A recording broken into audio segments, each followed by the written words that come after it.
Iraphonia! Iraphonia, where are you?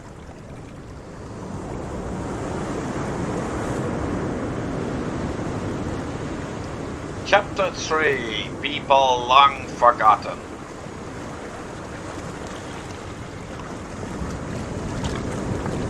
And here we found Iraphonia.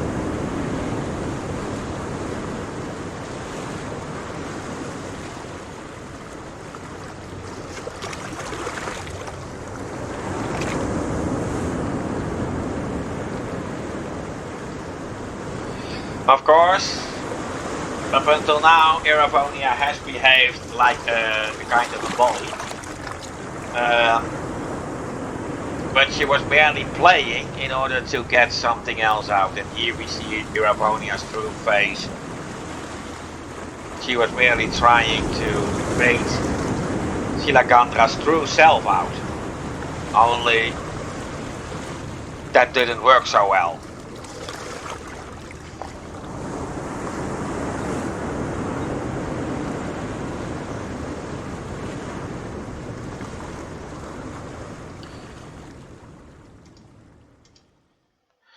Iraphonia is actually a very socially caring girl who only has a bit of a strange way to express that. However, the true nature of Iraphonia, I said it before, that if she were to go to Hogwarts, that she would likely be sorted into Hufflepuff. And basically the behavior she shows here is actually the reason why I think so.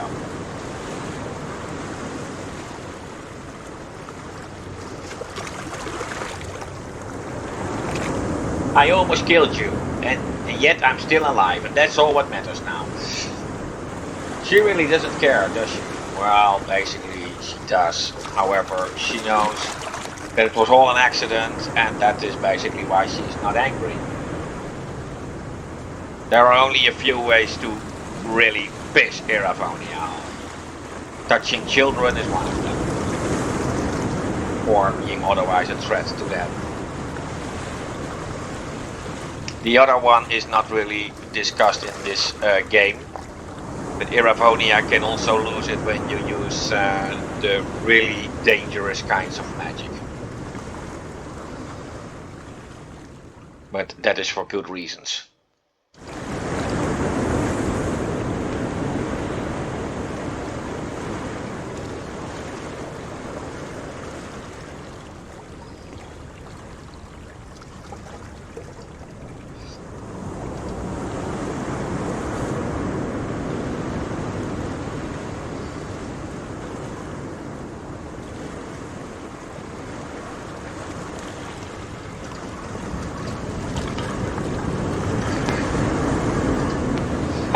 I liked you better when you still called me Butterfly. And you may keep calling me Little Scorpion. So are we friends now, Little Scorpion? We are, Butterfly. And from now on, the girls who hated each other so much have become friends. Well, it was basically Silacandra who hated Iraphonia and not the other way around. Of course, Iraphonia has only 1 HP as a result of that fall and no vitality. Don't worry, this save point will recover her anyway, so it didn't really matter. Yet, I did want to pay attention to irrelevant details.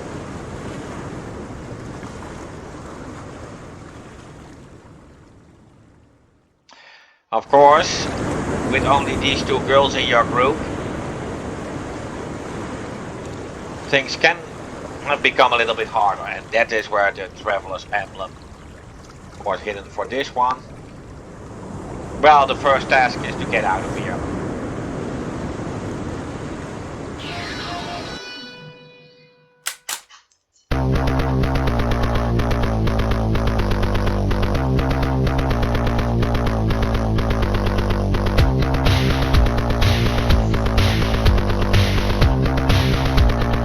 Those crocodiles can be quite dangerous.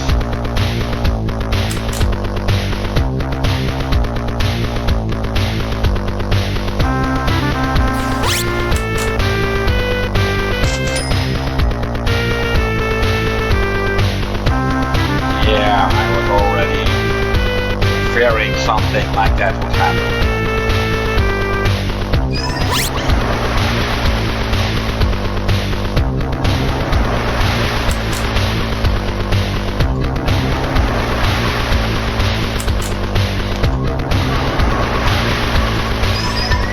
Of course, a new chapter, so a new combat tune.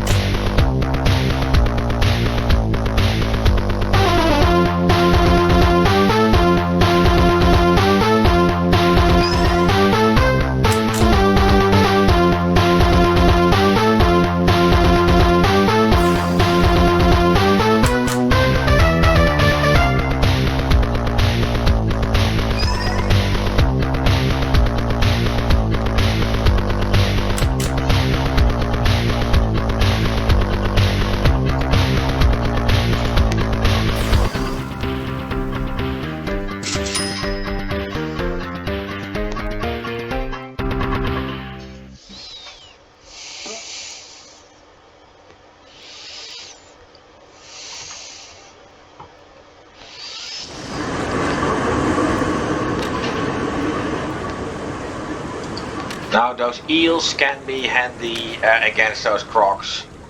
That's an electric attack and that happens to be their weakness.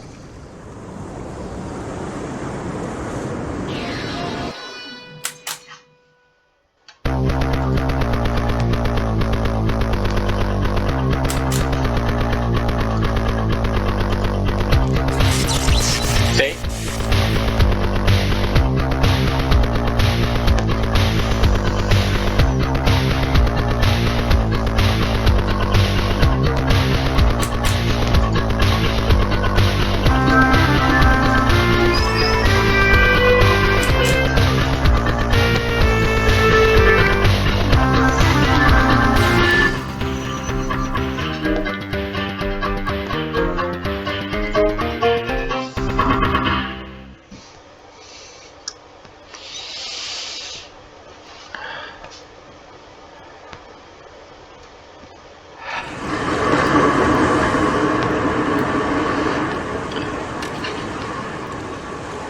Now, this incident in which Silagandra pushed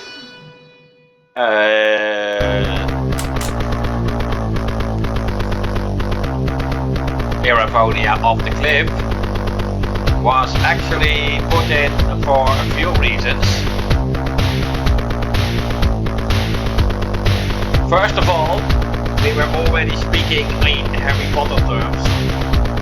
Silagandra, I would place her in Gryffindor if she was a student at Hogwarts. But if we speak in Harry Potter terms, she also has a boggart, and Silagandra's boggart would be actually an image of herself as a homicidal maniac. And by pushing Iravonia off that cliff, even though it was only an accident, she did actually precisely that what she feared so much in herself. Now this mistress is a whip, a better weapon for Silagandra, but I will have to wait until this battle is won before I can equip it. Since you cannot change equipment during combat. So this allowed me to show that side of her. And that is basically also a bit based on a fear I have in myself.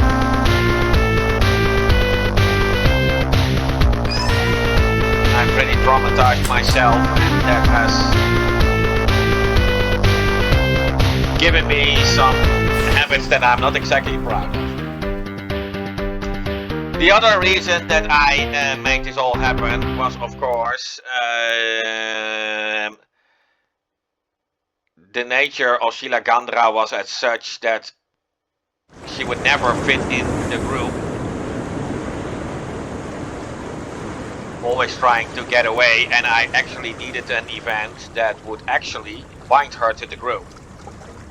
And seeing Iravonia's true face, realizing that Iravonia didn't mean things all that bad as she originally imagined.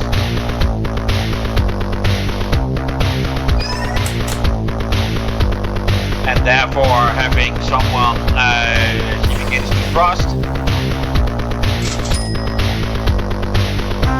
allowing Silacandra to actually fit better into the group from this point on. That was the other reason.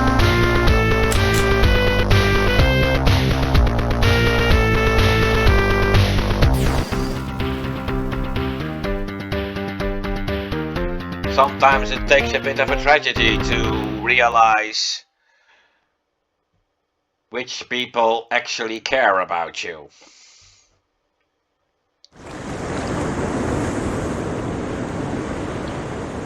Well, I keep forgetting that I have a new whip.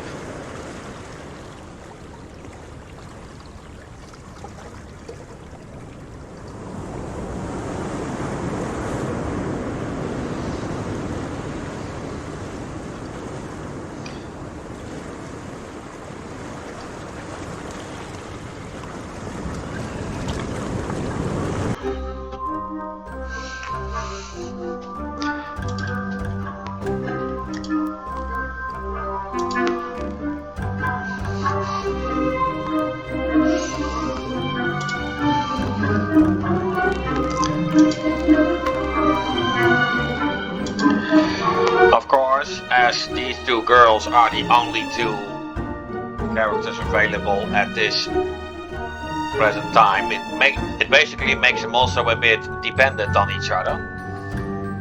And those are of course the kinds of situations in which friendships can be formed. And this is of course the tutorial in how Silacandra can get herself over bigger gaps simply by using her whip.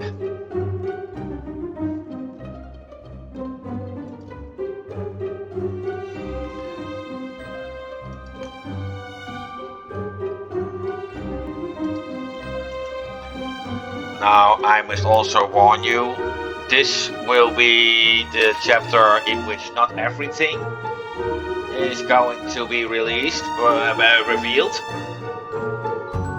But some very important stuff will be, and by the end of the chapter after this, the most important stuff will be revealed.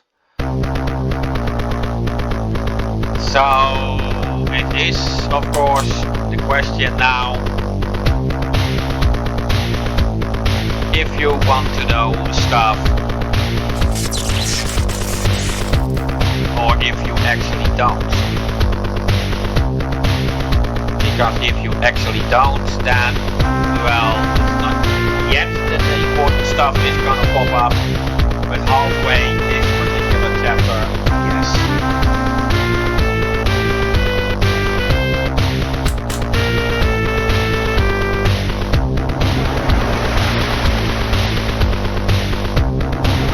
All these bats can do is bloodsucker, however, as long as they are full HP, that won't have any effect.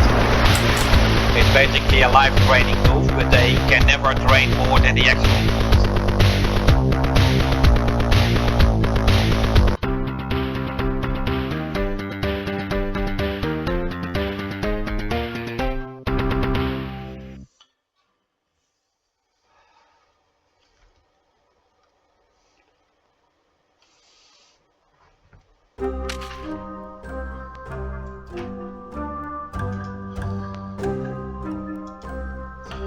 You don't really have to worry about the distance between Silacandra and the pole you want her to go to.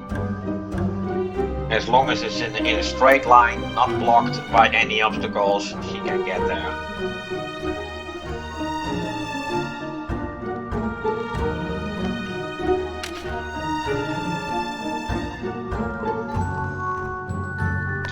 Bishop's rope, well, That is of course better armor for Silagandra. And how are we gonna get out of here? There is no pole here. Of course, those who have been paying attention know the way out.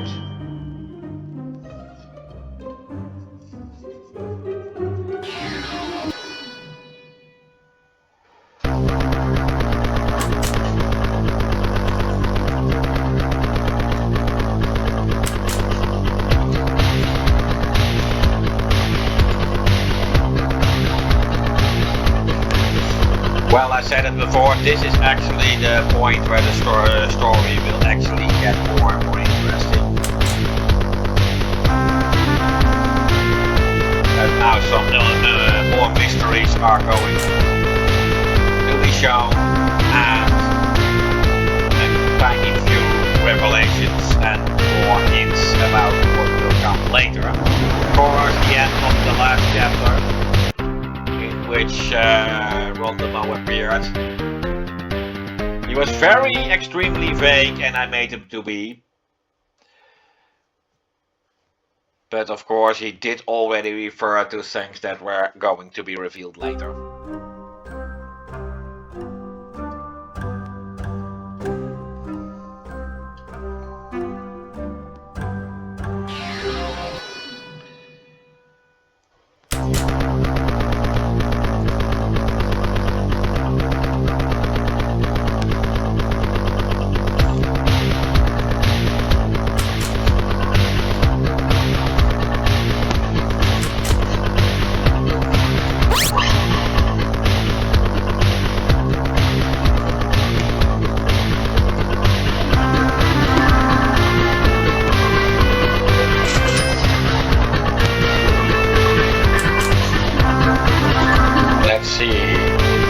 No, that does not lead to any more new spells.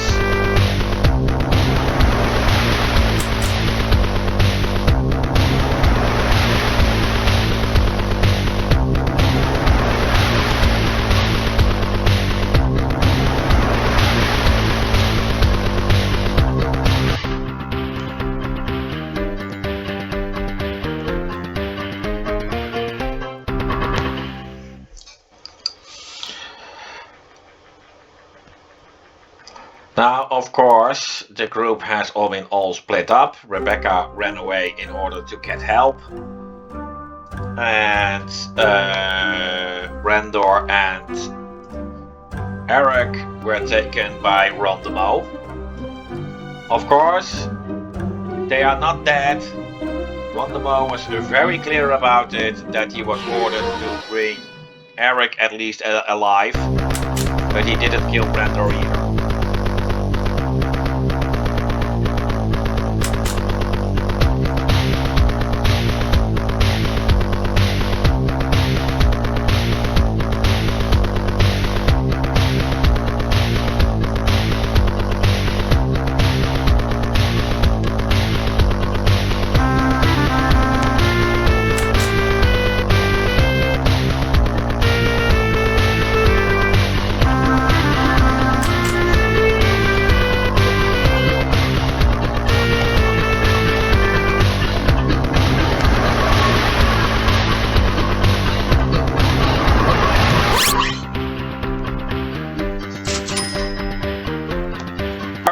Magic level 3!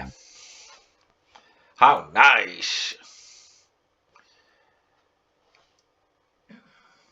It was only to be expected that given the fact that you only have these two in your group, that I would make the enemies fitting of these two. This crystal that you see here is the boss. And this boss is actually completely for Iravonia. There's actually not much that Cindy can do during this fight.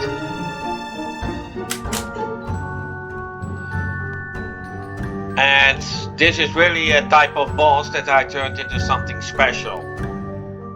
I really wanted to dedicate this boss to a way that it was for Iravonia to take it on. But I did want to put a little bit of a puzzle effect into it.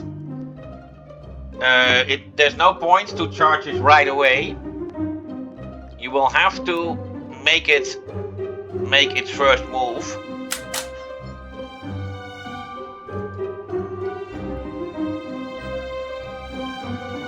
Ignis charge. Ignis means fire in Latin. And basically all you have to do with Iravonia is now cast an attacking spell of the opposing element. That could be either flash or tsunami. However, tsunami is a bit pricey on your AP.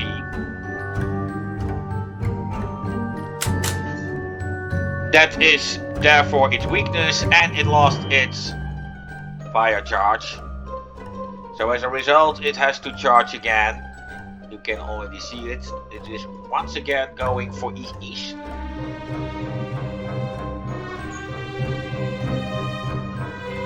So once again, water will be my weapon.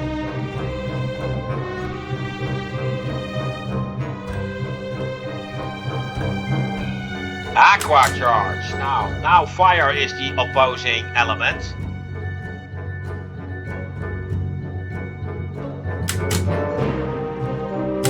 And basically it works all that way until it's dead. Of course, it lost its charge because it was already between command and act. That will therefore cause a cancel effect. It took me quite some effort to get this all right. It will do an air charge. Well, then I can just do rock, as the boss will be. Of course, if you leave it charged up,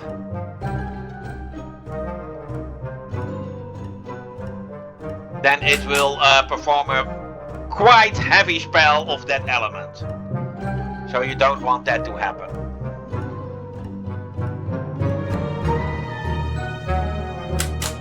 Of course, never fear, Cindy is here. The new name that Silagandra will in this chapter take on. Now I missed which element it actually took on. And I cannot rewind during recording, so I guess I have to do a bit of guessing work. But if I pay full attention, then I can actually do it without Silagandra having to get into action. Okay, it's water charged.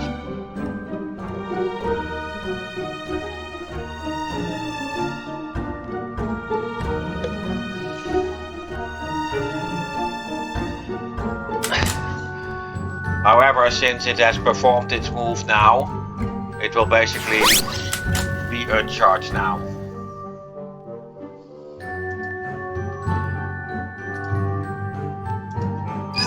So it will have to charge for the next one.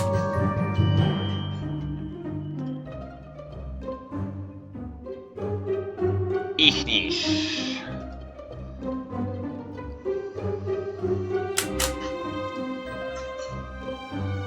Well, then let's splash it.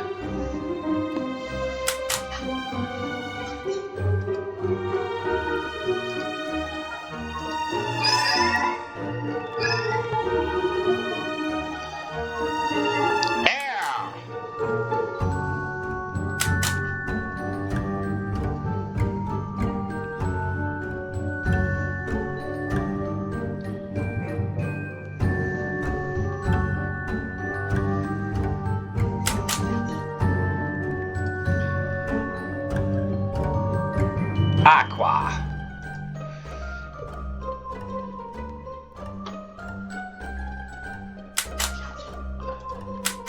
Now, of course, that move Pascal was named after Blaise Pascal. If it is fire charged and you let it attack, then it will use the move Fahrenheit. For air, that move would be Beaufort. And for Earth, that would be Richter. And basically, they've all been named after scientists.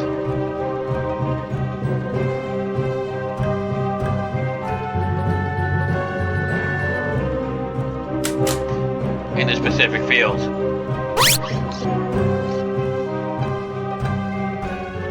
Yeah, I have not been paying attention on the correct charging.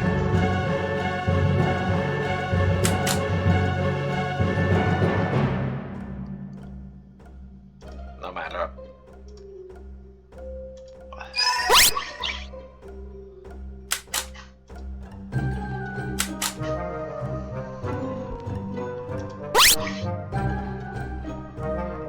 Of course, Pascal, that was because of the pressure unit Pascal. Beaufort is the scale used for measuring wind forces. Richter for the scale for quakes. And Fahrenheit, of course, the temperature scale that is used. As far as I know, only in the United States. The rest of the world uses for the scale of under Celsius.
Aqua charge.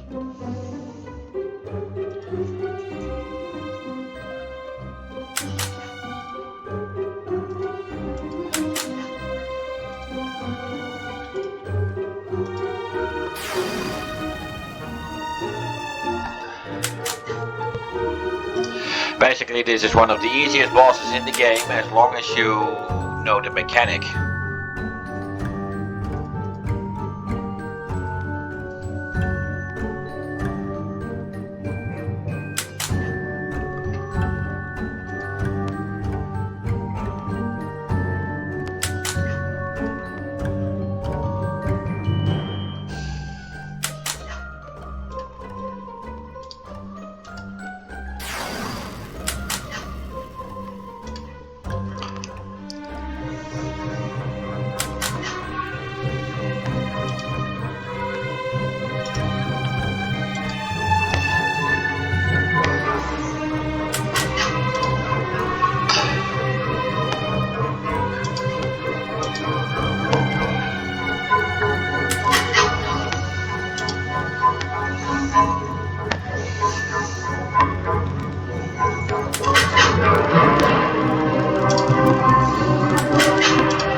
Of course, I'm getting a bit of a problem as Iravonia is running out of AP.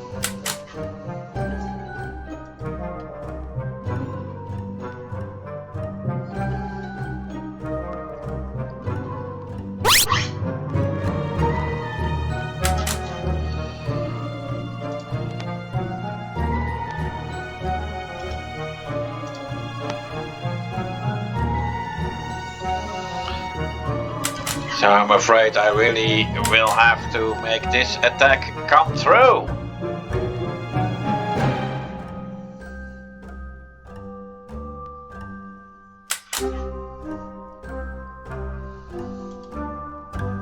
I hope you like this effect. Apparently there is a grab feature in the C# version of these units. I really should find out how to do it in pure SDL, as Mono Game does also use SDL. Air charge!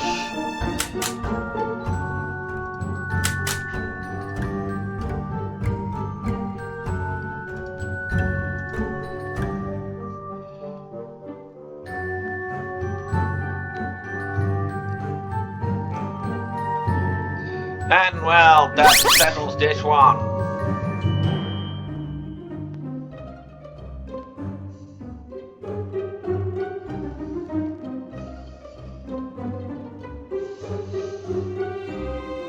Well, let's just use the safe spot, huh?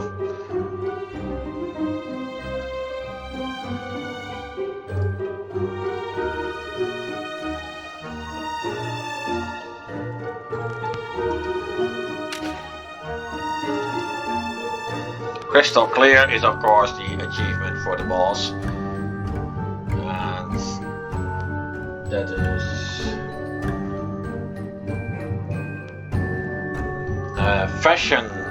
magic fashion dress. That should of course be new armor for Iravonia.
Now there is something more to this place than just revealing a few things about these two girls and bringing them closer together.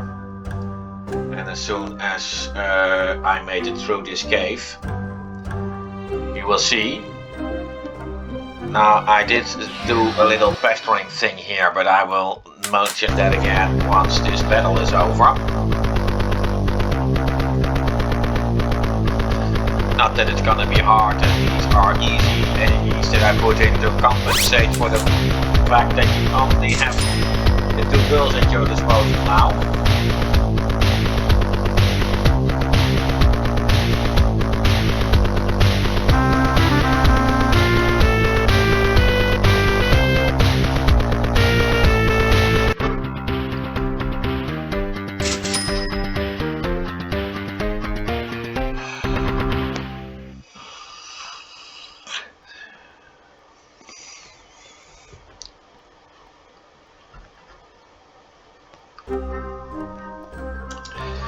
Here is a wall that only Brandok can break.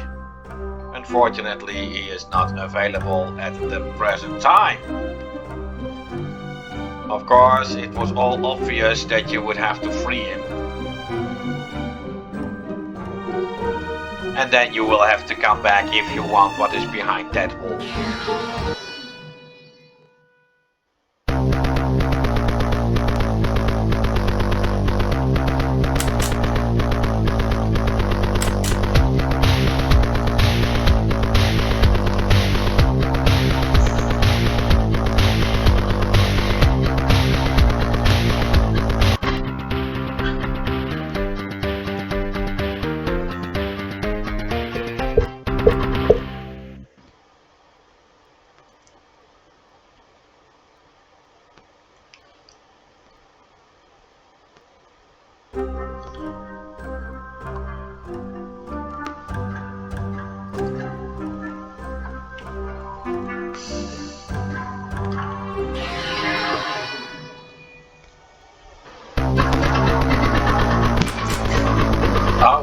Well, that is not really much of a problem as far as these two are concerned.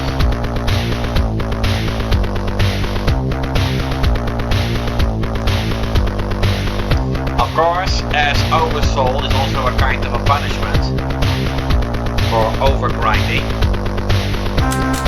you will get experience for them in the casual mode,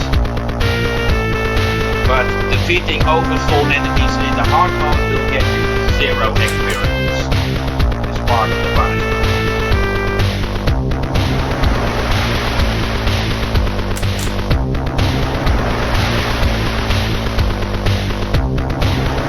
And it does not really do well to try to get away from them, which is at this time not even possible. You will get a few moves that will allow you to, pretty soon actually.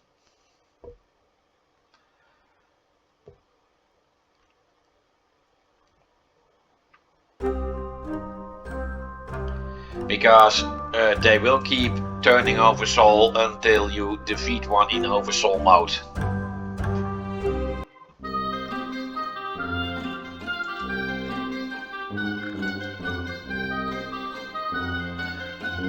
Well, you will have to speak with this woman or the girls will refuse to leave. This woman is very extremely important for the entire flow of the story.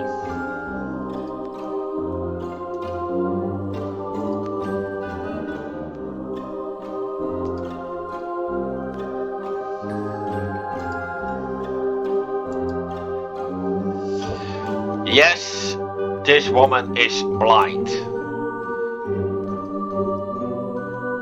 She may seem unimportant now, but she is actually a very important key character in the story as a whole.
Well, for now, Jennifer won't help us too much.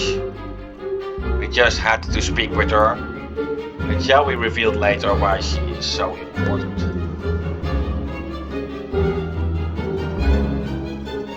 And of course, you can already see outside of the gate 3 people of the group. It, by the way, took me pretty much effort to make it possible to open and close that little gate here.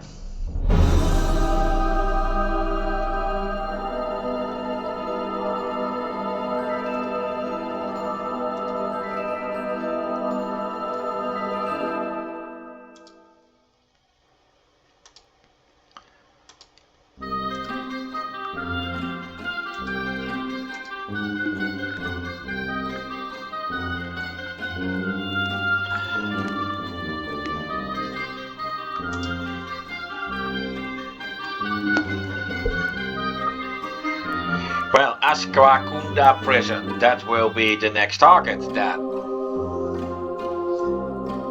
And, well, now Durnor and Maria have actually joined the group.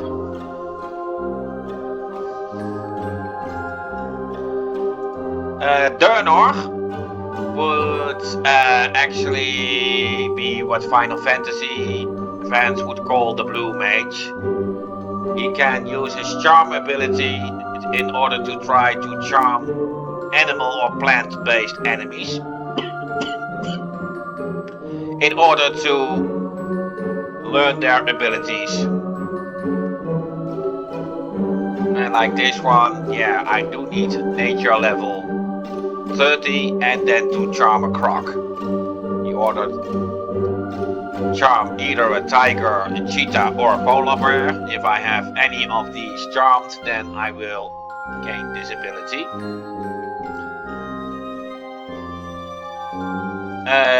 Maria is a rogue character. She is actually the weakest character of the bunch. Nearly everything would kill her. But when it comes to tactical stuff, she is the only character who can steal. She has a lot of cancel moves, stun moves, and a few more tricks up her sleeve. She is definitely not a good healer and especially not a good killer. Yet, if you know how to use her in combat, she can be quite a good asset for the more tactical player. I would definitely not ignore her. Well, the grass plains is just a kind of a chain dungeon, content for content's sake protocol. And of course, passing through that will eventually lead to Asquakunda. Now you can see that the game slows down here. That is a bit of a woe caused by the fact that this game does use, I should explain it properly, I did use an engine that is no longer in use to create the original game, and I kind of revamped this game into the current C# version. This is one of the maps that I actually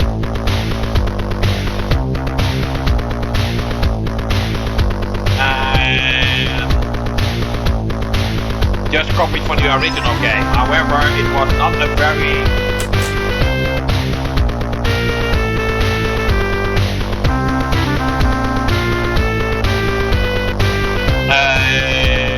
good way to go, as Teddy Bear took a go round. Causes you to have a very high grab mode objects, and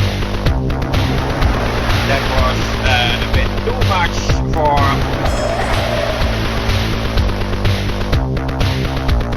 the game, for the engine to handle, and such there's a slowdown effect.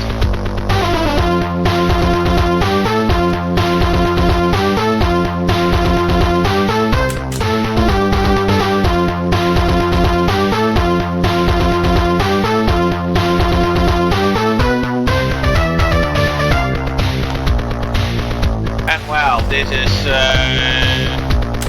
Dyrt being able to copy the moves from nature-based enemies.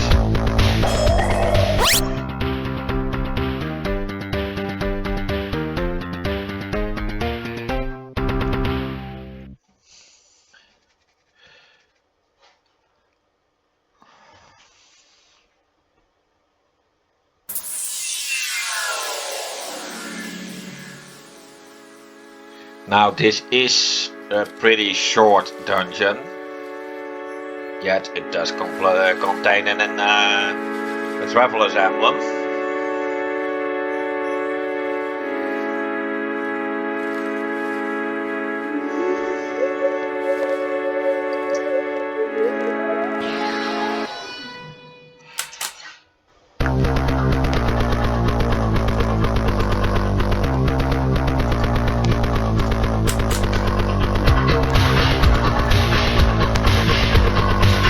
Let's just use a cleave for a change.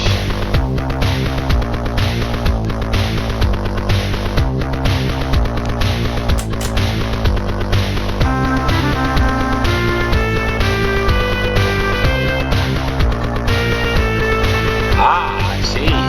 Oversoul.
Overloaded potion just means that I can't pick up the potion, because I already have the maximum number of potions.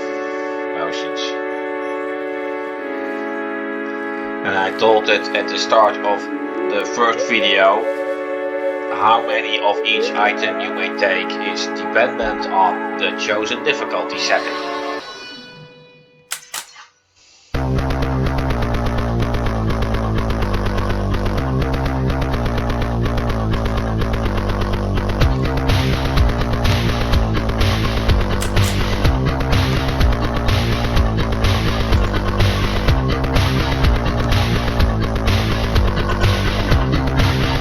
Yeah, let's just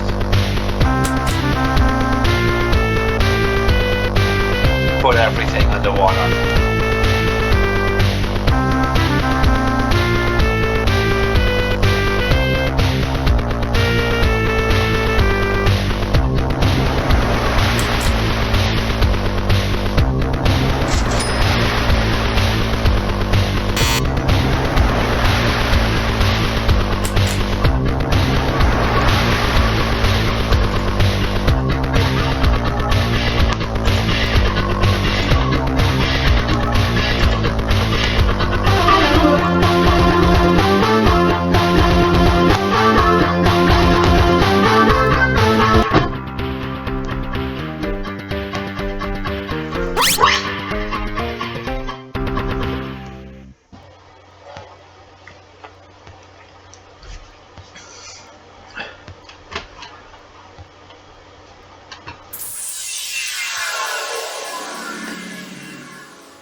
next line there's only one way to go.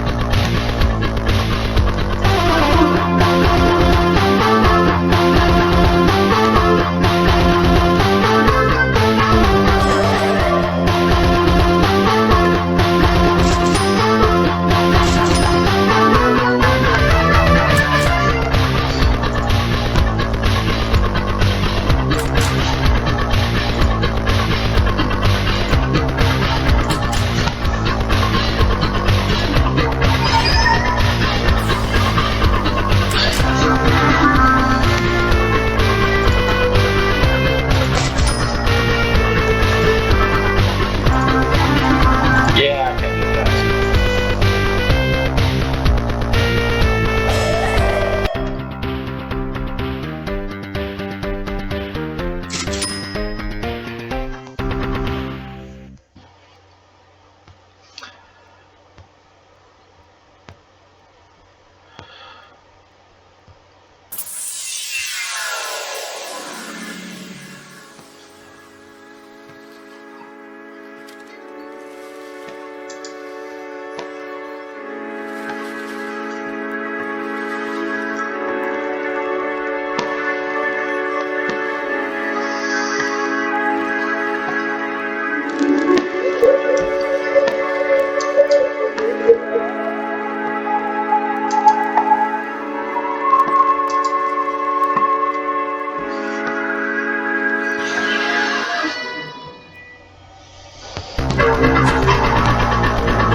And that takes care of all encounters.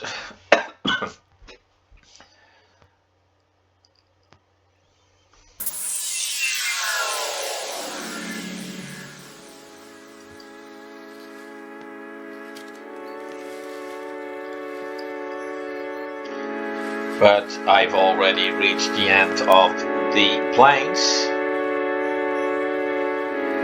And the slowdown will end as soon as I go into Asquacunda prison,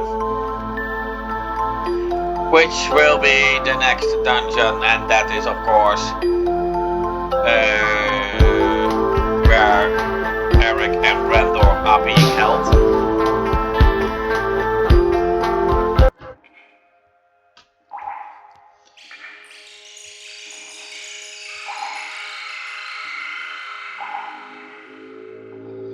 Of course, here's another boss seal. And you will enter the dungeon here, and you can use this ball as a shortcut out. That was easy to guess. Well, let's save the game.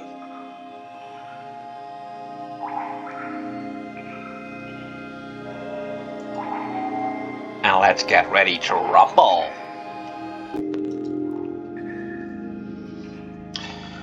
Yeah, and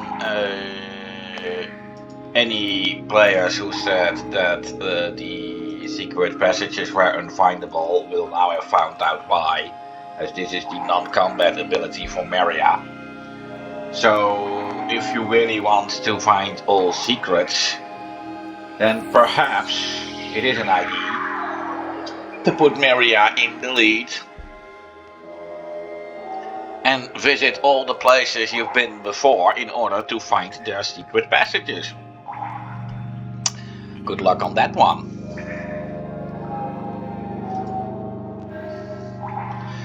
Of course, distance does matter.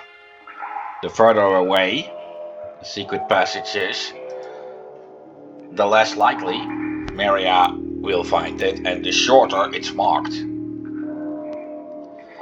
You saw 2 markings here and only 1 here. That is because this one is closer to Maria's point than this one. Maria is a rogue after all, you know, and here is the Traveler's emblem. How ironic that I would immediately engage in combat.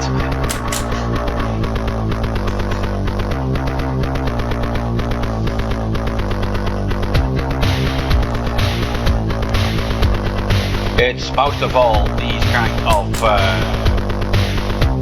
hirelings and guard dogs that you will find here.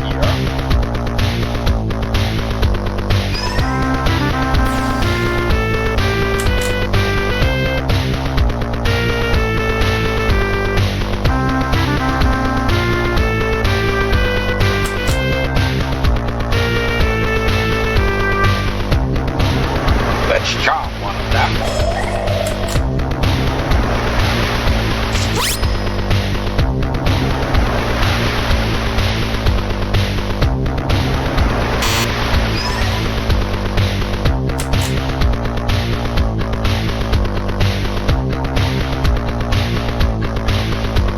Yeah, the group is terrified.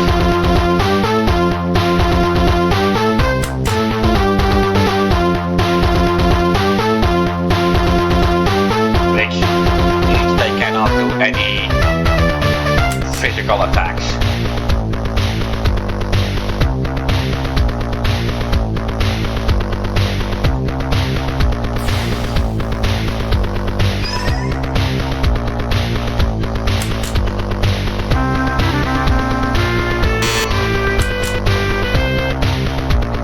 I am.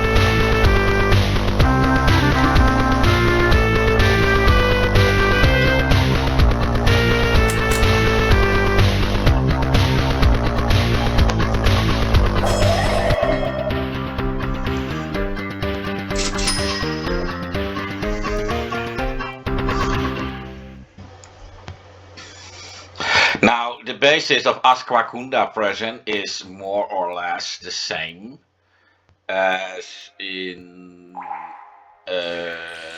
Zoraman prison. Switching switches in order to proceed.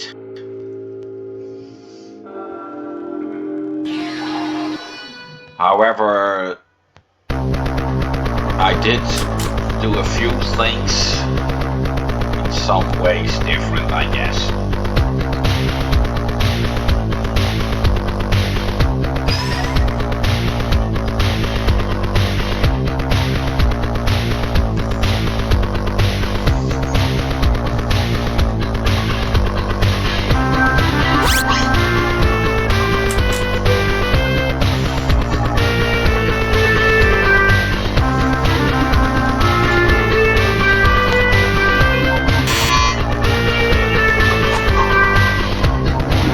This should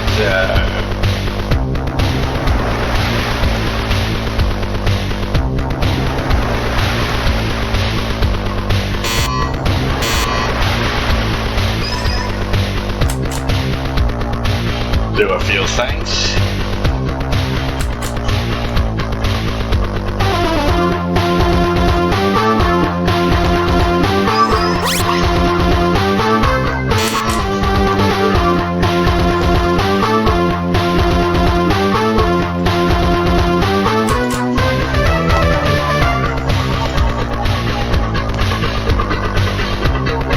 Yeah, I can't do another tsunami.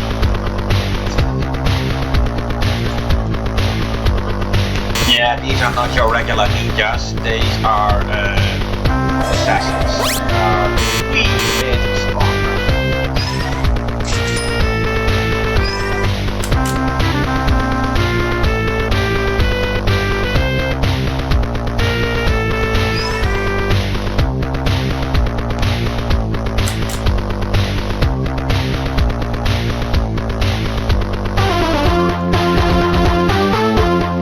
This sucks.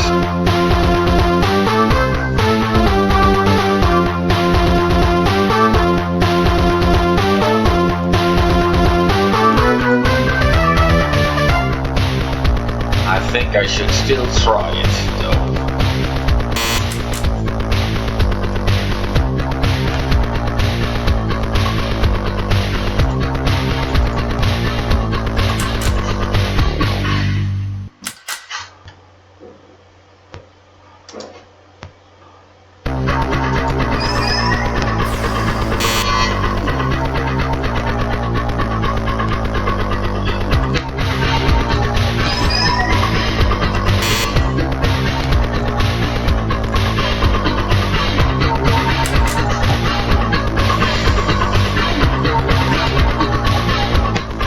Sometimes luck is on my side, I suppose.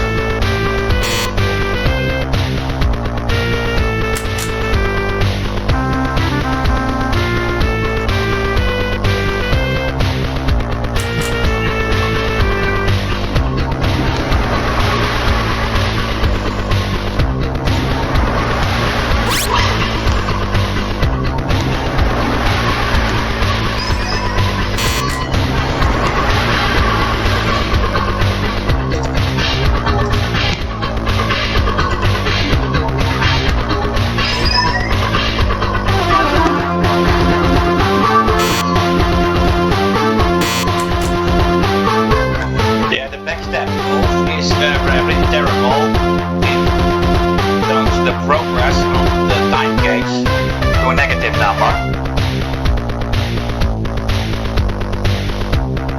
And the worst part is it is on Rebecca. The good news about that move is it's one of the moves that Maria can actually learn.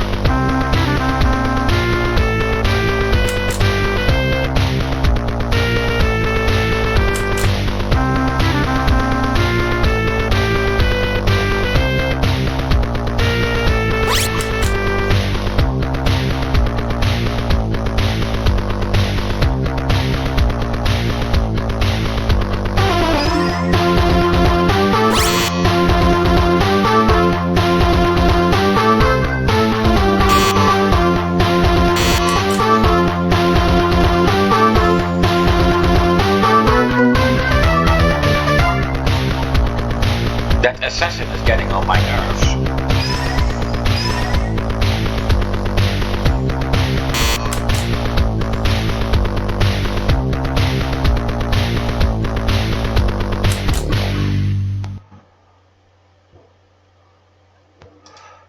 Let's see, those spores require 100 points. Well,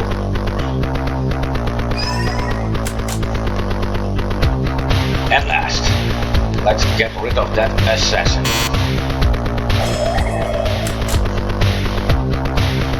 It was the only fellow that was still dangerous, ironically enough.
generate some information about your target's hit points and elemental resistances.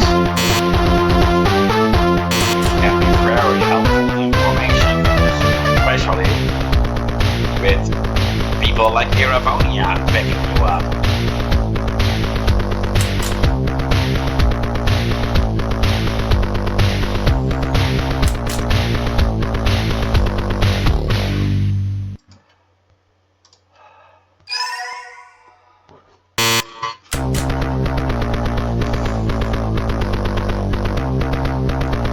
Intimidate is just a quick cancel move. Pickpocket is stealing.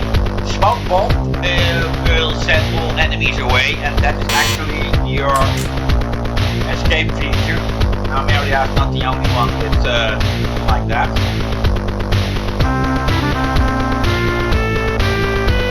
The reason that I didn't put in an escape feature is because in most RPG games it's completely useless anyway.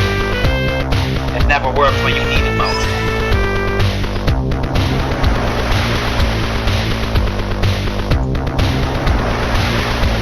And getting away features are basically already punished enough with not getting experience or any item drops or whatever.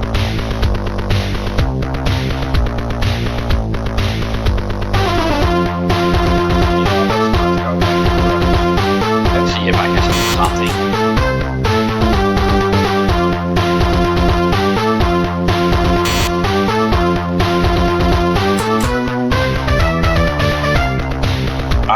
Fear prevents you to steal. Yeah, of course.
Yes, it does.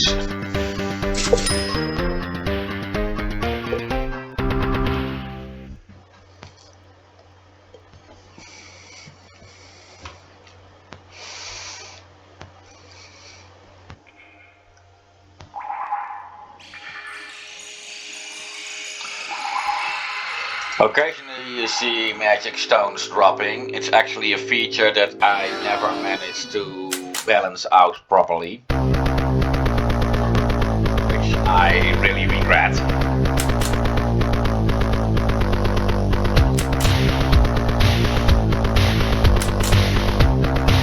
The system was supposed to grant some power-ups with fellow stone masters. You can find them in nearly every town. And in exchange for magic stones, they could increase your resistances against elemental attacks, as well as status changes, or even increase your skills. However, balancing it out that it's actually useful to use, but would not overpower the character was something that never worked out right. As a result, you get two little magic stones in order to make true use of it, and yeah, that's really happy no matter. Of course, the amount of magic stones you need and can get is dependent on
the position, I guess.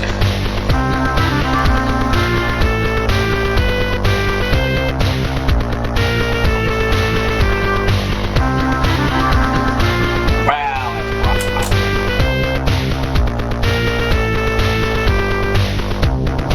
the hireling has gone for oversoul.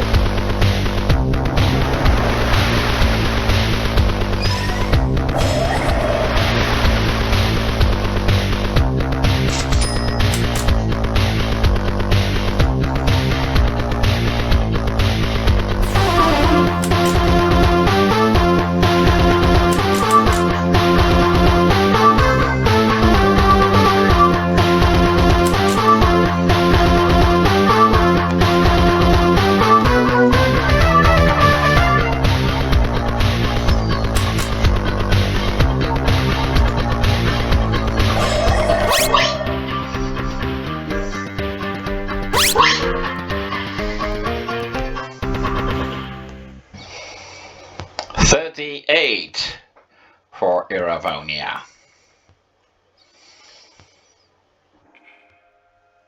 45 for Durnor, 39 for Rebecca, and 43 for Cindy. Now, just as Rebecca was always 5 levels higher than Eric, being the better one of the two, so to speak, Durnor, Cindy's love interest, but who is clearly a bit further in life than she is. He's also a few years older. Is therefore higher in level than Silagandra.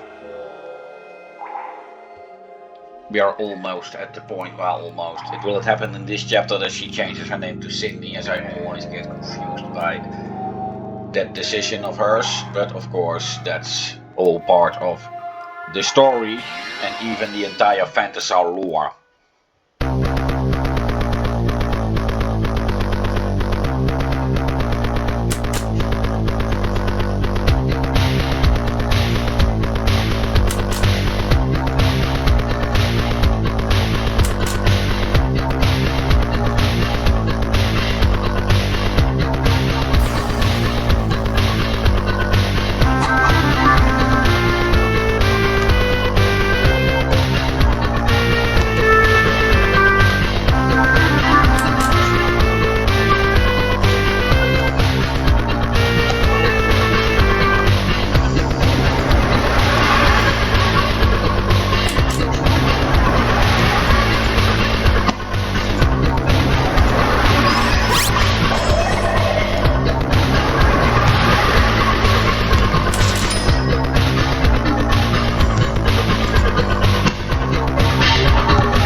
The last shuriken that guy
Rebecca was not accepted. Not sure what happened there. Perhaps I clicked the wrong move. Let's try it again.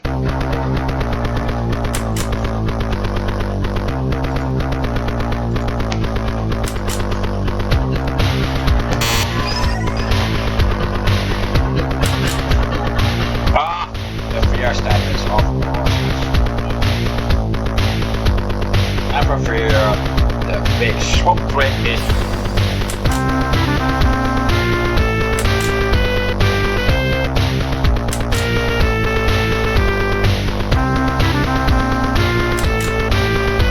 now swapping people like I just did is not without danger, and it takes a fraction of a few seconds to get to cover.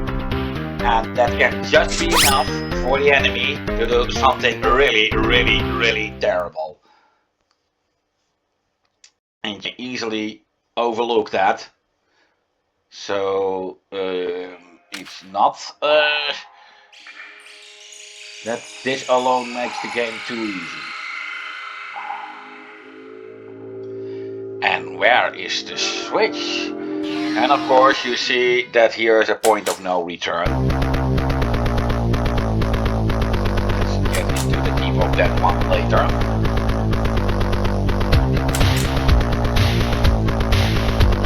Let's first get rid of this assassin.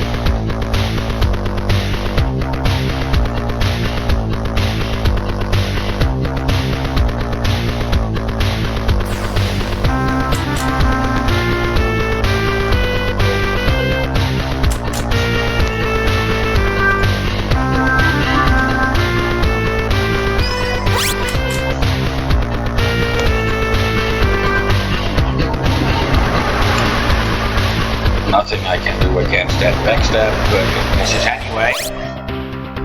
That will be his downfall.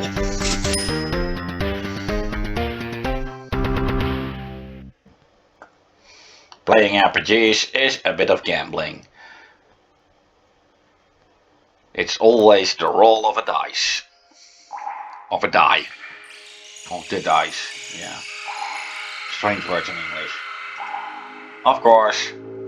How to find the way to the switch? Well, we have Miria with us. But perhaps even without that ability of hers, you could figure that out. That point of no return. And I forgot about that due to the last encounter. That is there, of course, for story reasons, as you may have guessed, that it means that we are getting closer to where Eric and Brendo are being held. And it is also a bit of dungeon design, in order not to make you have to go the same way back as you came. Why did I go down that road? Well, you may have seen that every dungeon you complete results to an immediate exit to either the world map or another important location. I did this in order not to make you have to walk the entire way back with every dungeon you took on. However, it is of course only quite logical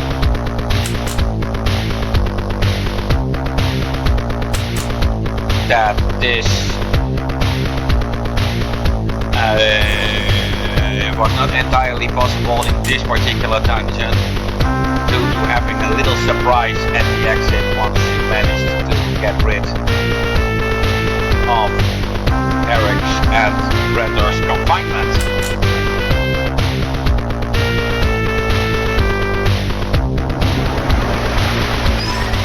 So basically this dungeon has been a bit in a circular way, and perhaps now also get the gap at the start of the dungeon where you need a Sila contract with to get at the starting area.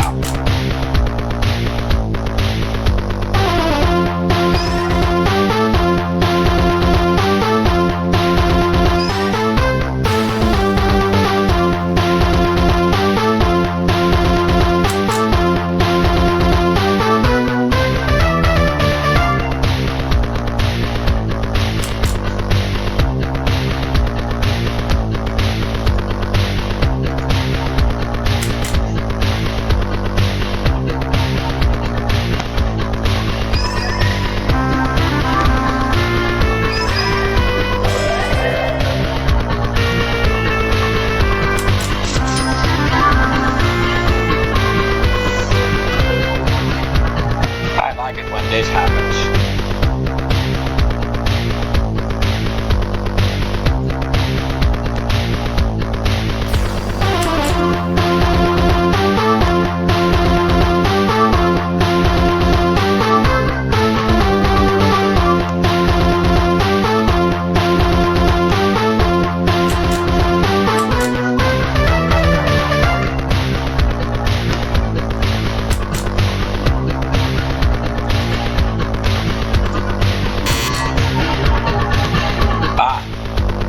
The fierceness.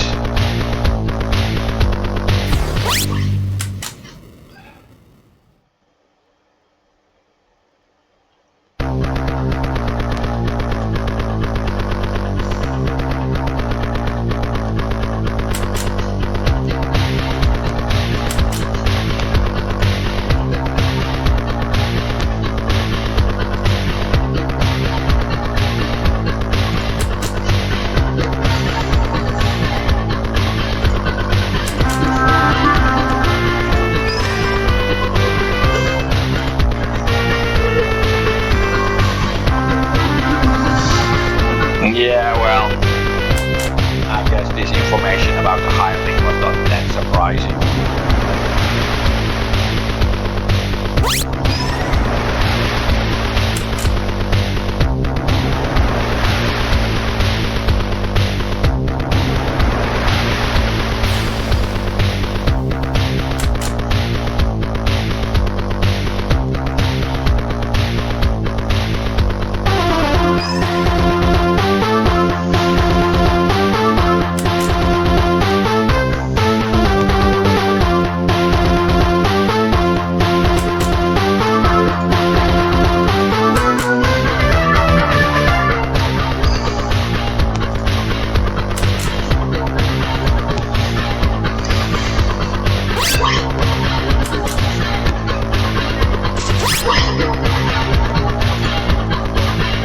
Well, with Fire Blast, Europeia has another of our second tier attacking spells.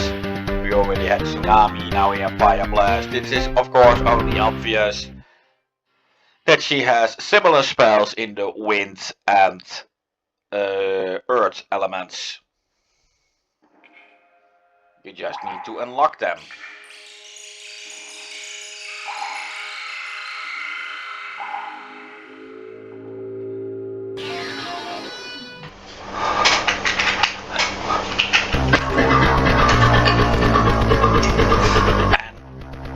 An assassin.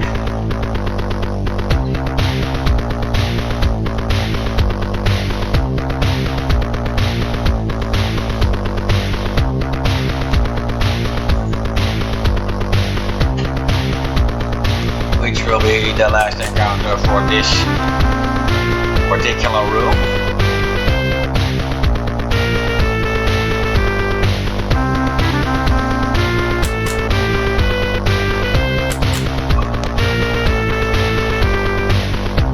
Yeah, whatever you're gonna do, I'll beat you to it.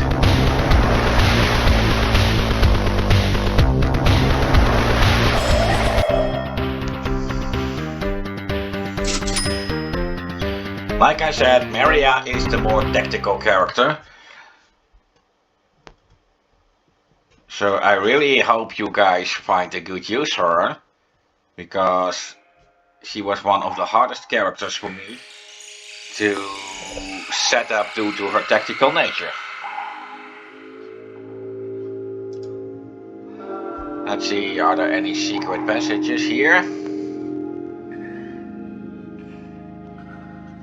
No. Well, no way back. At least, not now. I would still end up in town if I would happen to go wipe out at this point. I guess it is clear what to do here. Flip the switch.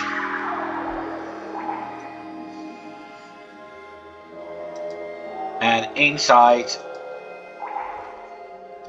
you will find Brandor and Eric.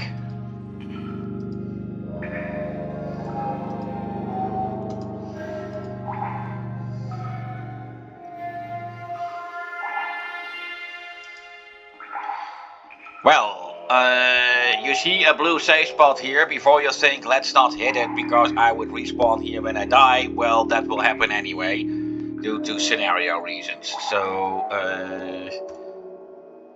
like I said, there is a little surprise at the exit.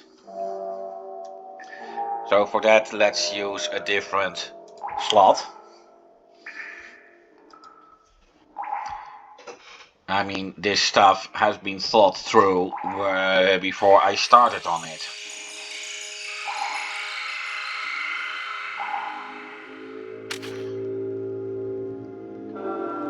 Well, of course. Well, let's give it to Rebecca. Her need is more on the melee department after all.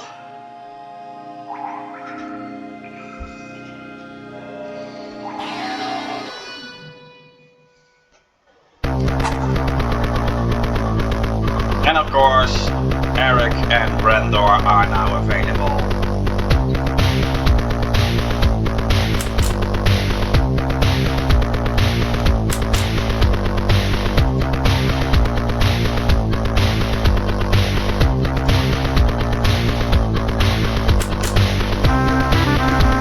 Work, I suppose. Vitalize! Yeah, that is the kind of deal that we need from our little elephant friend.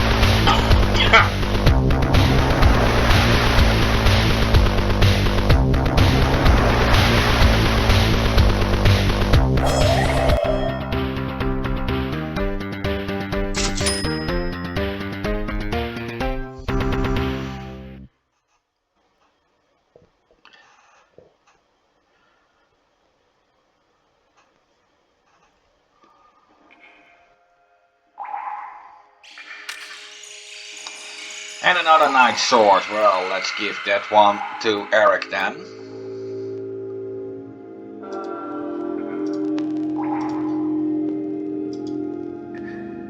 And of course, let's put Brandor in the lead now.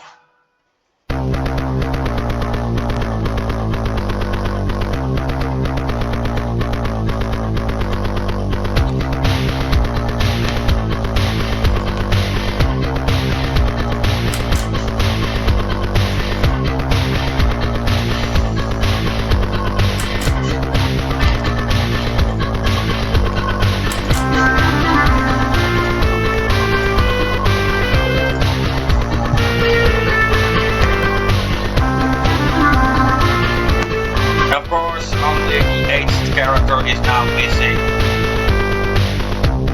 That character will actually join the group just before this chapter will end.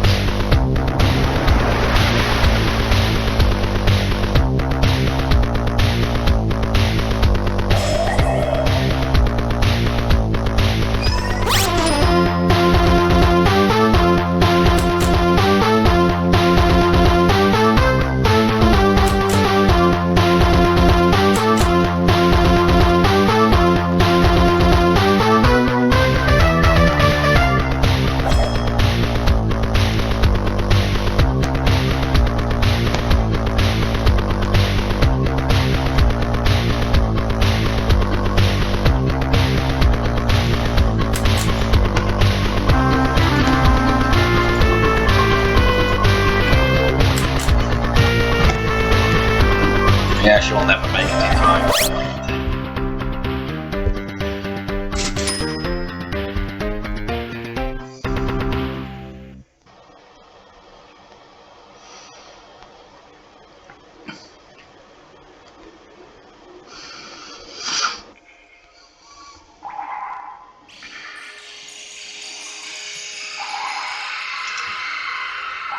And I see the level cap is already level 80 by now. Well, as you can see, none of the characters are even close to that.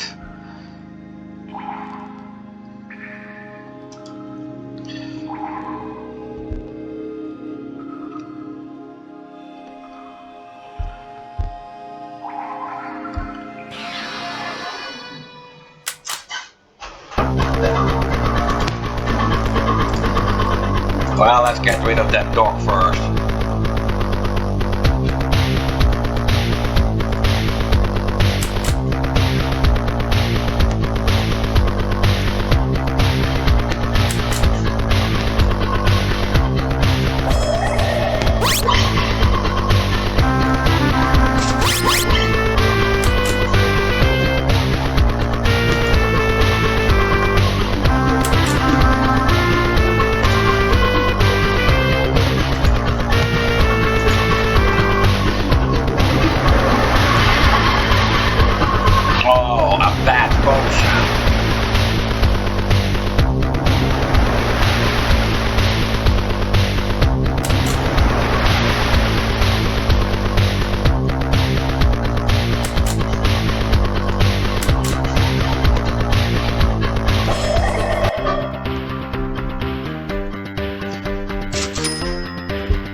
Holy crap. Well, at least it's a preemptive strike.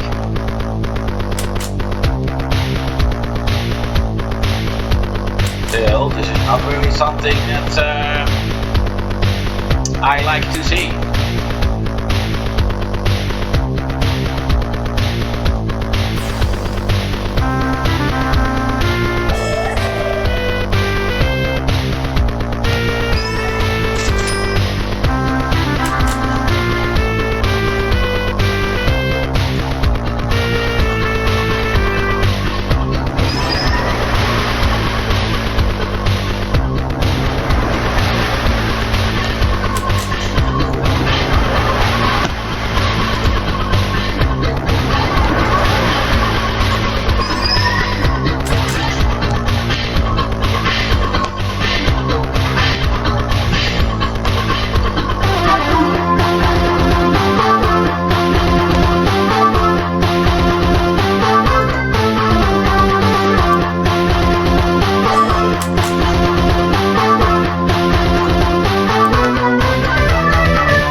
Do your stuff.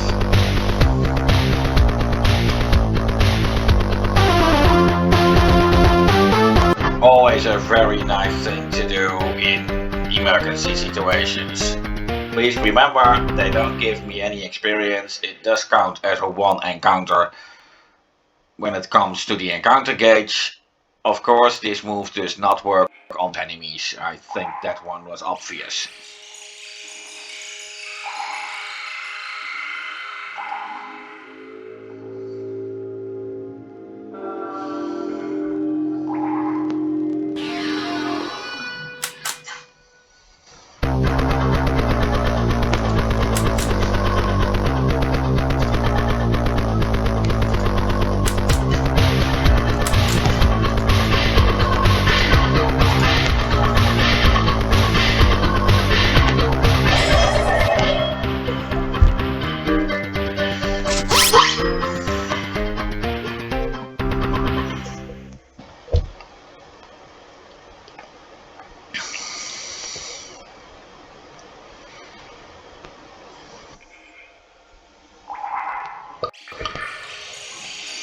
Oh, I'm overloaded with potions.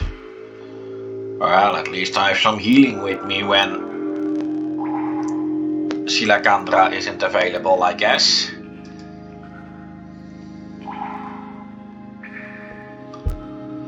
Well, I can either go straight for the stairs down to make my quickly way out. However, this hole for Silacandra to hook on is of course a clear hint that there is more here than just that. Well, let's just have a look-see then.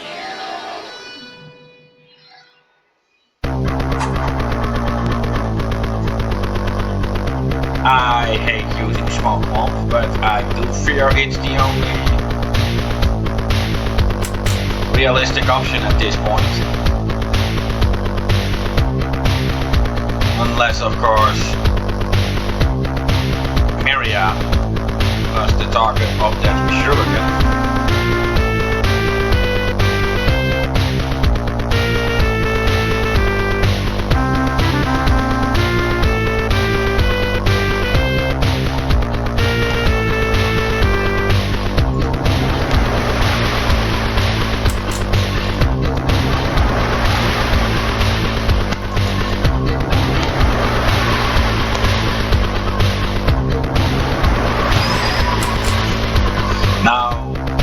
Might be the weakest character of the team, but she's also the fastest. Yes, she will eventually outrun Silacandra by far.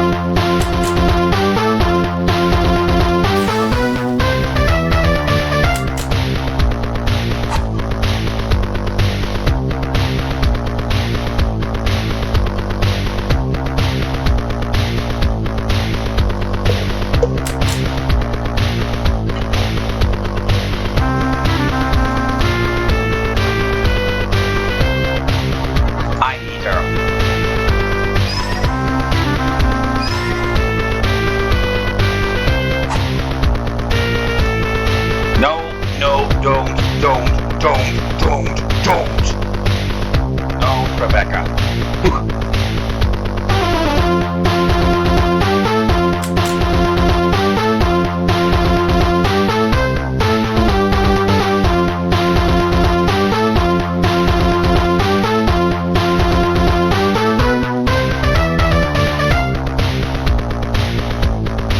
Well, at least that takes care of one.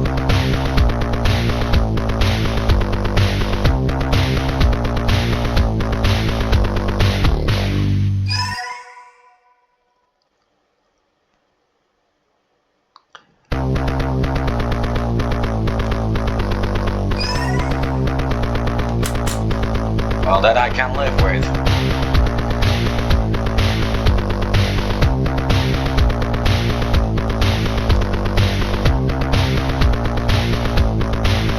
That I can't. I'm basically just lost unless I can get the area to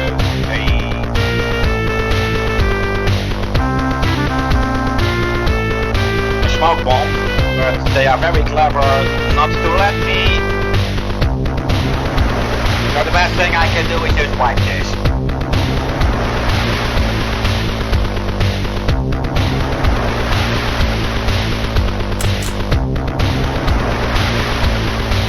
Of course I can perform a little bit of magic, but that is just for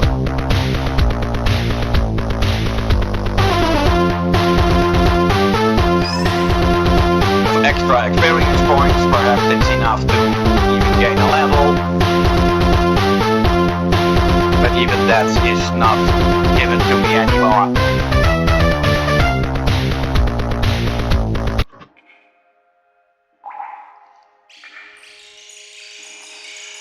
Well, let's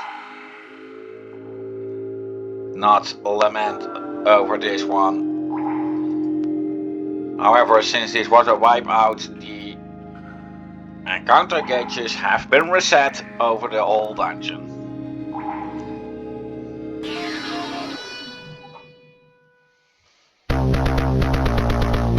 If you want to do something against money loss when you wipe out, several cities have a bank. You can put all your money there.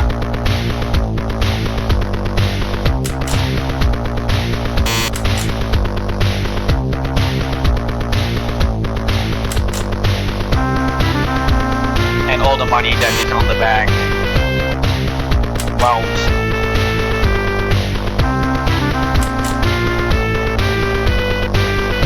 get lost due to the wipeout.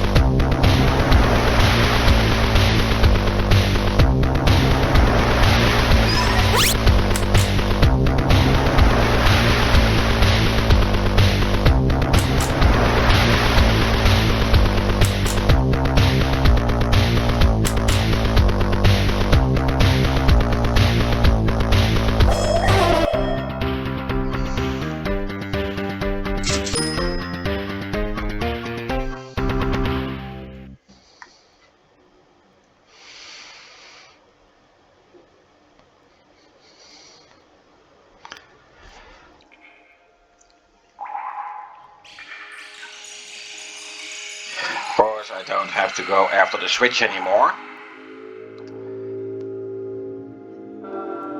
Well, I can, of course, still decide to go after whatever it is that is hidden on this floor.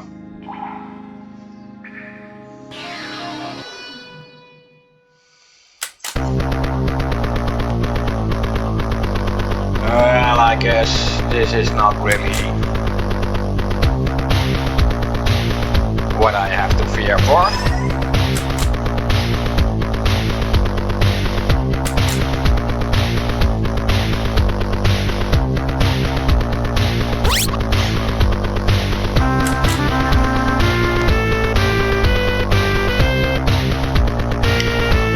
So I can just use this as target practice for my skill levels. Yes, I really make this game this way.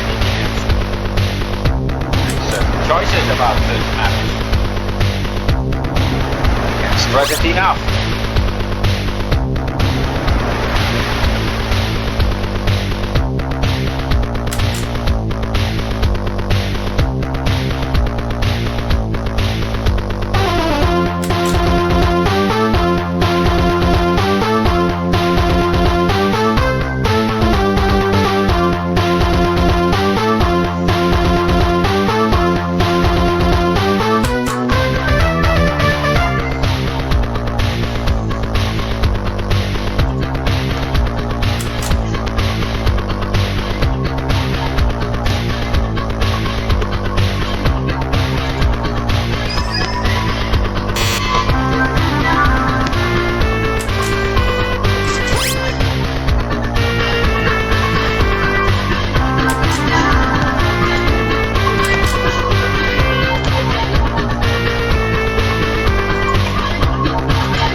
Can also do neutralize power, thanks to the green dragon.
Rebecca's sword level has reached 50!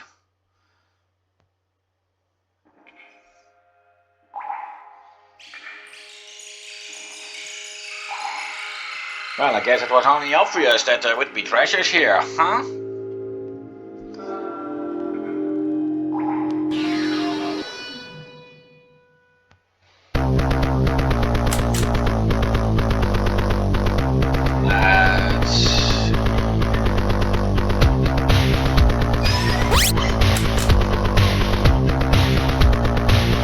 Of course.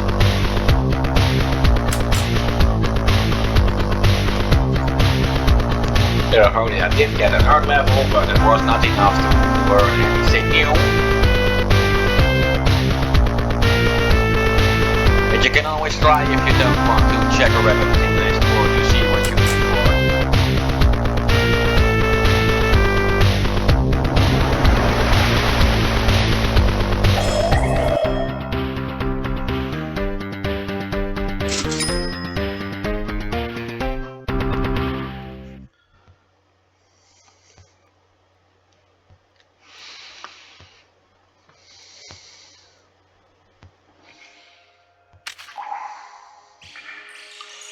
A warrior's fast. Here it is.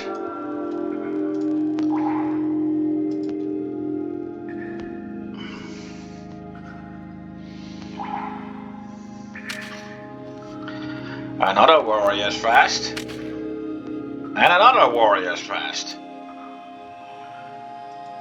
And of course this is for Brandor. I think it's only obvious that this treasure chest is merely a secret passage.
course, Iravonia is now higher level than Eric is, which is of course mainly due to Eric having not been able to fight for a while.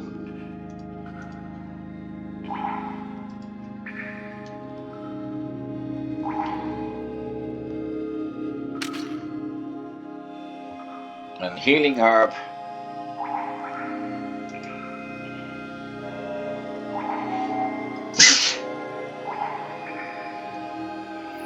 Secret passages do come in more forms than just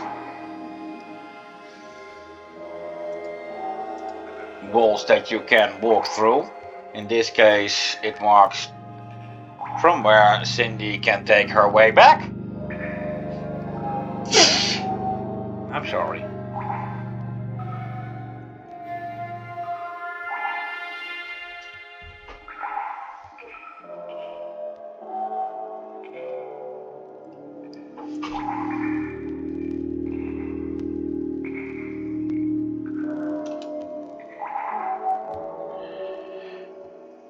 And look where we got ourselves here. Yes. The entrance. Well, I guess it was obvious I would end up here, hey? Well, let's not waste any more time then and make the way through.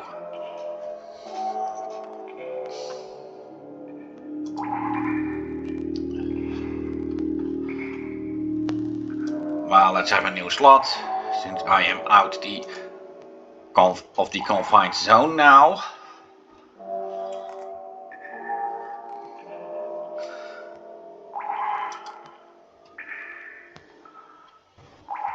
However, leaving this place won't be so easy. As I said, there's a little surprise here. Perhaps I should have made that cage go down quicker.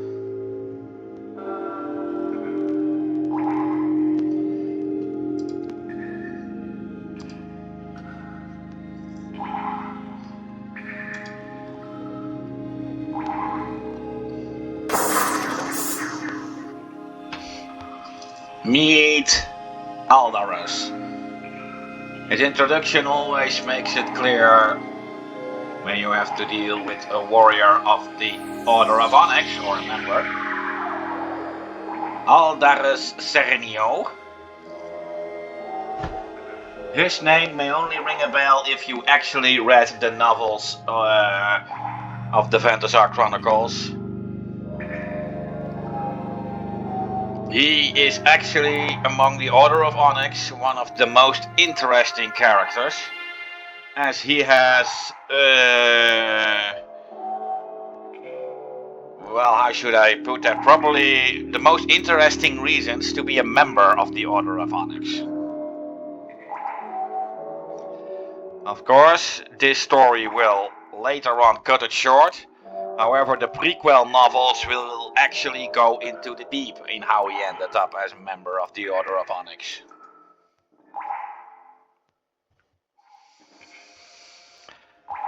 Bound by vows.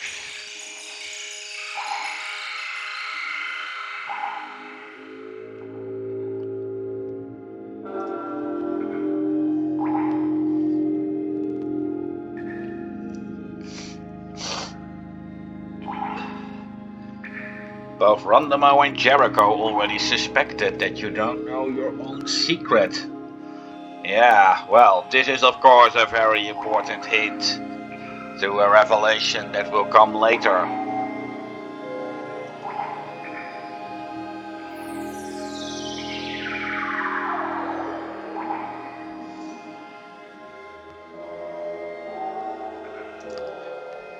That's why I want to make you a deal.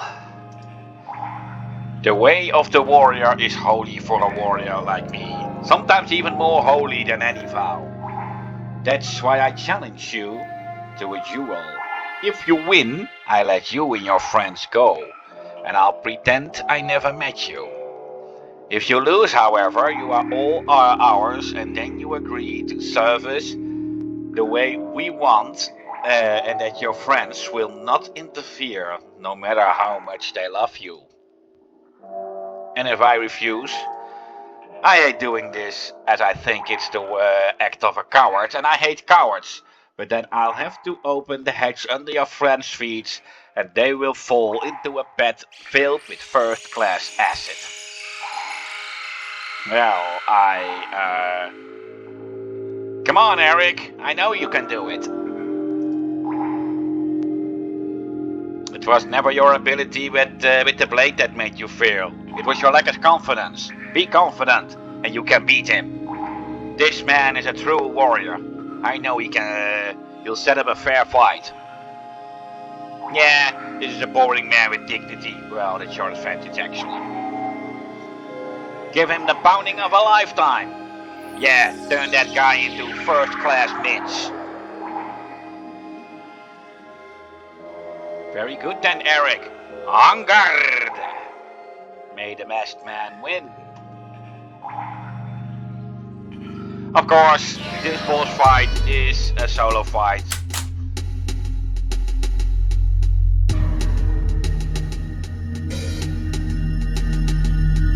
It is always a bit guessing work in what the best approach could be. Poison can work, and it can really shorten the fight. But if that fails too much, it can actually get you in, well, more trouble. Oh, I did add another move named after another Onyx member. I totally forgot I did this.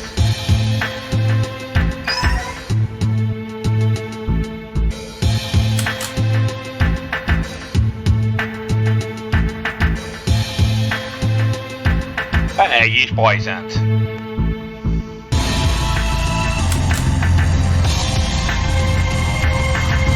It was fun once, Aldous. You shouldn't keep it up.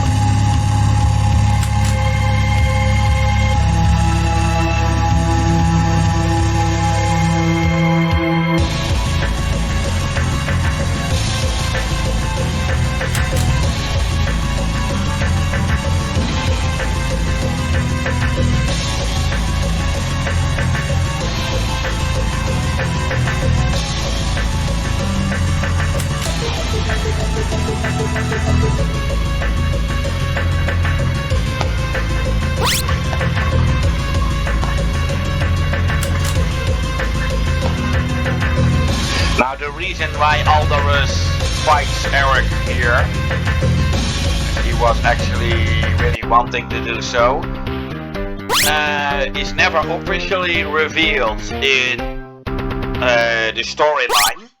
However, I can tell you, however I will wait with doing so. I can at least give you one hint. It is because of Eric's secret.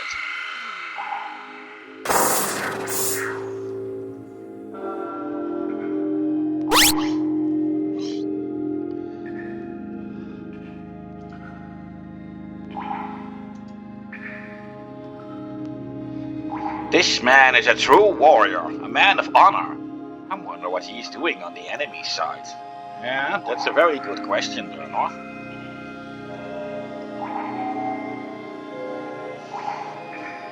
Actually, one of the playable characters will recognize himself or herself in him. I won't tell you which one of them it will be. It will be revealed eventually. All I can say is that despite Eric had to fight them alone, that it's not Eric.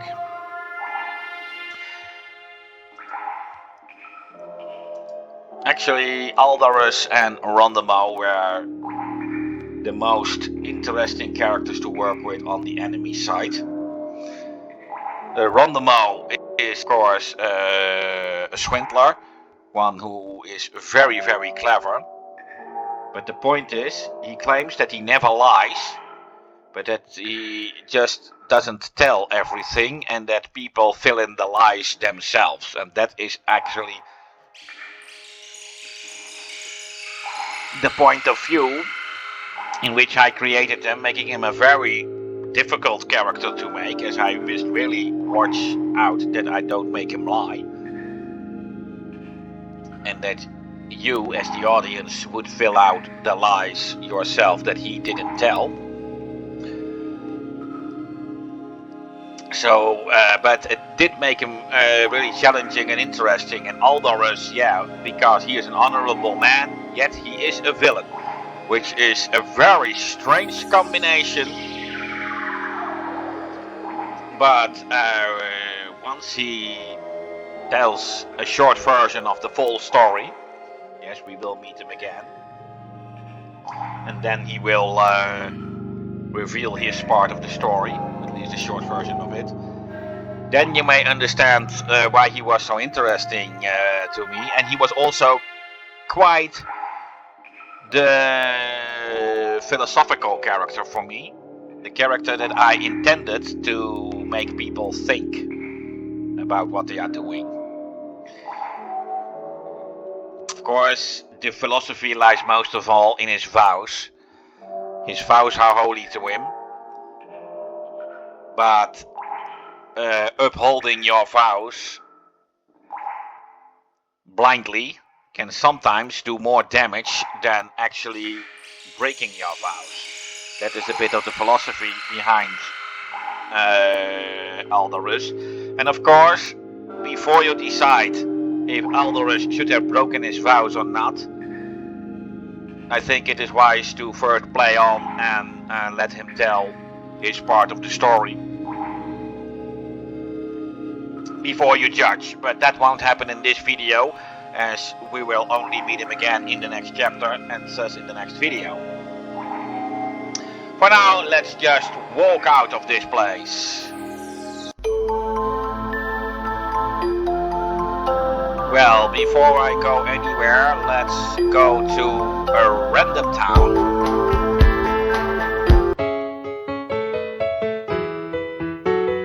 And use the blue safe spot here, very important. As otherwise, a wipeout will get me back to the center of Asquakunda prison.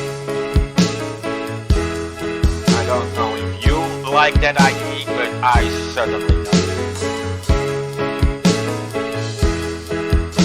Well, this is the bank. Now I named the banker Dagobert, which is actually a bit of a Disney pun. Dagobert happens to be the Dutch name of Scrooge McDuck. Well, let's just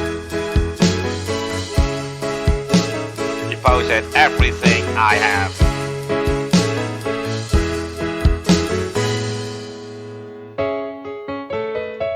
Don't have any money right now, and it's all on the bank. I can always withdraw it should I need it to buy anything.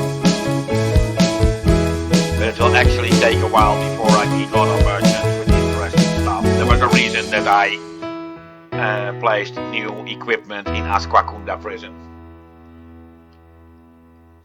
Of course, along with the dungeons that came before that. However, putting the last stuff in Asquakunda was only a logical thing to do, as that would be where the party would, for now, be complete, with of course the missing 8th Kara, who would join at the end of this chapter.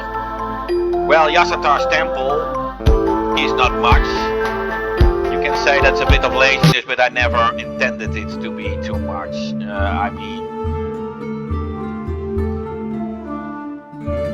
It is basically just a scenario hub, as you have them more often in RPG games. Working on the scenario can be important too, you know. However, there is a boss enemy here.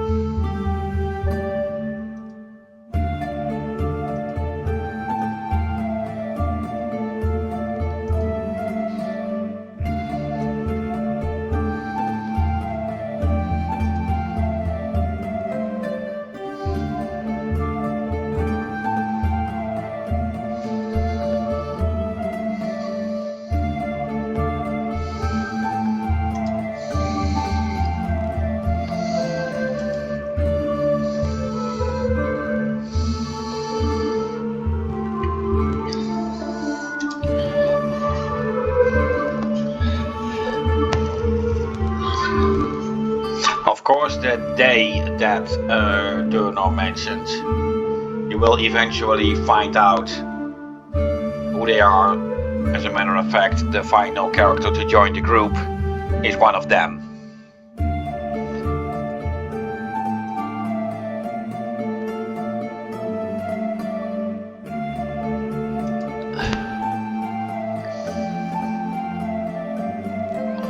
What is it with these gods? Gaggleton, that will be the next town. I can tell you a few things more about Gaggleton as far as the Phantasar lore goes, but first, well, like Silakandra said, I think we need to take care of that guy over there. A boss. Well, this guy is a kind of a puzzle boss. He can strike any character straight dead. However, he misses a lot and is very easy to cancel.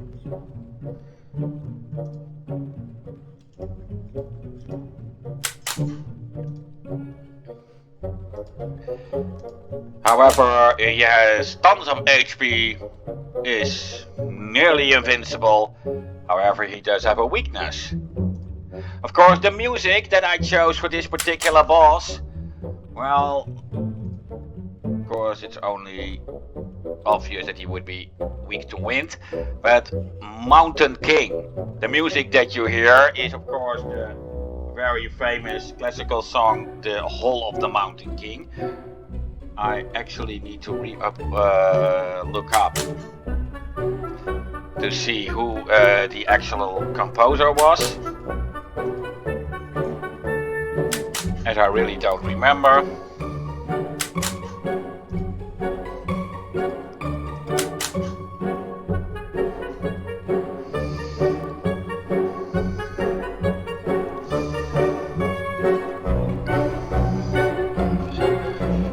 Of course, sometimes the timing is a bit rotten, because I don't think I can cancel it this time, or maybe I can. Oh, laziness. No need to do anything then. I do recommend to keep Cindy or Silakandra much in the background row if possible, and you don't want them to get killed.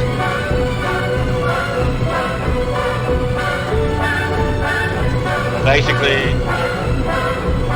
Iravonia and Silakandra are your most important characters here. Of course, Iravonia is the only one who can actually damage it. And in case you do need to go for healing, then, well, Silakandra is your girl.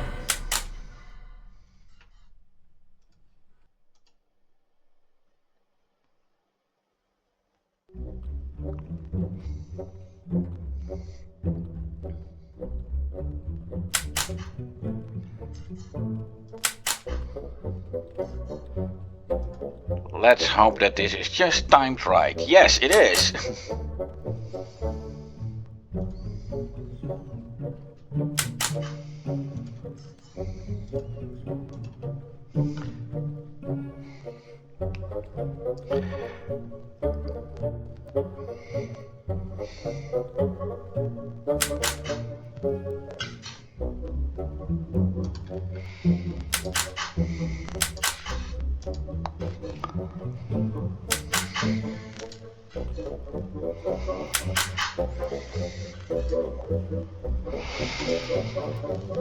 Yeah, now I really must act to Rebecca's defense.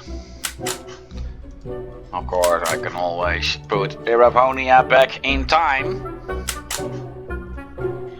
Always think tactically, don't be too eager to score. That will only work against you. And by the point that you reach this boss, you should already have enough experience to know that.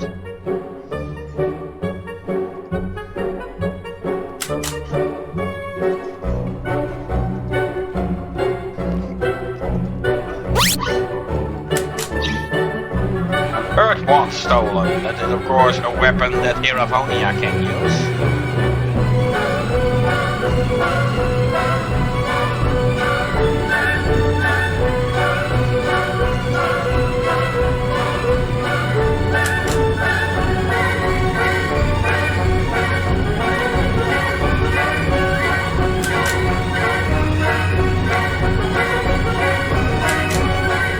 Let's see if I get a new move. No, that won't happen. But you never know.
I'm a bit worried about the time here.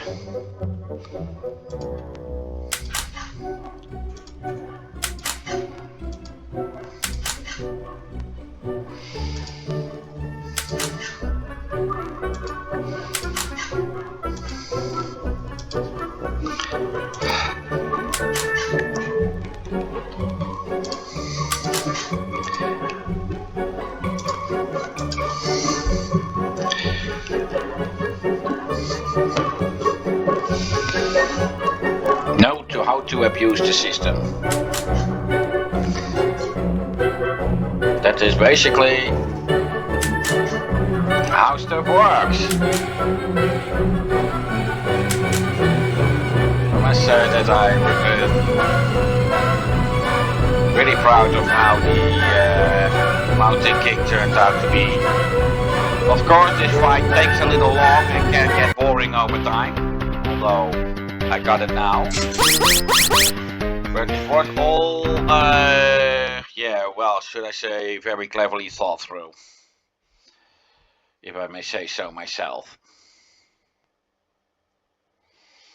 Of course, we see that Aaron has gone past Iravonia when it comes to levels. That is, of course, the result of his fight against Alderus.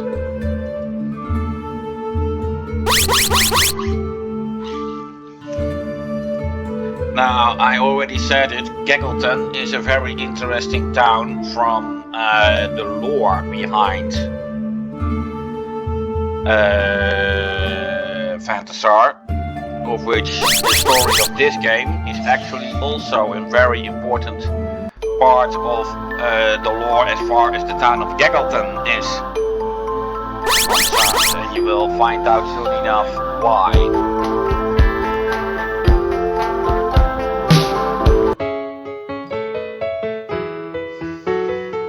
Now you see that the safe spot is blocked by a little girl. There are several treasures, including a Traveler's Emblem. But people are blocking everything. Well, I'm not going to explain why that is, but that has been thought about. The design of this town was, as it looks in the game, was not mine. I will be honest on that one. The one who did some dedicated graphics for this game asked me if he was allowed to design one of the towns, and he particularly chose this town also due to kind that is behind this town. and he did take a bit of a port-like setup in mind. My novel, Irreversible, which is a Dutch word, but there are only a few people speaking Dutch who know what it means, but it is of course meaning irreversible. The novel with that title goes into the deep of the genocide of the evil Quayaro, which was mentioned in the scenario of this game a few times. And Quayaro tried to kill all the elves living on Phantasar. Of course, he failed because there are still elves. However, not all of his soldiers agreed with that, and some would eventually desert and found their own town. And they were even helped by elves, who were also on the run for the same Quayaro. Of course, as this town had a lot to fear, as Quayaro deemed them traitors, and condemned for horrible death if he ever found them. The city needed some defenses, so that is why he took the more fort-like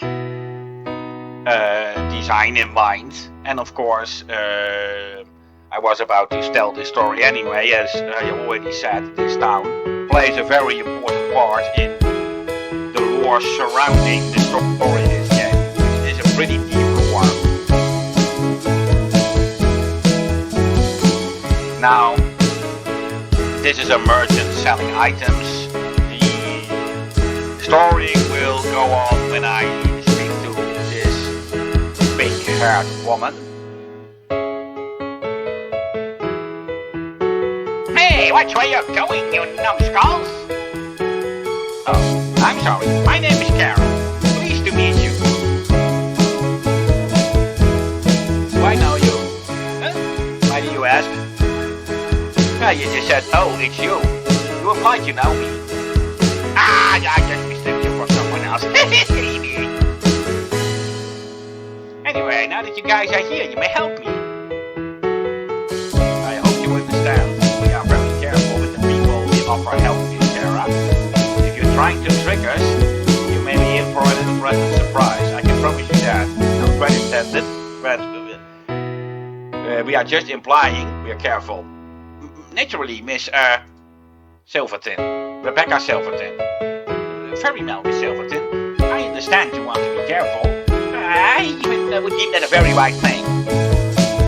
After all, the world's most comeback these days. You don't want to associate with the wrong people. Well, Miss Kara, why are you here and what do you want from us? I'm pretty sure you don't want Eric to enjoy your womanhood, as I would deem him totally nuts if we agreed on that. I'm not sure what you mean by that, but I have a feeling you're being rude. Drop out. Anyway, you know the history of this town. Long ago, more than 30,000 years ago, there was a war. Humans and elves were in that war. This town was built in the period by humans who just couldn't take killing elves for no apparent reason. Some elves came here and they were welcomed by the people they believed to be their enemies with open arms. They did fight harmony. As the humans were branded traitors, the elves decided to help them, and they used their magic to create a very sophisticated shield to keep the humans branding them traitors out. Well, I can at least say one thing. What Kara tells you here is completely true in the Phantasar War, although she of course oversimplifies the story. And she says more than 30,000 years ago. Well, it is actually even 40,000. But that is still 40,000. The shield also kept monsters out. It was a great system. But over time, the magic of this shield faded away. The pillars containing green magic orbs, the sources of the shield's magic, still surround the city. They are placed at several places in the forest that surround this place. You must have seen a few when you came here. I always wondered what those things were for. You're not the only one. Even the citizens here forgot that with the passing of time. Anyway, I plan to revive this form, but for that, I need to find magic power, which used to be mined in the abandoned mines of Iron Rock. If you want to know where that name comes from, just use a mirror. Well, it used to be a gold mine. Many people obsessed for gold came here hoping to find it. They never found it. But there was magic power there the elves could use for this city's defense. Now I can say, up to the point where I said that her entire story was true, she did put in a few lies. I guess you already figured out that Kara is not to be trusted. I can sense the power when I see it. However, I am not built for combat and the mine is for monsters. So you want to hire us as your bodyguards to protect you against the monsters? Yep, you're a smart man. Then, if you protect me along the way, I can fulfill my work to protect the city once again. What about our reward? I have 20,000 shielders in the bank in Venor. When I get my magic powder and can get back here in one piece, that money will be all yours. I don't trust her. However, we could use the money. It's amazing how much you get when you know to know when people give you money. Say, do you know anything about the Order of Onyx? Are you investigating an order? Those idiots are hunting us down for no reason at all. Oh, say no more. Say no more! They are an order of pure evil. I know all about them. Many people don't believe me though. They are the reason why I'm trying to fortify this city's defenses. If I manage to get this system working here, I might copy that to the other cities as well. Well, okay, if you guide me into the mines, I will tell you all I know about the Order of Onyx. I don't trust you, but I guess we got no choice, it's a deal. But if you try to trick us, yes, then I'll be in for a very unpleasant surprise, I know. Well, let's not waste any more time. Let's go! No, she's not a playable character. At least not now.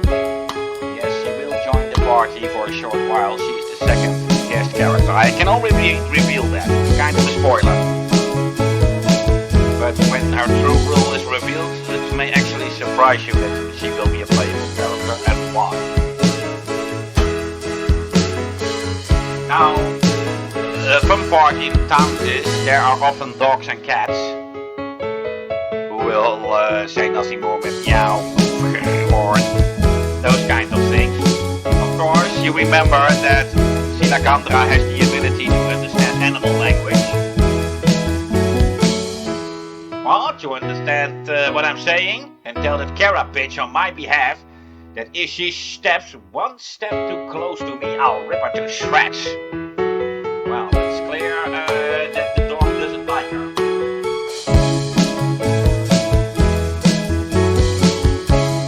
For some reason, my dog appears to hate that character. They say that animals do sense evil. Well, it's not that I like her myself, but I really like to prevent my dog going berserk.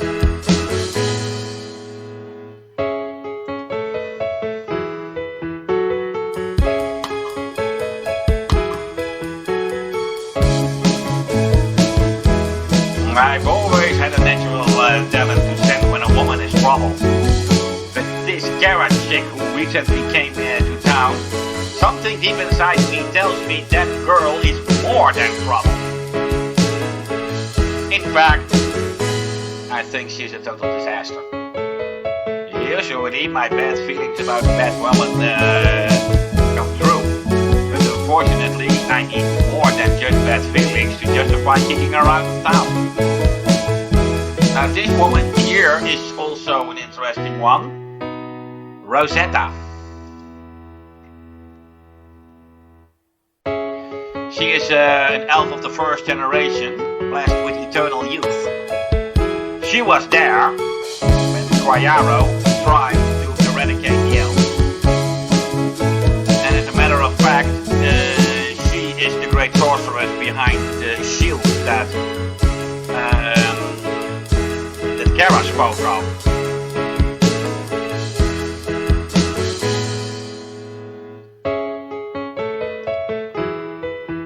For now, she acts as a stone master.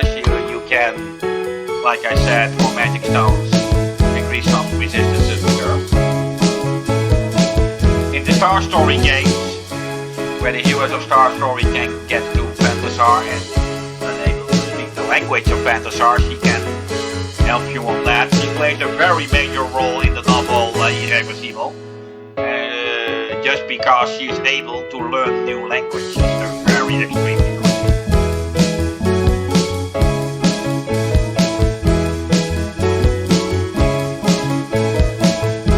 Well, let's leave this city.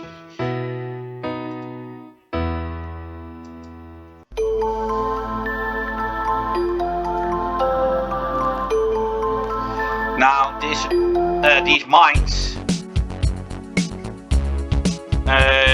were originally a teddy bear created dungeon. And therefore was a bit bound to the limitations there. That is also why there are no multiple rooms in this dungeon, but just one big dungeon. It also is a bit slower, and the encounter gauge will keep to replenish itself.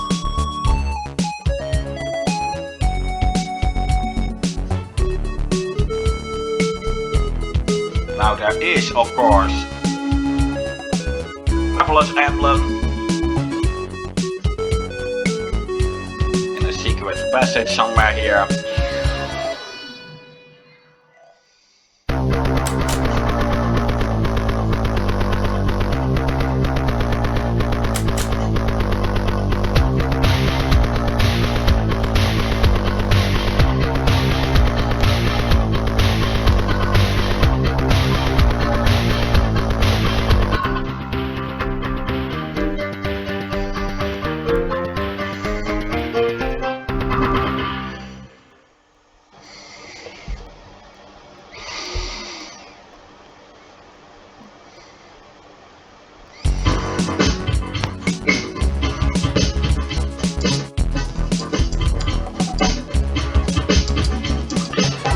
I thought it was somewhere here.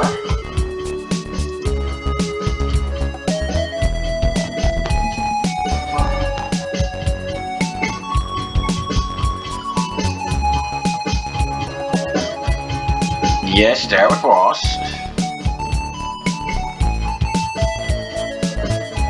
Okay, I guess I moved it.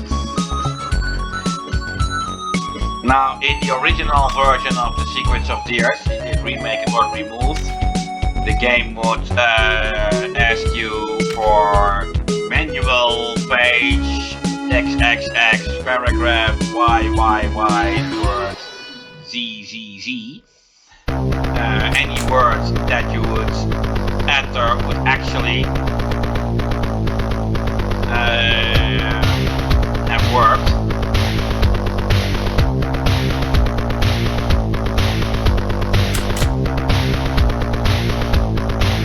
And it was just a parody to those old Dr. Check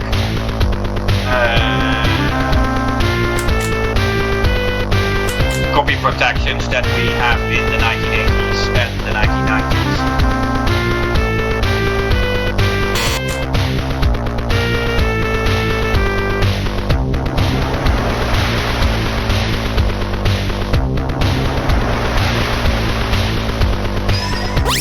However, in this remake I had a few technical difficulties and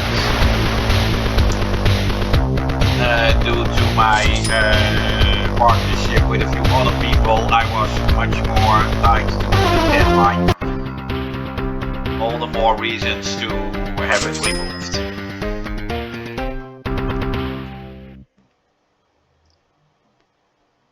Some arguments, unfortunately, and a few more reasons actually forced us to end our partnership. But at the same time, working alone also has its advantages, I can tell you that.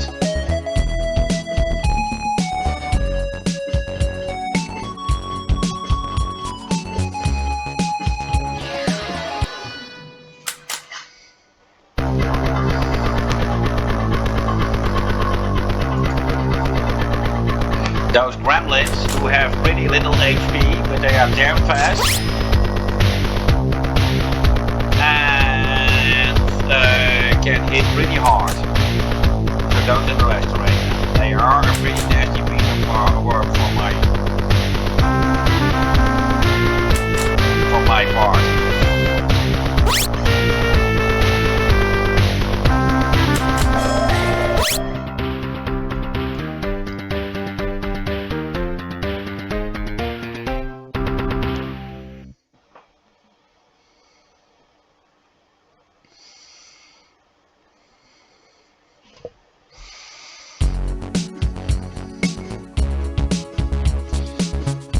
Now, of course, in the Vantasar cameo in Star Story 1, this dungeon is also present as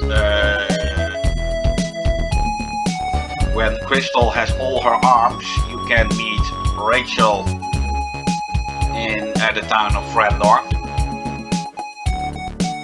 and she will then direct you to this mine for a special kind of metal which she can form into Crystal's ultimate arm.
Just get an enemy out of the battlefield. You won't get any experience for it. But hey, it can be a nice spell to have at your disposal in emergency situations. Unlike Small that Marianne has, it only works on one enemy. But that allows you, of course, to have some more precision. That can also be a nice thing to go for.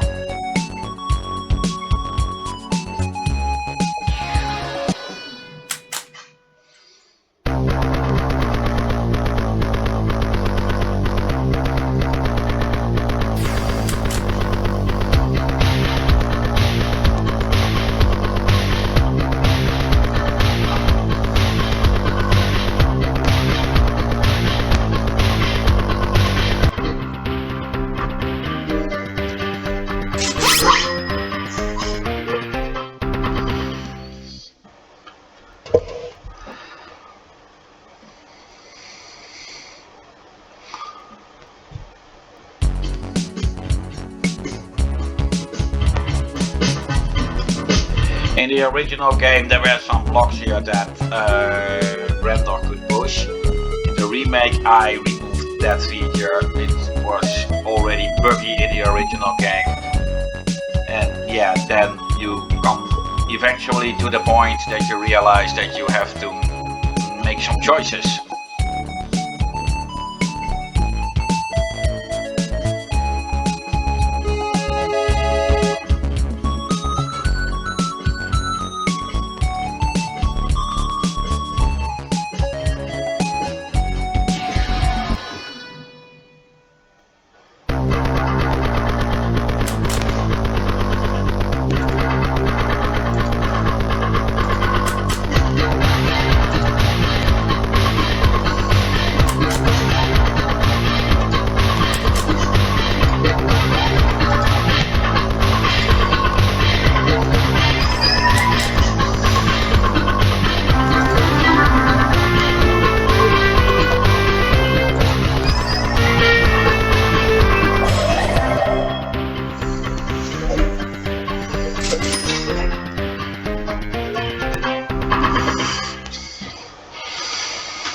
I guess I need to make another step forward and get myself into a fight.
Yes, there she goes. Hey, here she goes. She got a little too high, a little too low. She thinks she's made of candy. Well, let me reveal a secret passage.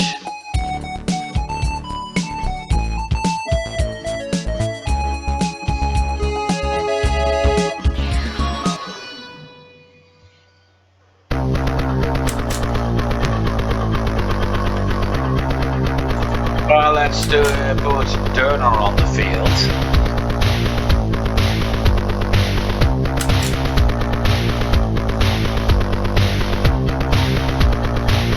Now let's charm a croc.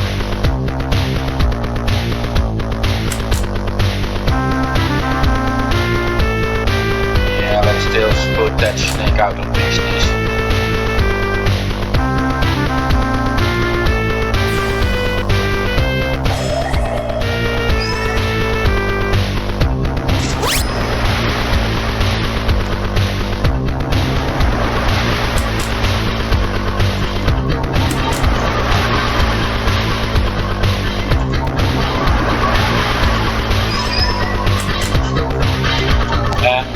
Let's also charm that bat. I would almost forget about that.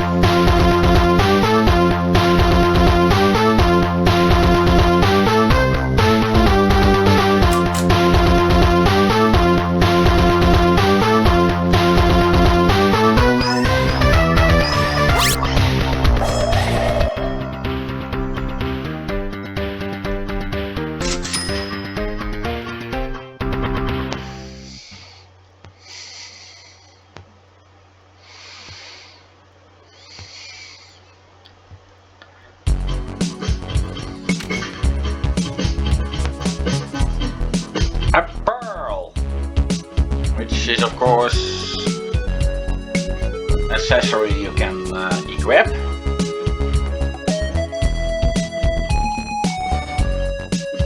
Something I always easily forget to go for.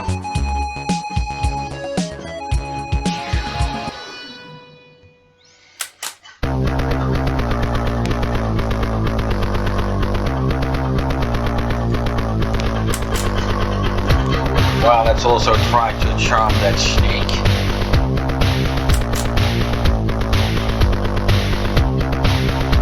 Yeah, who is more dangerous, that hack or that assassin?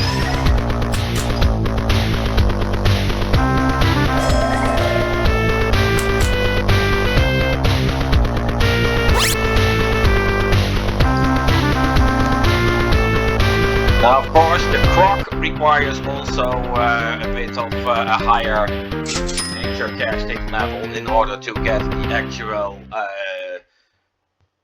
ability that is tied to it. As for the others, I really need to check.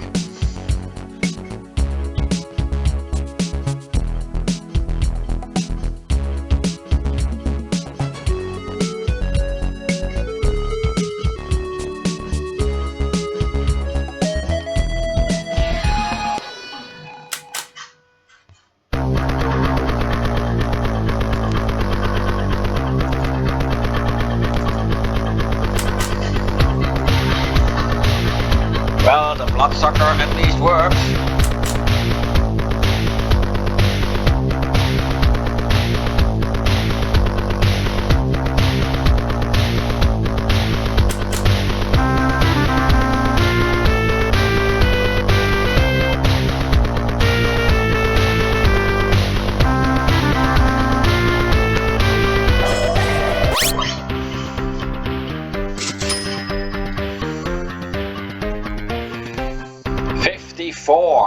Sword level.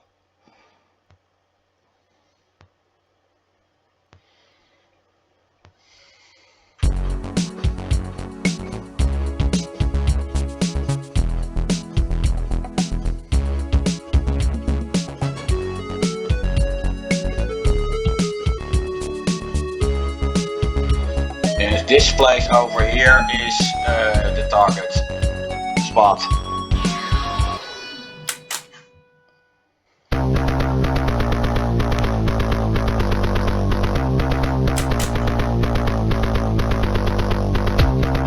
Yeah,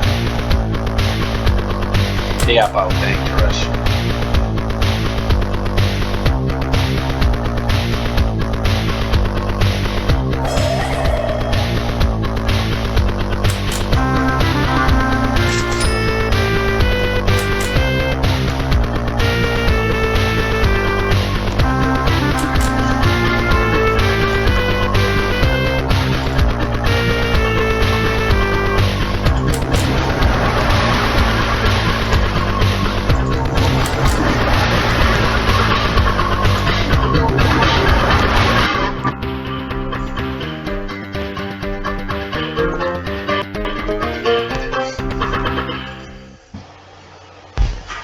Yeah, the hack was trying to cast the spell Death onto Durnor, which would have caused instant kill, of course, if it was successful.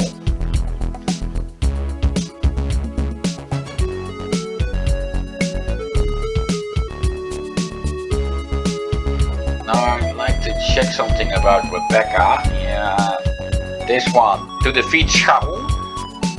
Sharon will appear in the next episode or chapter, so in the next video. Reach a certain point in the scenario. Yeah, I'm not going to tell what that is. And a certain boss, those are the shield bosses in those red giant eggs that you have seen all around. All of them are tied to a playable character, and that playable character can then get the best weapon they can obtain in the game.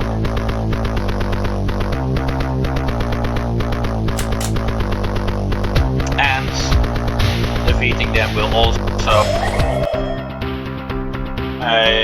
get a very nice special move or spell for that same character. So it's definitely worth to check out that seal side quest, but it can only be unlocked in the final chapter, so that is not something to concern with now.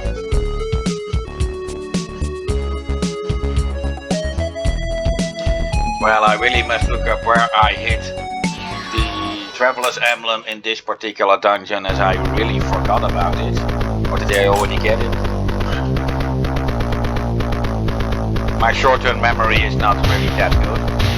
And sometimes my long-term memory also leaves me alone. I guess I'm suffering with age. And I'm not even that old. You are as old as you feel, they say. But when it comes to my own chronicles, I have already written so much that I sometimes feel like I'm already 33,000 years old. Which is of course bullshit, but you get the picture.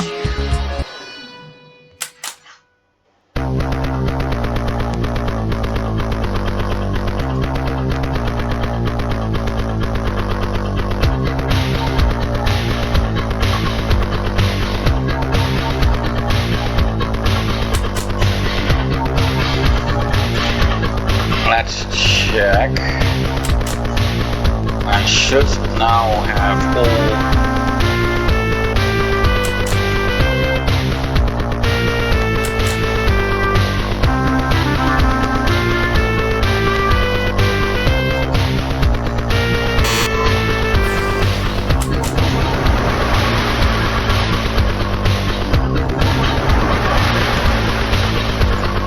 Yeah, all the specials that Dyrt could get from the animals he charms, at least up this point.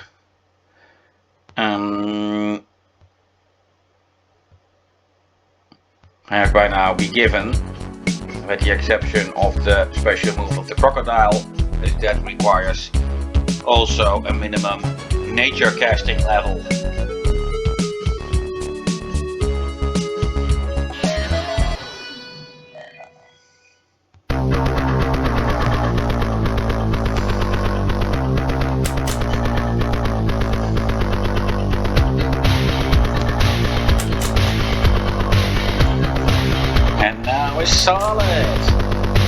Solid as a rock.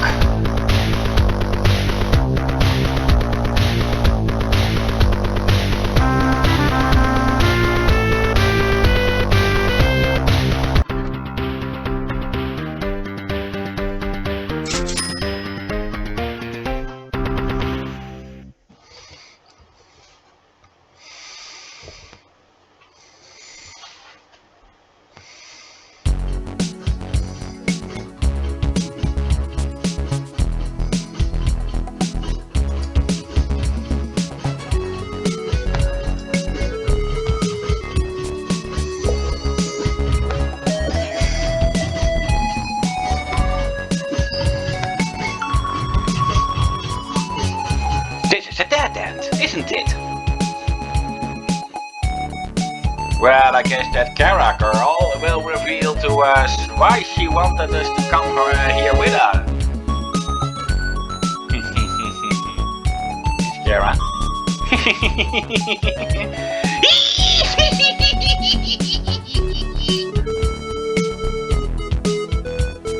That was so easy. Rendezvous and the others will now take care of the rest. Did you say Rendezvous? What are you talking about? Is that clear to you? She's the fourth member of the Order of Onyx. Hey! Just sprouted wings. Is she a fairy? A fairy? You offend me, little lady. Did you really think Nostramantu was the most powerful wizard of Phantasar? Did you really think the fairies ever deserved the magic they now possess? All they did was stealing the powers that was never meant to be theirs. Yeah, if you really want to know what Kara is talking about, then I'd say learn Dutch language and wait for my novel De Vleugels des Oorlogs. The English title would likely be The Wings of War. As what she means is fully explained in that novel.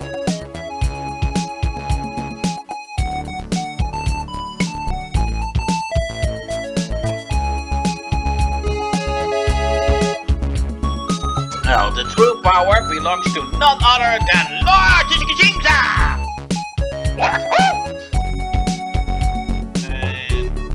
And Lord Jimza or whatever is the one who wants you to capture me. Can you tell me why? Well, that Lord Heartname is indeed the main antagonist of the story. So that is basically one of the spoilers that I warned you about. Ah, you truly are ignorant, aren't you? I won't capture you. The Order of Onyx has business in the city of Gaggleton. I normally wouldn't have bothered to bring you here. I couldn't care less if you all died there. The more the merrier. I only needed to make sure that you, Eric, wouldn't be there when it all happened. I am Kirana, sorceress of the Order of Onyx, and today I am going to be your prosecutor, lawyer, judge, and jury. Keep it up fighting me, and you are free to leave this mine. Don't fight well, and I might also be your executioner. Now, when it comes to Kara, aka Kirana, I can already reveal now that she was meant as the kind of character that you would love to hate. The two prequel novels I wrote about Lord Disgijinta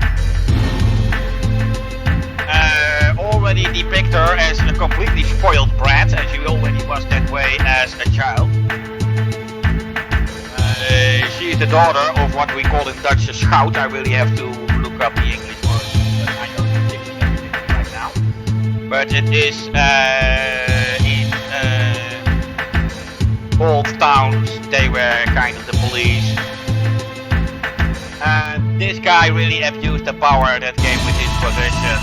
Everyone was too little care out to get decapitated.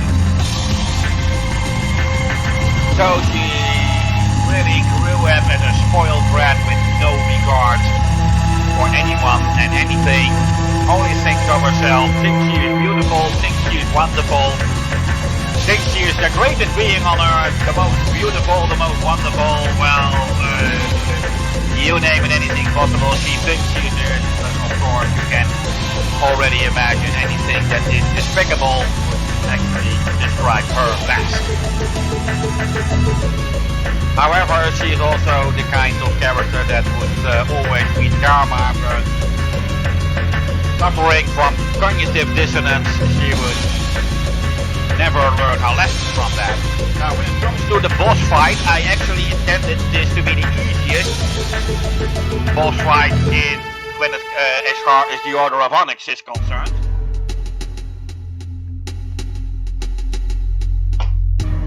Well, it may, if you don't know the true trick, look like it is the hardest.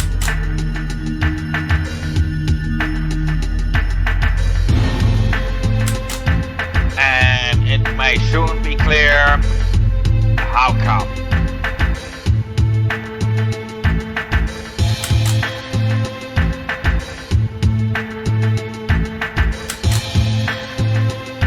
Well,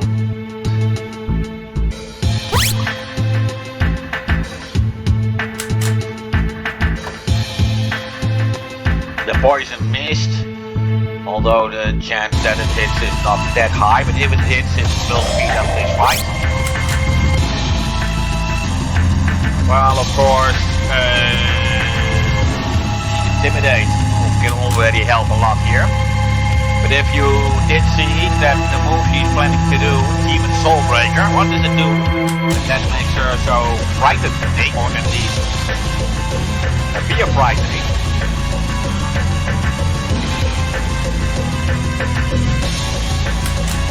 That move will put the entire party to 1 HP.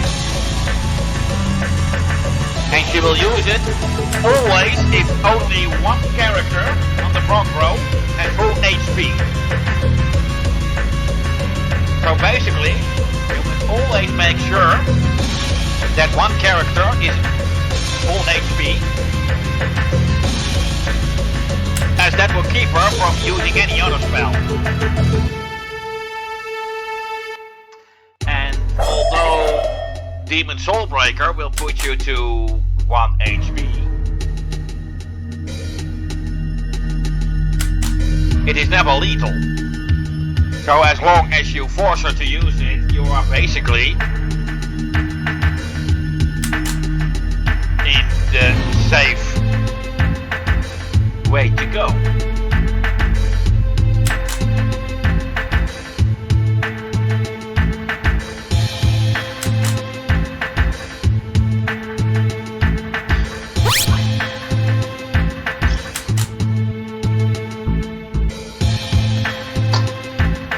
I guess I'm just blessed now with the timing that Maria and Kirana are from each other.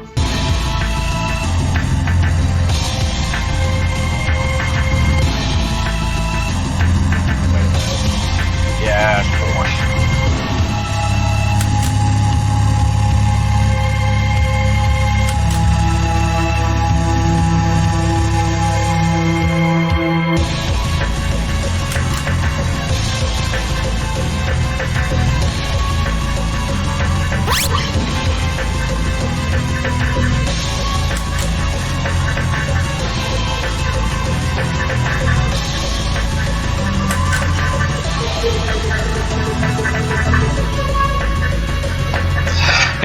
Not really fruitful to use magic on her. She is the mage of the Order of Onyx, so I guess it's already easy to guess that she has a higher resistance to any kind of magic you can think of.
Like I said, she was supposed to be this easy.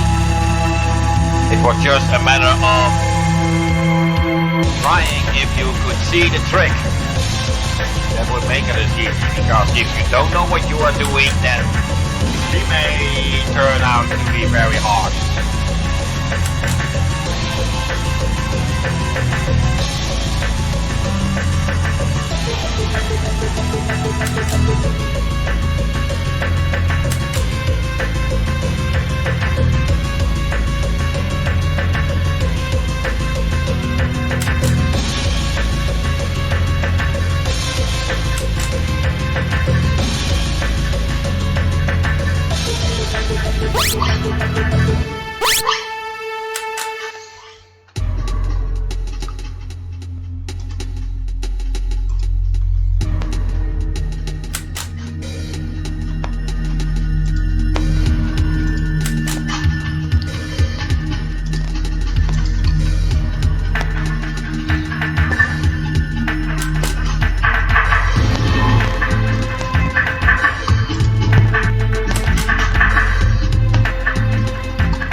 She should be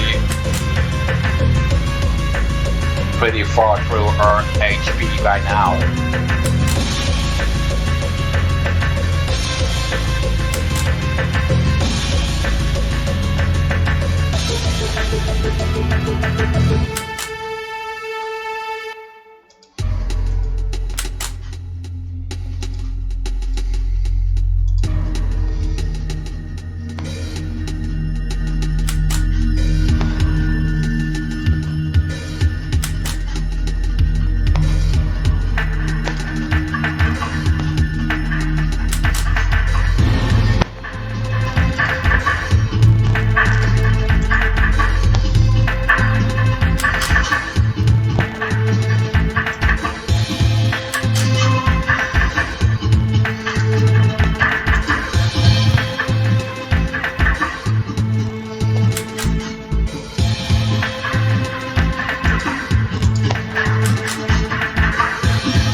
Let's see.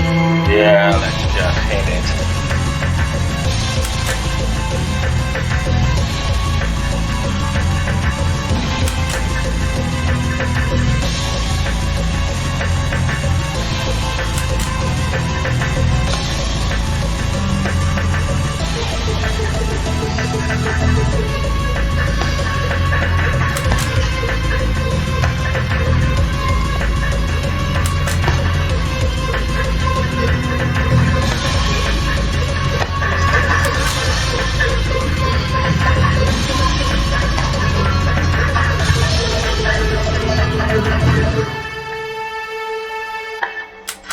At last!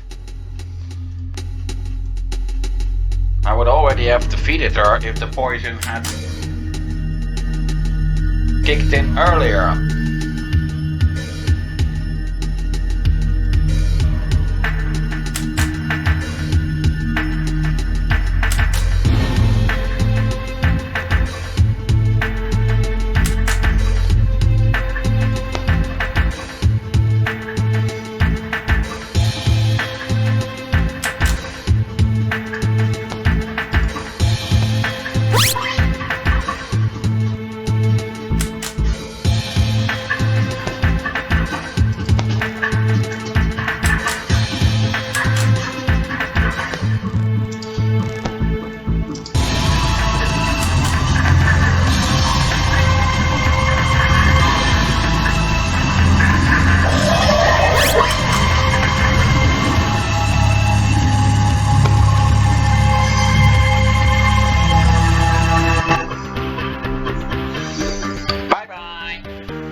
Well, that's enough. I bought enough time.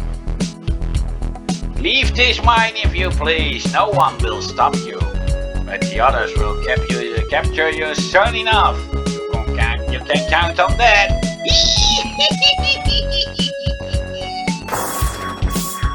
Of course, a female voice actor would have done a better job always.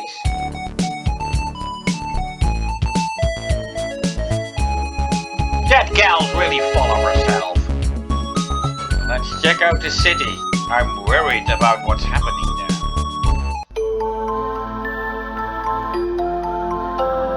So, Gaggleton it is.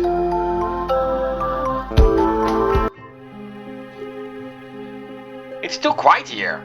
Where is everybody? Nothing vanishes without a trace, unless some really advanced magic was used. Can't it just be they all hid inside their houses? I don't think it will hurt to search all the houses, but I'm quite certain this city is entirely deserted. How can you be so sure, sis? You remember what that Kirana bitch said? She didn't want us to witness what happened here. She made it perfectly clear that she was just distracting us from whatever it was that took place here. A full-scale investigation will be in order to find out what happened here and how.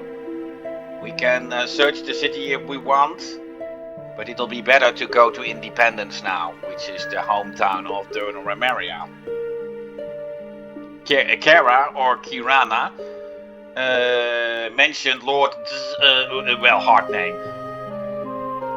But I'm pretty sure I heard it before. The king of Area will be interested in this. Turn on. I know they want to keep themselves hidden, Maria, but they are the only ones now who can help us. We simply have to contact them. Understood. Let's get to Independence as soon as we can. Of course, all the treasure chests that you couldn't pick up before are now fully available. Even that traveler's emblem.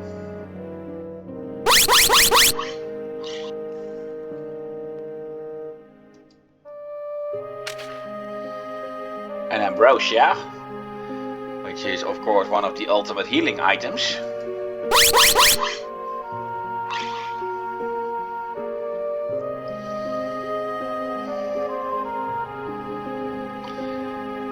Don't hit high-class girls like me. That is of course the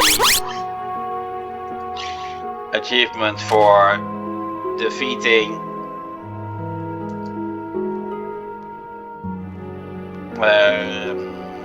Kara in the mines.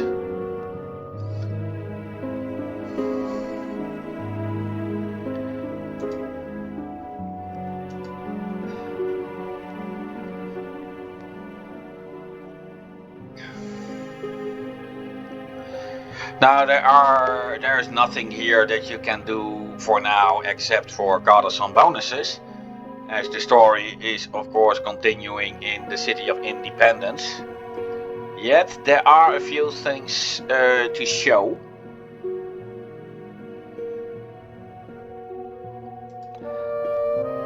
First of all, this place, there would be guards here who would not allow me to go in there when the city was still alive. Well, now that they are gone, you can enter this room. This is a bit of a tradition in the Phantasar themed games, that you can gather black orbs, and when you find them all, that you can find Juggernaut. Juggernaut is sealed behind that door. If you find all 6 black orbs and place them in these respective holes, you can fight him. I'm not going to show that in these videos. Juggernaut is supposed to be the uber boss, meant to be as good as undefeatable. The boss is really set up to make you players able to prove yourself, and I'd love to see someone make a video of defeating it without cheating. And I wish you very good luck on trying.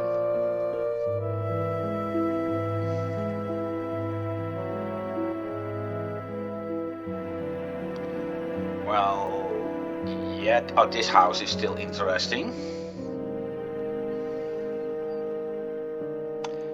If you were here before, then a scientist and his wife would be here and call you back if you would try to go down this stairway. But now that they have disappeared, you can just enter it, and here we have another red seal. This note will open a secret dungeon. Of the mysterious areas on the continent of Dalisto, none is as mysterious as the peninsula on the east side of the continent. I still wish I could figure out the source of all of it. Some very strange places can be found over there. One of the oddest is perhaps the Abyss. The place changes all the time, and some very odd monsters made it their home. Whoever is bold enough to enter the place must realize the difference between bravery and stupidity. With that, the secret dungeon, the Abyss, has been unlocked. Now I'm not going to do that straight away, as the moment that the final character will join the group is slowly coming near. So perhaps it is best to wait until that character has joined us. Here is the access to another bonus dungeon that you can only enter if you have a certain amount of achievements, not only in this game but basically in all my games. I will not enter it during this video. I will dedicate a specific video to those dungeons when I've covered the entire main game and the side quest that can only be unlocked in the New Game Plus. Well, let's set out. There's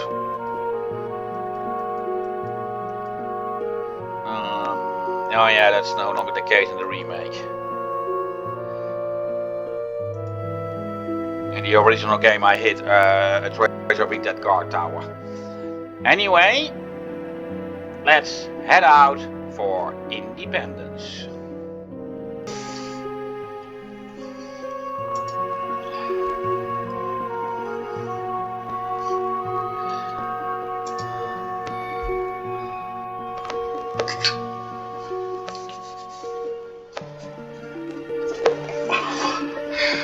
By the way, the town of Gaggleton. Yeah. This game shows how it met its demise. The novel Irreversible shows how it came to be. And in my upcoming novel, which should be released by the time that this video is released, actually shows the town, well, in full running order. Well, of course the Abyss has been unlocked by now, but like I said, I will visit it once the final member of my crew has joined, which is one of the last things that will happen in this chapter. So the secret dungeon will therefore also be shown last.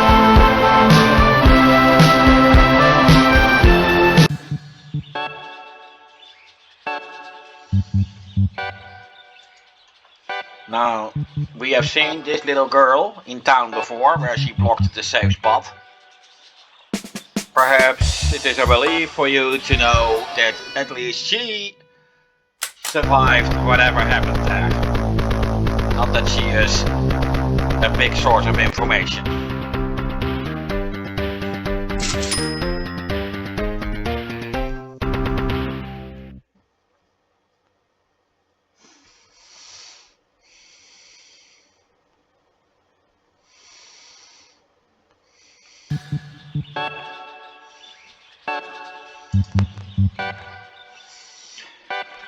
I mean, when you talk to her,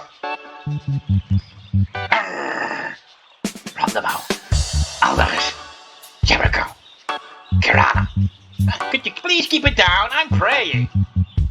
Of course, you've already recognized her name, Arya. Yes, she is a homage to Arya Stark, who was calling all the names of people she wanted to kill as a kind of prayer. That at least confirms that whatever happened in Gaggleton, that the Order of Onyx is responsible.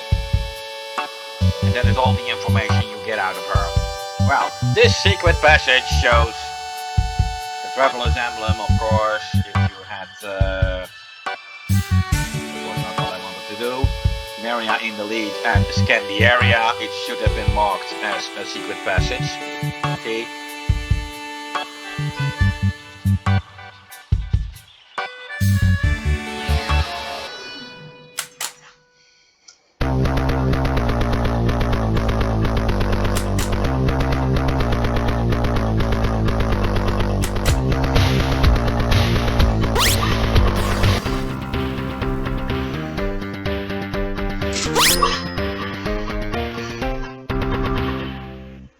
Level 51.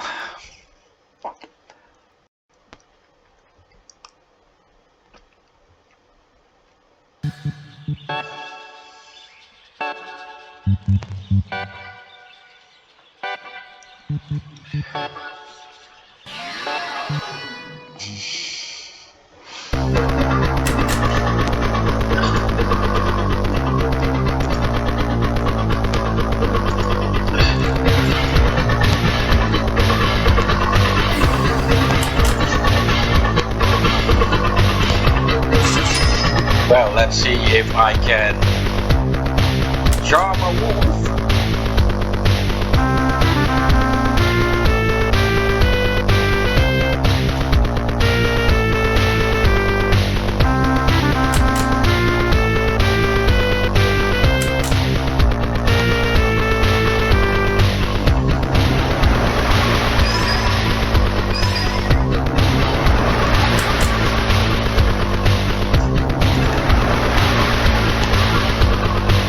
I don't have enough power for another fire blast.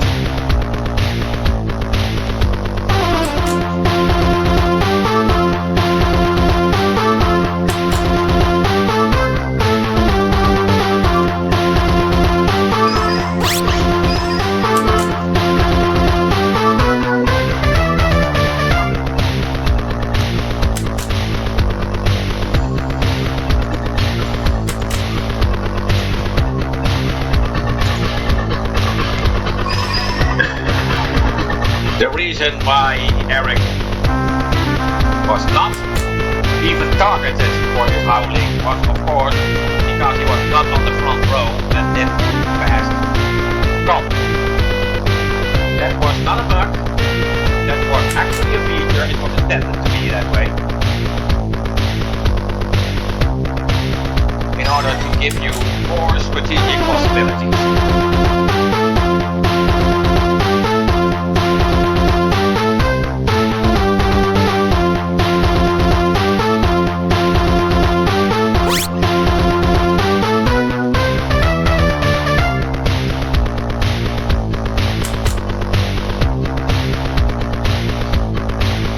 Well, let's do a cleave. Let's see.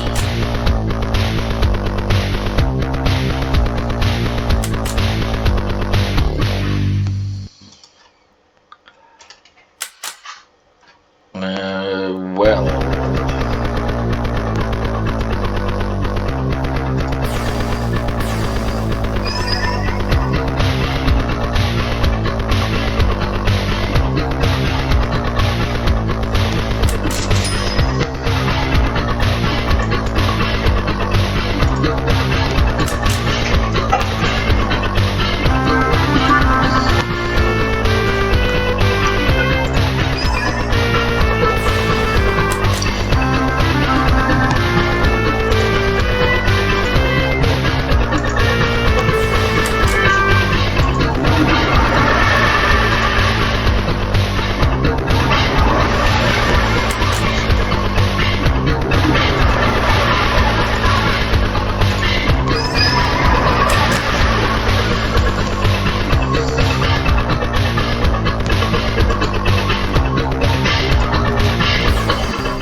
Yeah, and that is of course the first black orb.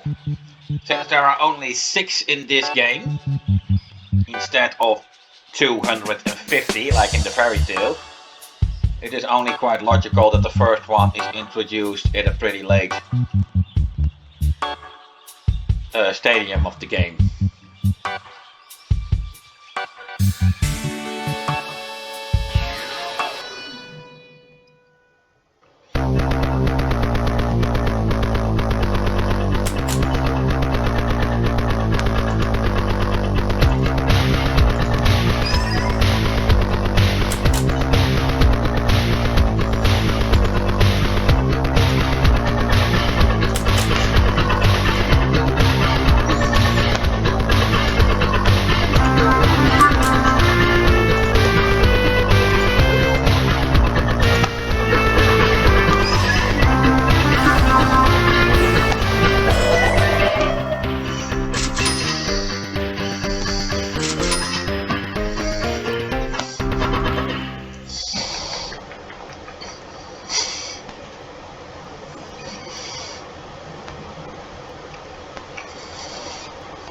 I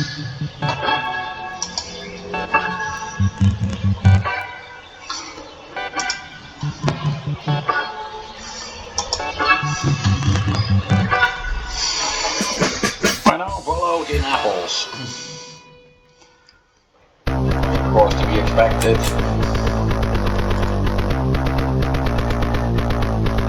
Apples are mostly, since they are the weakest healing item in the game, the first ones that you stop actually using. Of course, that is horrible English grammar, I know that. You can tell me. As it only shows that you never had a proper point in the first place.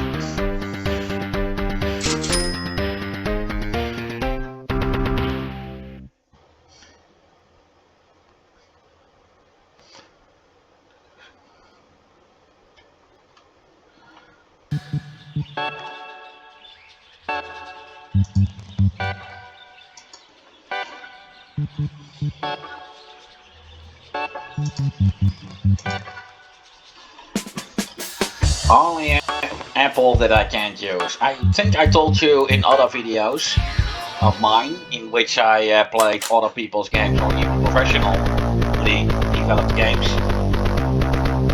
that in order to be a good game developer you have to be downright evil.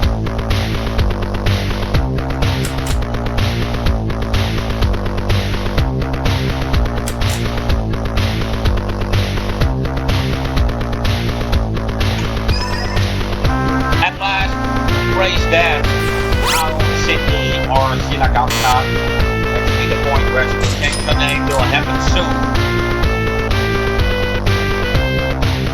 Actually, it will happen as soon as this dungeon has been completed.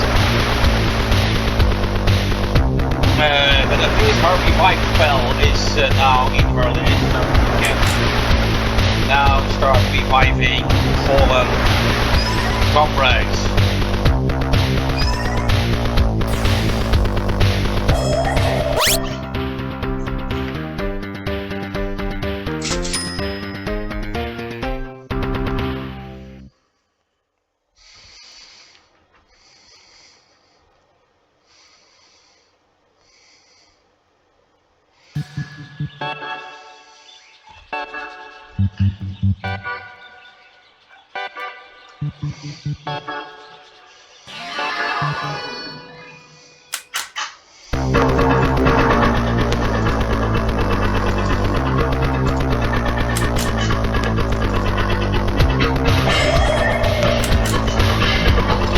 Let's see. I need to see the time gauge. Yeah, I think I will let Eric do this. He needs some points with the red dragon. Anyway.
to both Rebecca and Silakandra.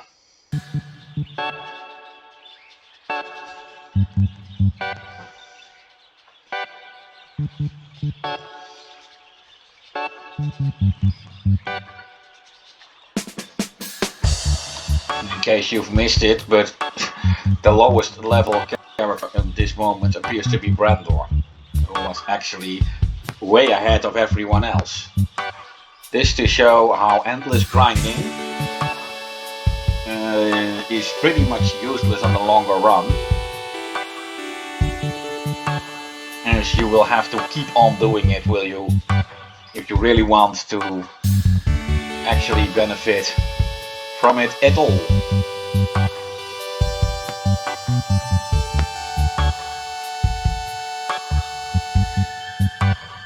However, of course, not gaining experience at all is also not a good idea.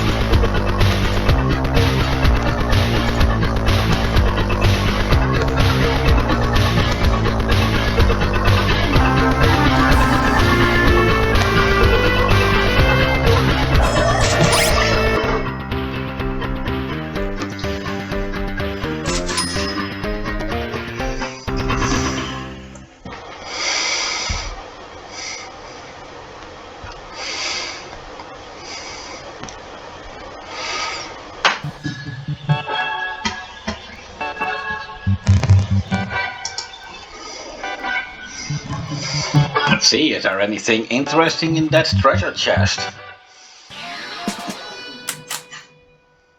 Interesting enough for a croc to guard it, I guess.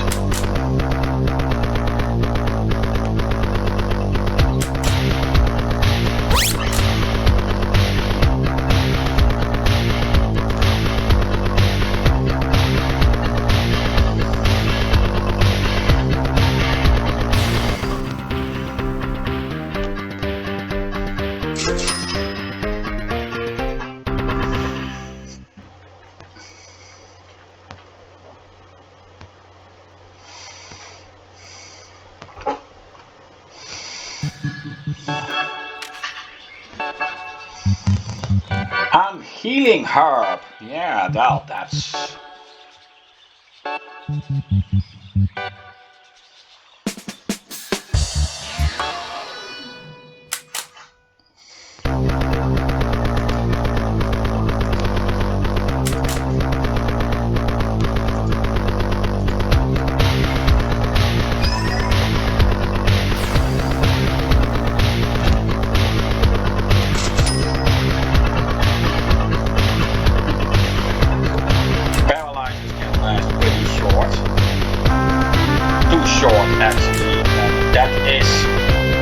actually a bug, but as the entire game balance did completely revolve around it, I was basically forced to leave the way they were, or I could have the entire story, the entire game, which was given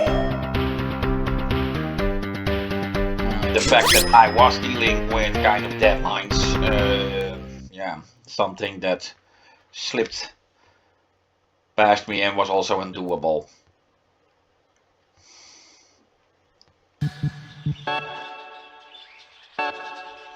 That is a very important lesson that you have to learn when you want to develop RPG games yourself, is to keep in mind that you will have to make very, very hard choices that your players will never thank you for, but which you have to make, otherwise you risk your project never getting finished at all.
Stop will be Independence. Before I go there, I will first go to Keggleton to save the game.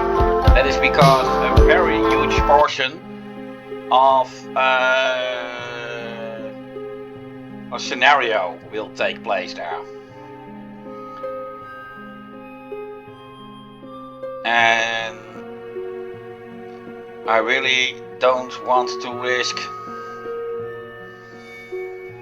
some data loss because my computer has been unstable for a pretty long time now.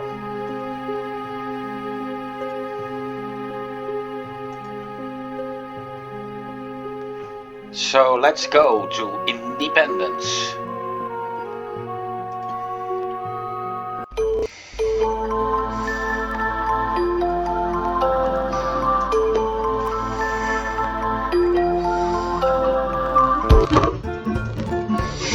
Now, I'm not going to recite everything that will be on the screen now.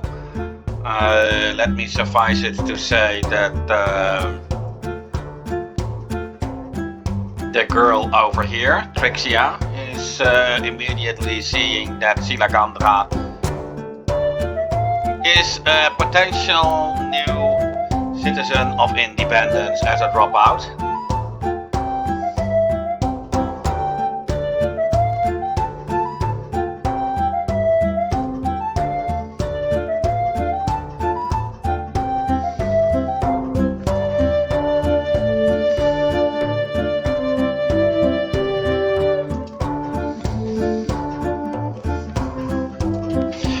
Well, since the dropouts are a tribe of free thinkers and an incoming phone call, I must answer it. Just a moment.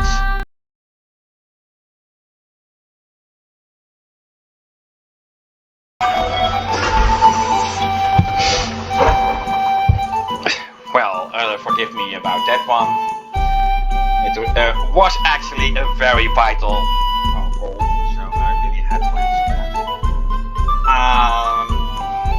Just when I reactivated the game, it went to the next part of the scenario. Sorry about that, I'm done with your reading it, but I would talk on anyway. And like I said, I'm not going to recite all this. This is scenario, I actually recommend to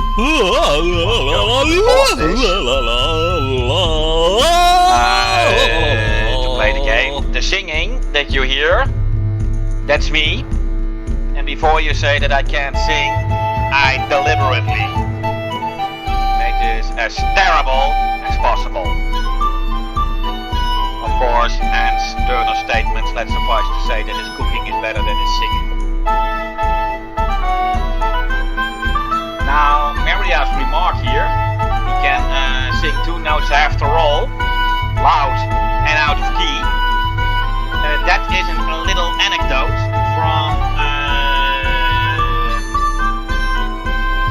from the parents of my former girlfriend.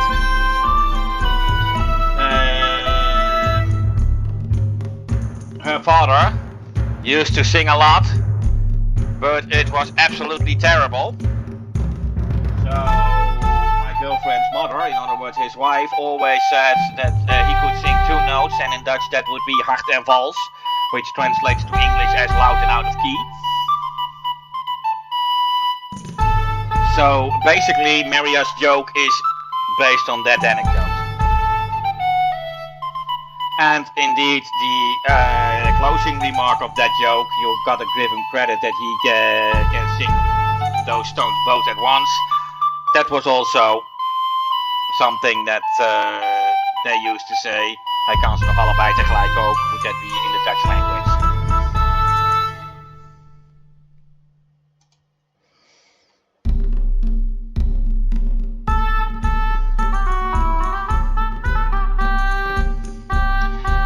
Yeah, Hando Stilor.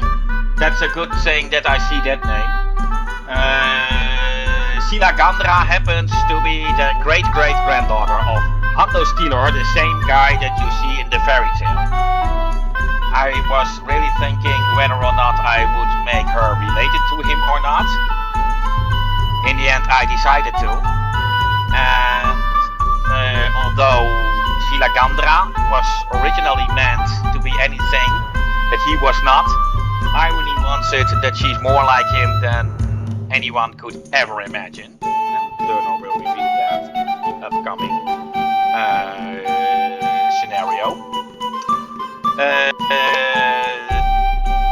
First of all, the naming system that the so-called stiffs, the followers of the life philosophy of the harmony, that both Sila Gandra and the elves in this particular village rejected, that system gives children always the first name of their mother and the first name of their father. Which one comes first depends on the gender of the child. Would it be a boy, then the name of the father comes first. Would it be a girl, then the name of the mother comes first. So, in Sila Gandra's case, we already know that her father is named Gavaldar. Gandra is dus, or is so, the name of her old man, the first name of her old man. Valdar is pretty logic to fill in the first name of her paternal grandmother. Now, if we go to her mother's side of the family, the only thing, of course, we know, of course, for sure about Sila Gandra's mother is that her first name is Sila. And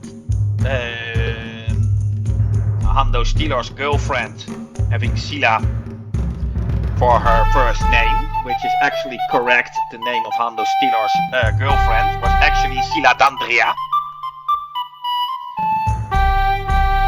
So we can conclude that Hando Stilor and Sila Dandria had a daughter, and that all the way down the female bloodline we would eventually come to Sila Gandra.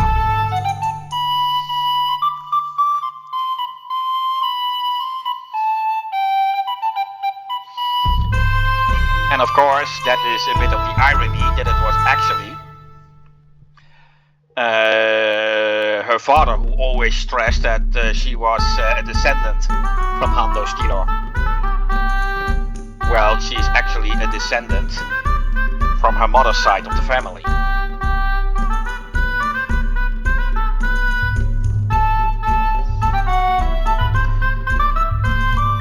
And this is, by the way, also true. Hando Stilor is the co-founder of the Dropout tribe. However, many stiffs never knew, and if they knew, they always denied it. Doesn't that sound familiar with real life? Yes, particularly since the 2020s. That has only become way more obvious, at least to our generations, than ever. And then to think that the story behind this game was written decades before that, and even the game's first release was far beyond that time, before that time.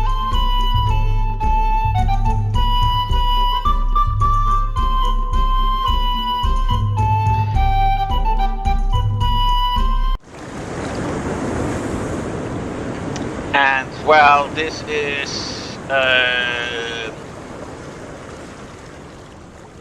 of course where the introduction of Dönor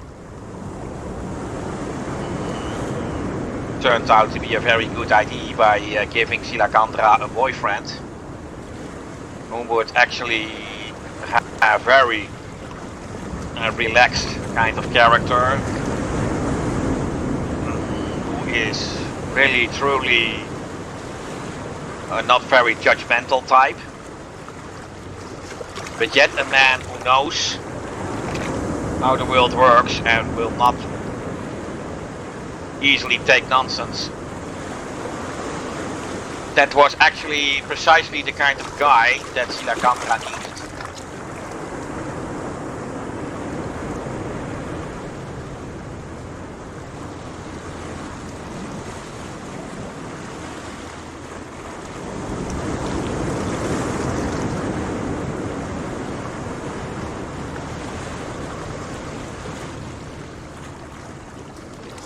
None of the dropouts believe it was Benieria who came up with the harmony.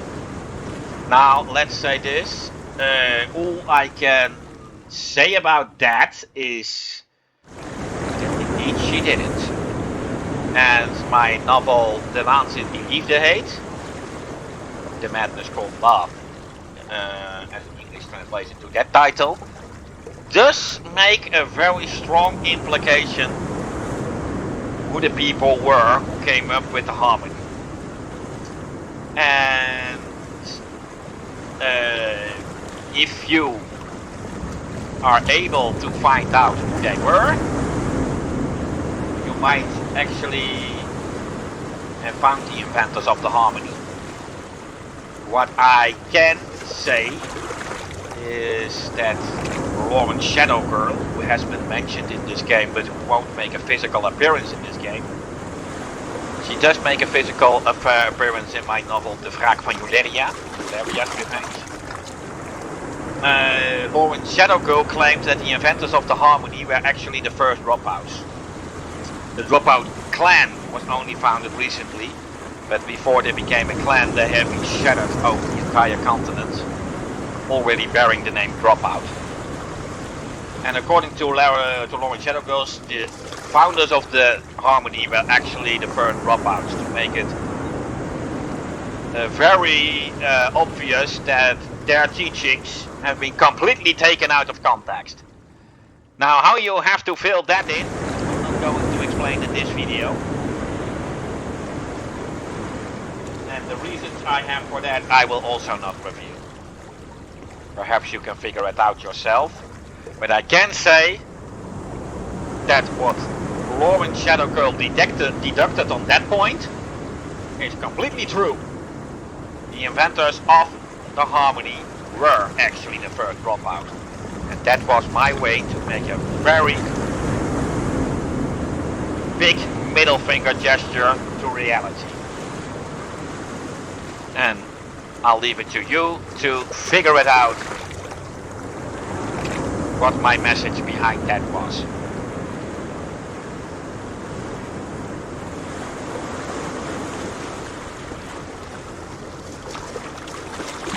Scylla Remu and Gandra Valdar.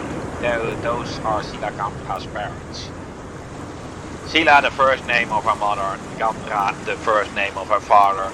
Scylla Gandra herself being a girl, mother's name first, father's name second. Hence the name Scylla Gandra. Now, I can also reveal, although it is never mentioned in the game, Scylla Gandra does have a younger sister. And her name is also Scylla Gandra. After all, same mother, same father, same first name, same last name. In order to tell them apart, since this Scylla Gandra is the oldest, she is Scylla Gandra the first, and her younger sister would therefore be Scylla Gandra the second.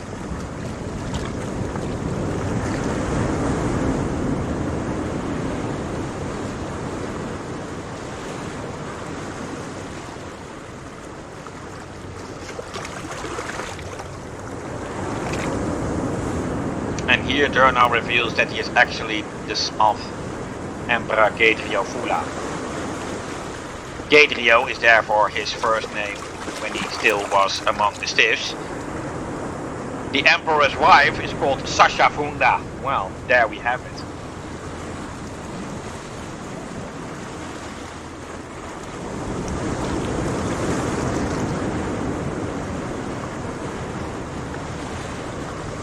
Prince Gadrio Sasha died and was reborn as Dyrt. And we also see that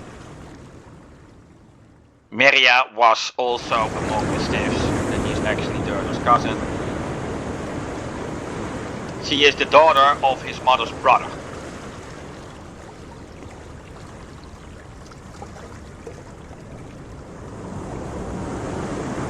And I don't really have to go into the deep of her name, but perhaps that already makes it easy to figure out her second name. Let me know in the comments below if you know what the second name of Meria is.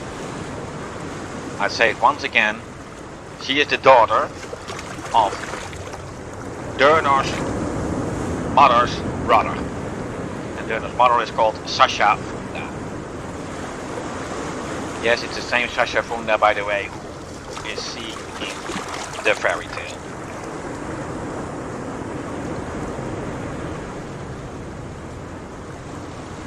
Do you really want to let Scylla Gandra die and be reborn as one of us under a new name?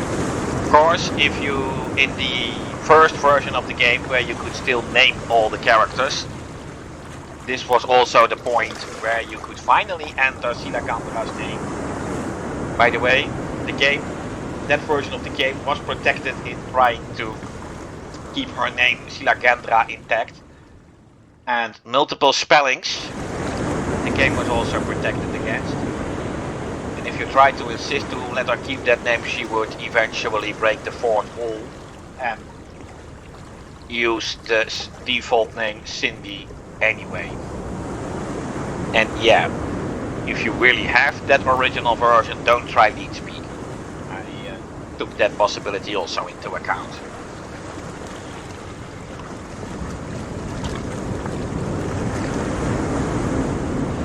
Cindy. My new name will be Cindy Scorpio. In the language of Phantasar, you pronounce her name differently. In the language of Phantasar, her name would be pronounced as Shindy.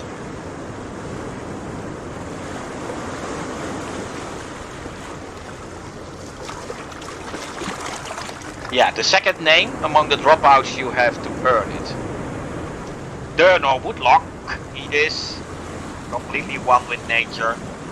His kind of blue mage status, to speak in Final Fantasy terms, is of course due to his devotion to nature. Hence his last name Woodlock that he earned that way. Meria, as a rogue, a thief so to call it, has the name Meria the Magpie.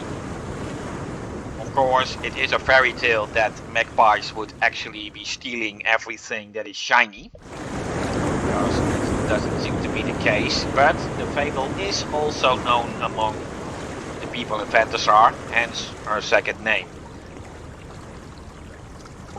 So basically other people have to give you that name. In a certain sense, in Cindy's case, the name Scorpio was given by someone else. Even though that someone else is not an elf, that doesn't matter. It was given by someone else. That doesn't have to be an elf, and it doesn't have to be a member of the Dropout tribe. Remember who that was?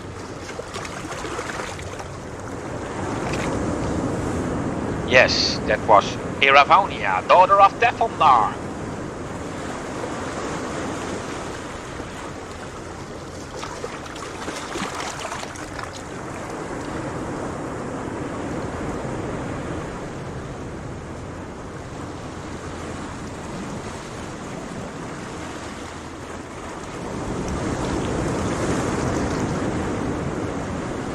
So basically, she named me before I even heard of the Dropouts. And with that, the tradition has been upheld. Silagandra has just died.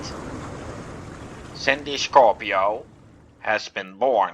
Scorpio means scorpion in Latin.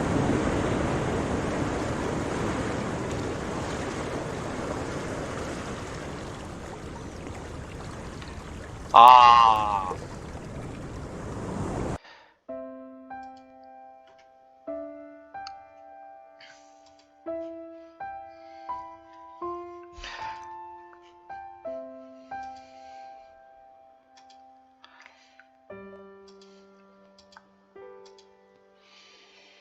Yeah, we see multiple couples coming to be in the course of this game. Of course, it was already hinted that Iravonia would be in love with Eric. Actually, she is. And the fairies have a magic love bond, and Iravonia is bound to Eric in the magic love bond. She only refuses to admit it. But there's no fairy who can keep that up forever. Turner, what are you doing? Well, I leave you 3 guesses. Yes. Yeah, if you think he's undressing her in order to make love to her, then you're correct.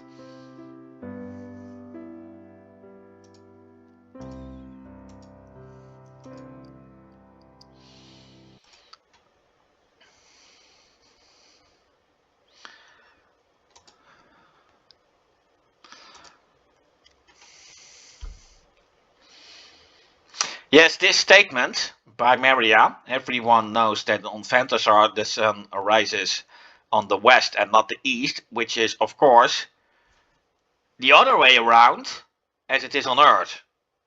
On Earth, the sun rises in the east and sets in the west. On Fantasar, it rises in the west and sets in the east. This has been inspired by the fact that the same thing happened on the planet of Venus.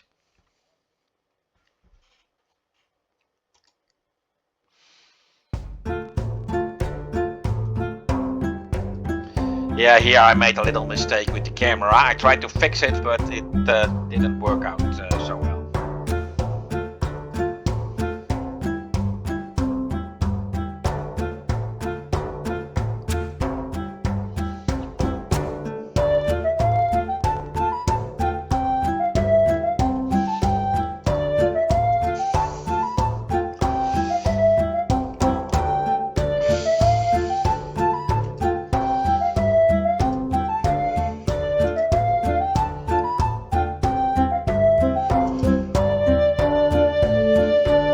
So much honor for little scorpion. Well, and from here the game will actually resume in the actual business. Here is another survivor of the Gaggleton attack, Rosetta. She simply left town shortly after we followed Kirana, and that coincidence saved her life. And she still girl acts as a stone master. This little girl, she's just a stone master in this game. But she's mentioned in several novels of mine. This is Flora. Nobody knows her first name. Flora was the name she earned. Because all she cares about is taking care of flowers and everything that grows. So that she earned was very pretty obvious.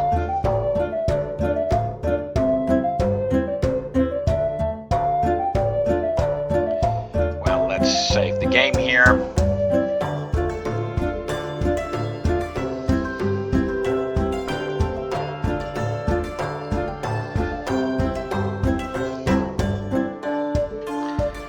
And let's go to the marshes.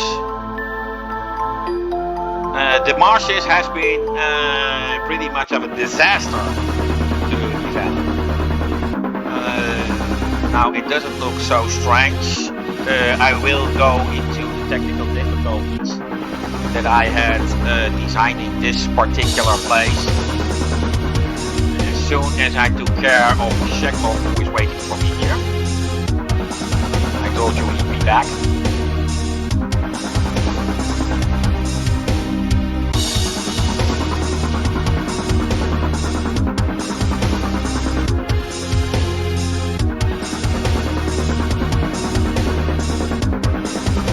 I think the day I spontaneously turn into a boy without any magic power involved will arrive sooner than you will truly become a king of crime. No, this was not a statement against woke. This game predates that entire woke crap. So, if you really want to see it like that, then I can really say that it is merely a coincidence.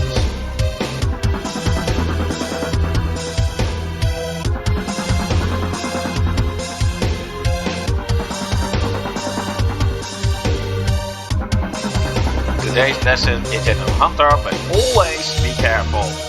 In the wild, it happens so easily that the hunter becomes the prey.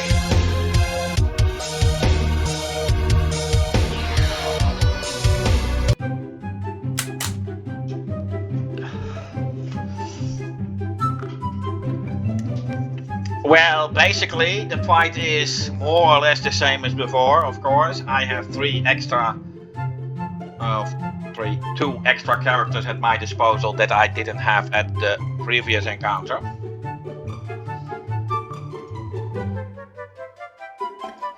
And the effect that his crystal blade can bring forward have been expanded. So more effects can take place now.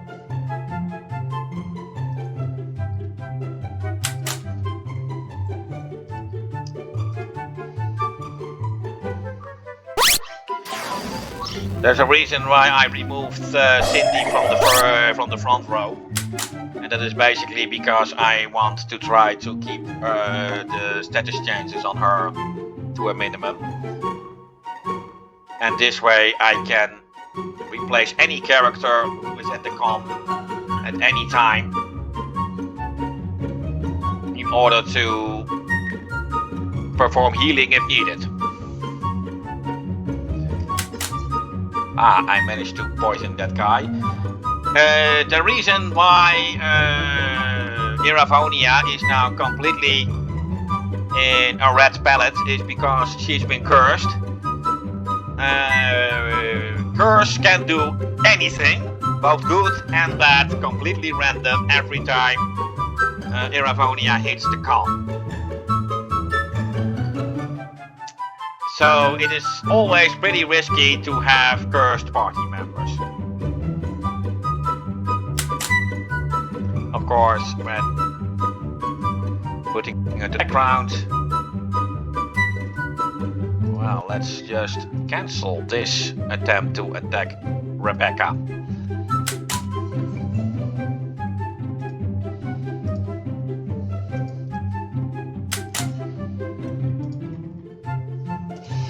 Now it is also nice to note about poison, as it does of course do damage. the damage inflicted is also dependent on the chosen difficulty. When you play in the casual mode, then the damage that both the enemies as the playable characters can get from poison will be the same, and it is a certain percentage of your maximum hit points. In the easy mode, the enemy has a higher percentage than the playable characters, and in the hard mode it's of course vice versa.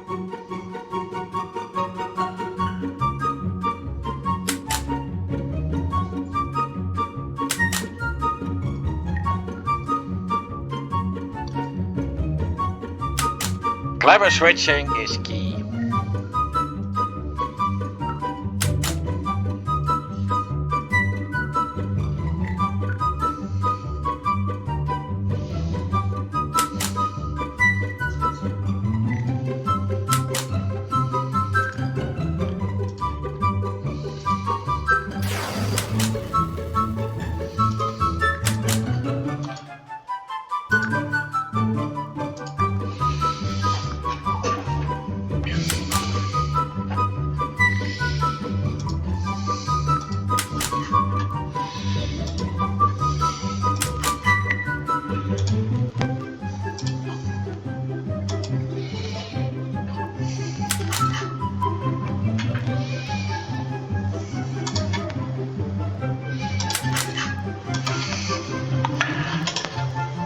Oh, it doesn't really matter. He was going to attack Iravonia, who is no longer on the front row.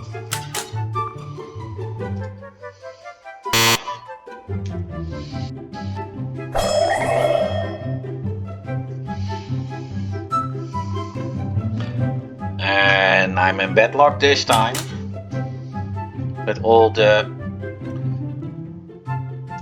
Crystal Blade cast this time was merely sleep.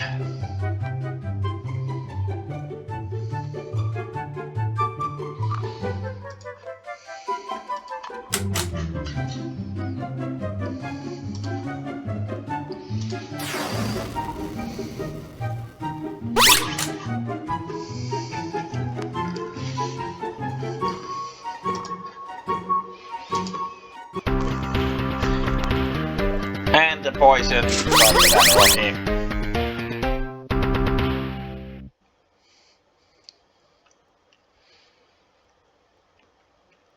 Yes, thinking tactically, that is key in this game. It still amazes me how well it worked out in this game. Perhaps even better than in all my other RPG games.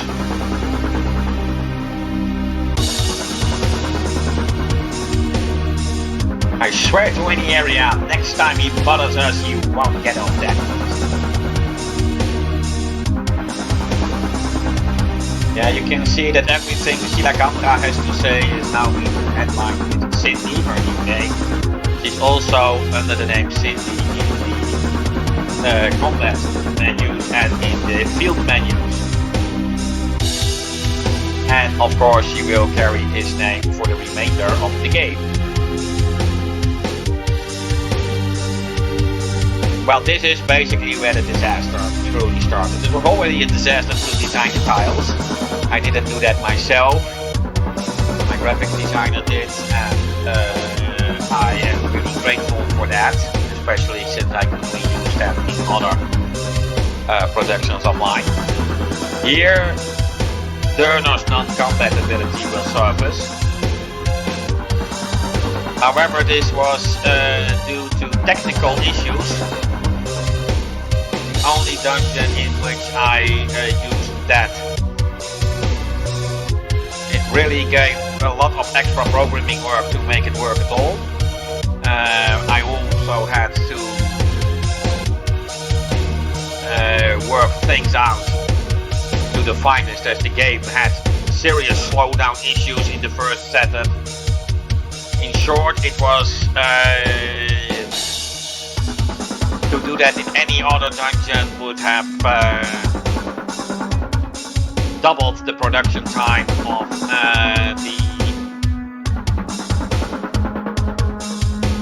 that specific dungeon.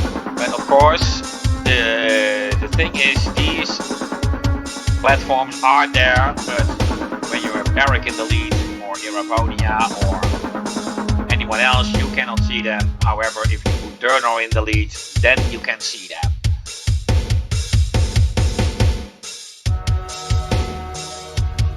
Their appearance and disappearance is basically based on the Pythagorean theorism.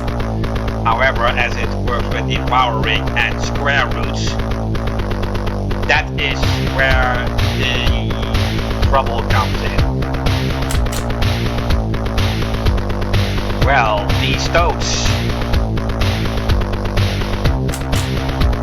can of course be charmed. Perhaps it's a good idea not to do anything until the charm has been completed.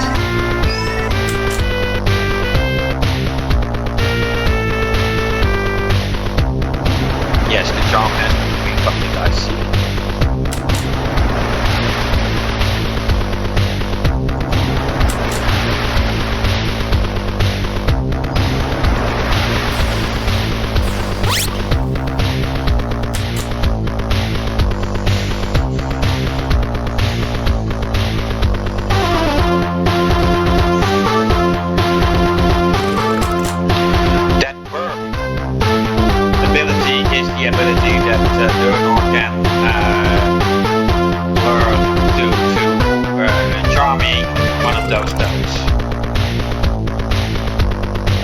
Causes disease over all targets, that is, if they can be diseased.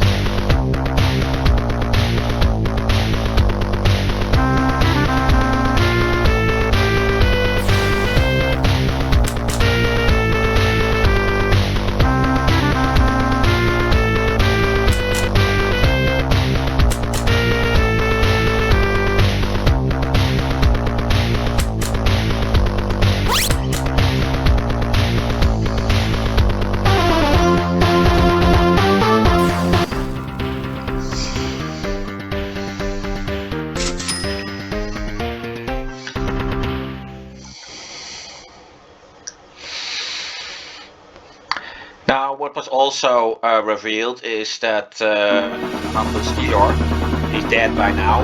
In the fairy tale, he was already older than any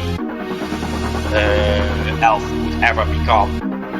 But he was turned after his death, just like Veneria, who was a mortal girl before her death. After her death, she became the goddess of healing. Basically, the same can be said for the elfish god Aurora. Became the goddess of love and lust after her death. Mosquito became the god of wisdom and the sacred patron for the dropout tribe after his death. Now there is nothing here. How do we get over here? Well, I hope anyone could have figured that one out.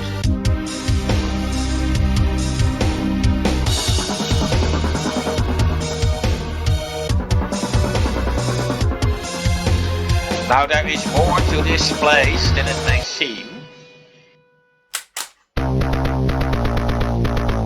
Ooh, I really... Although this salamander can be charmed by Durnor, I prefer not to risk more than I have to.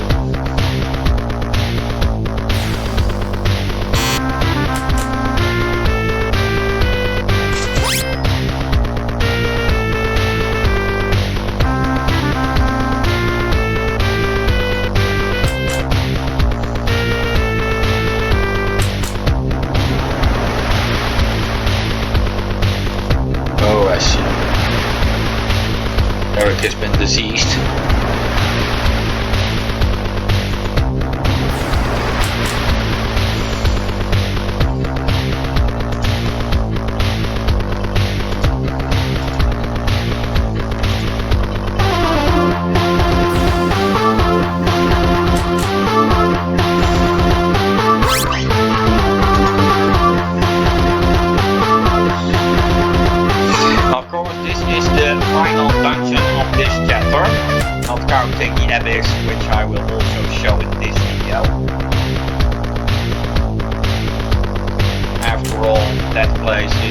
entirely optional.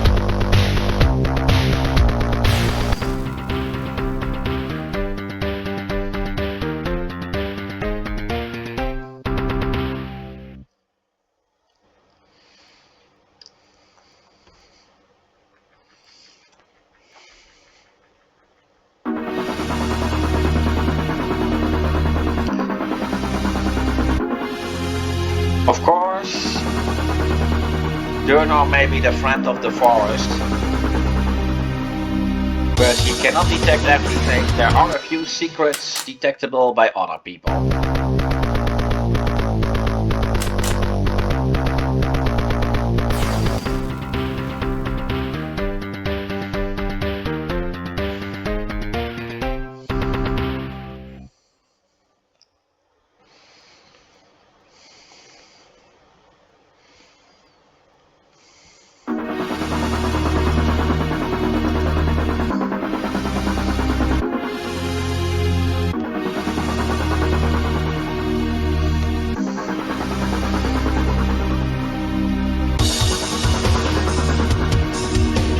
Techno bubble. There is no thing here. The spots that Maria's scanning for secret passages react to are just certain invisible objects that are visible in the map editor, of course, but not in game. The game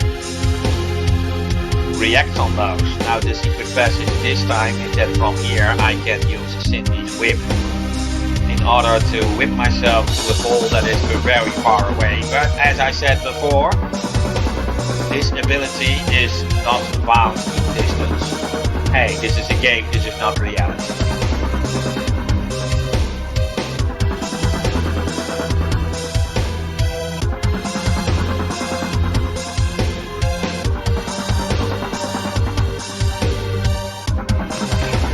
And I think this particular secret passage is worth it.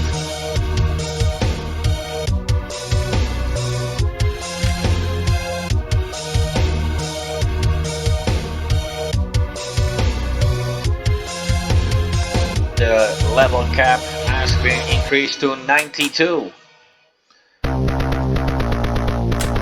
Well, let's see if I can get a salamander this time.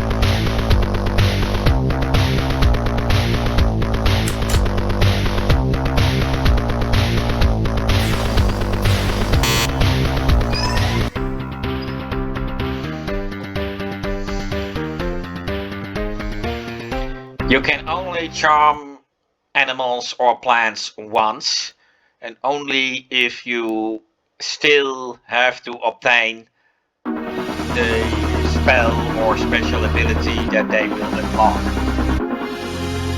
It is therefore senseless to use it on enemies that will not give you any special ability or anything.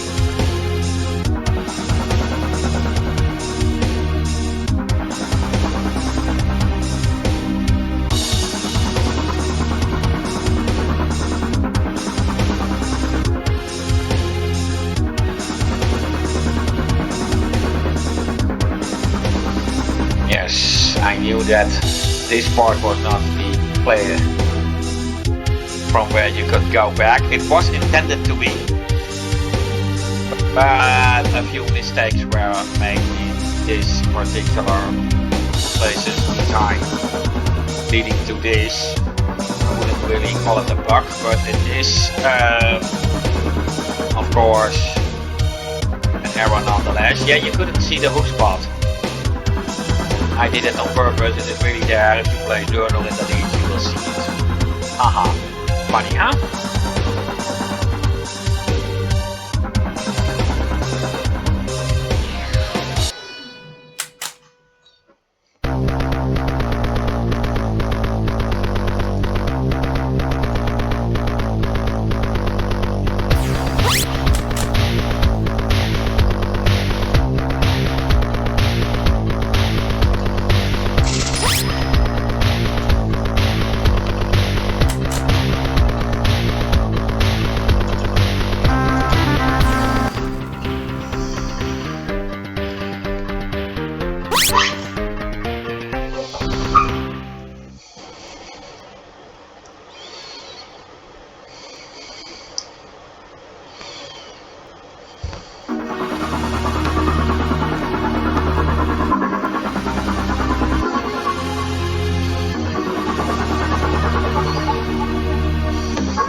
Not that that move will do much in this particular case, but hey.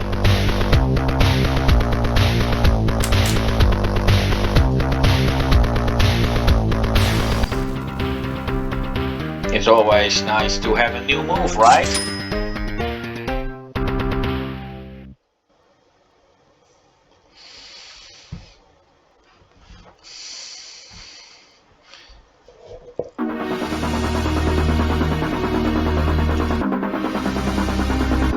Now this is a very nice joke.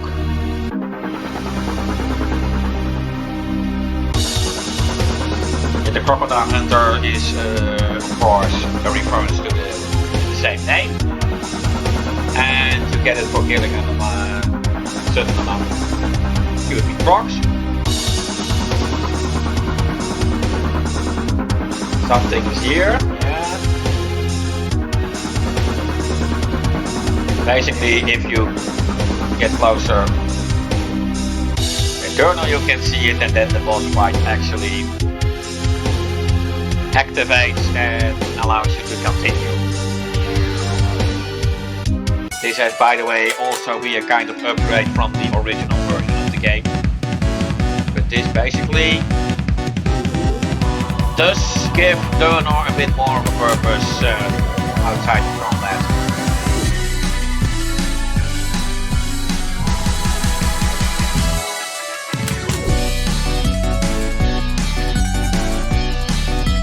Suffice it to say that the game has been written that way that all playable characters will be used at least once, if not more.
rid of it is by thunder and lightning.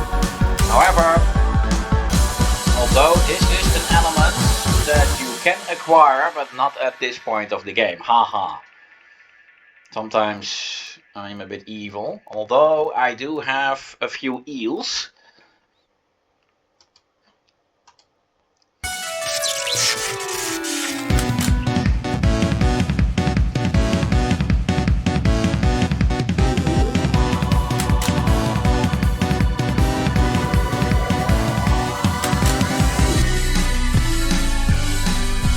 Oh, wait a minute, I see something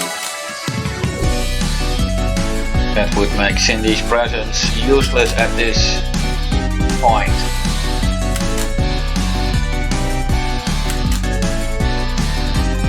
Identify can be used on boss.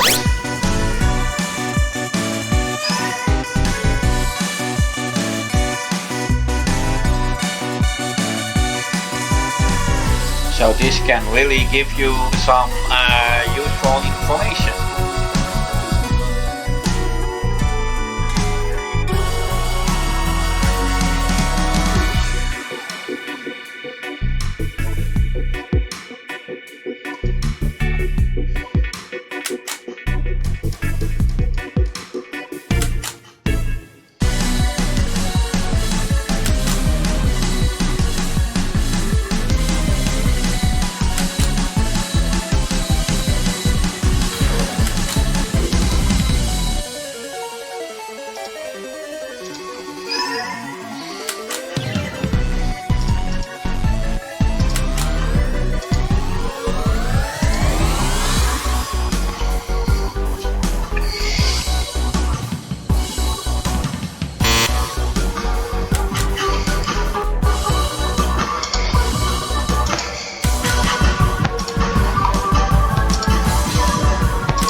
Level 59 for Rebecca.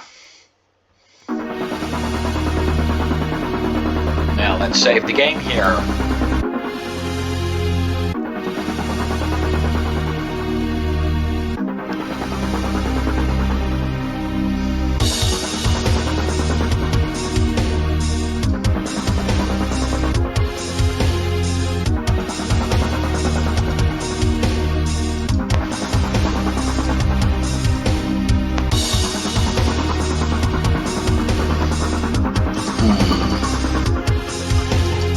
I thought it was really by using the whip that I had to continue with the sail something. Yes, or was I still something and I forgot? But no, it was Panda. Identify yourself is a reference to the game Land of War, the Throne of Chaos, in which the guards of the Gorka would say this when you entered the Gorka swamp for the first time.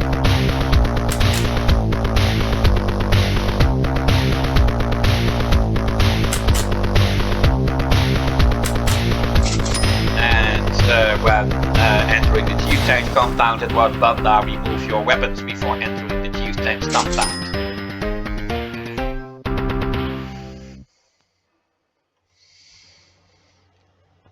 Although not all achievements are references, most of them are.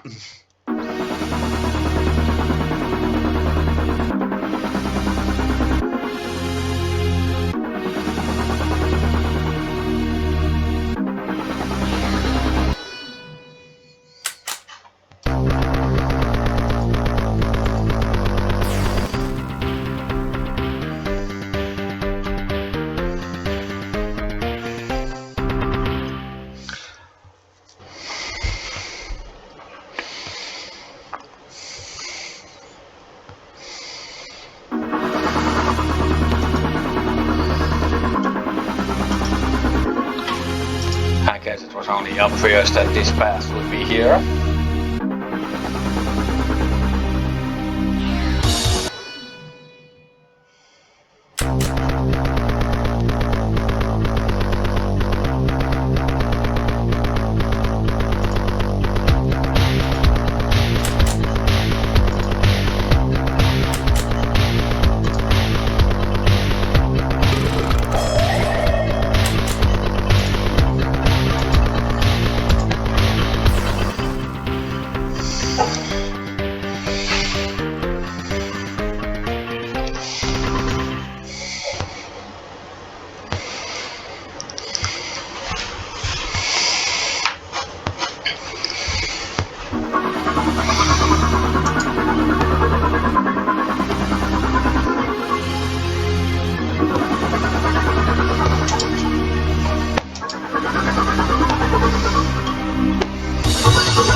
This was a bit of an evil stroke for me.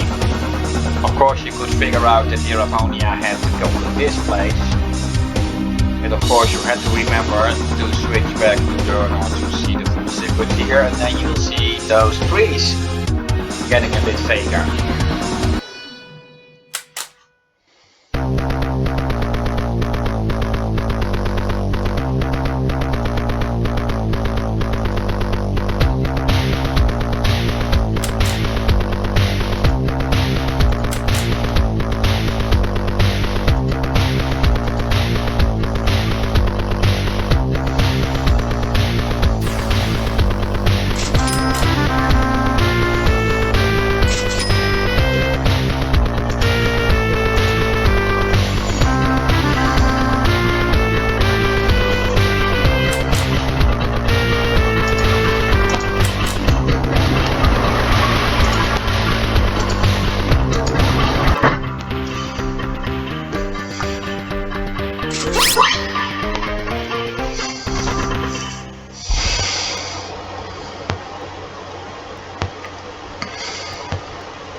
Well, that's... And this is the so-called Temple of Hando's York.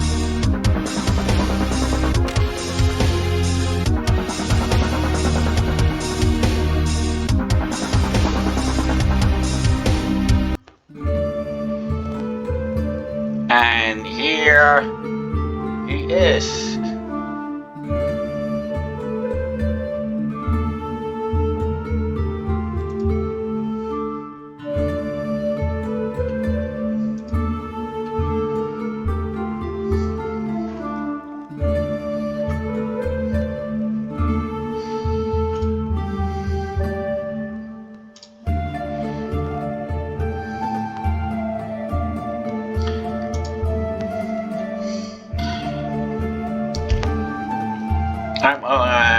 I'm 174. I don't know why, but I always imagined Maria to be 174 years old. From the very first moment that she was introduced as a character to this game.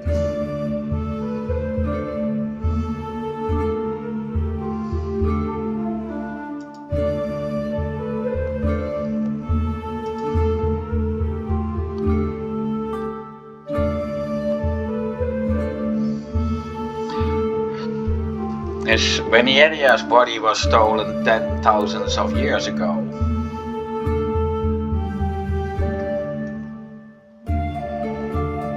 Remember that.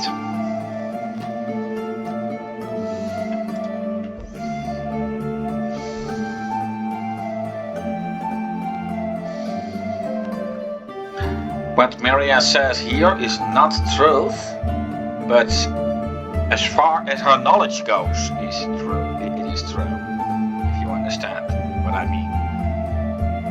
She's strictly speaking not lying from her own point of view. She's simply saying things the way she knows it.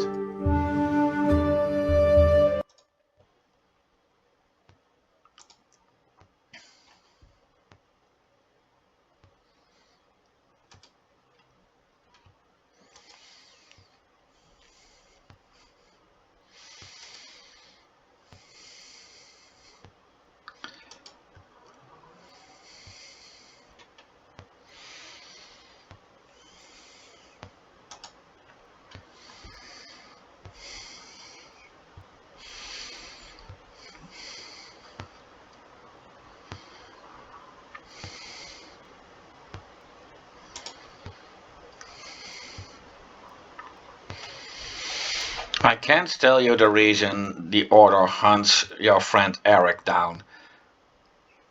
I do know, and I know you won't believe me if I told you. But worry not. You will receive a message from the people who also know more about them pretty soon.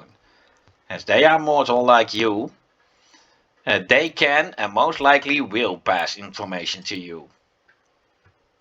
So the best course of action would be to go back to Independence. Someone is waiting for you there. But before you go, I'll bestow my blessings upon you. See it as a gift from your grandpa. Goodbye, my child.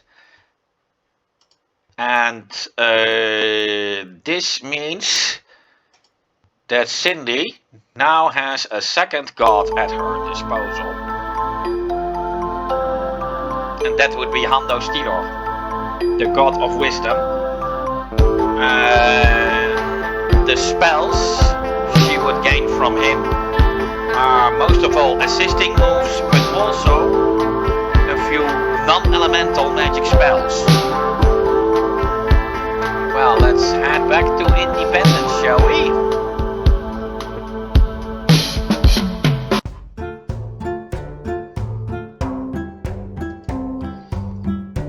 The leader of the winged soldiers is here and she wanted to talk to you guys.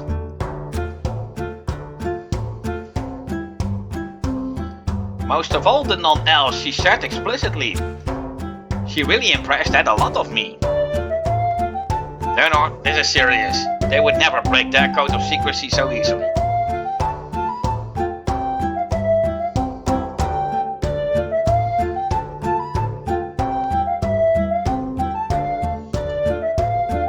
Well, let's see who is waiting for me on the beach.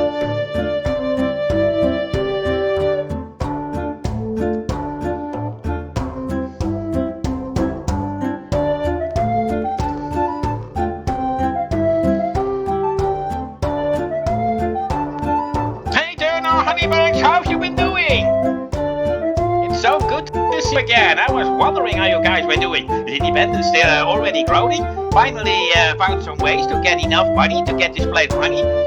Still trouble with the stairs? Oh man, I want to know it all.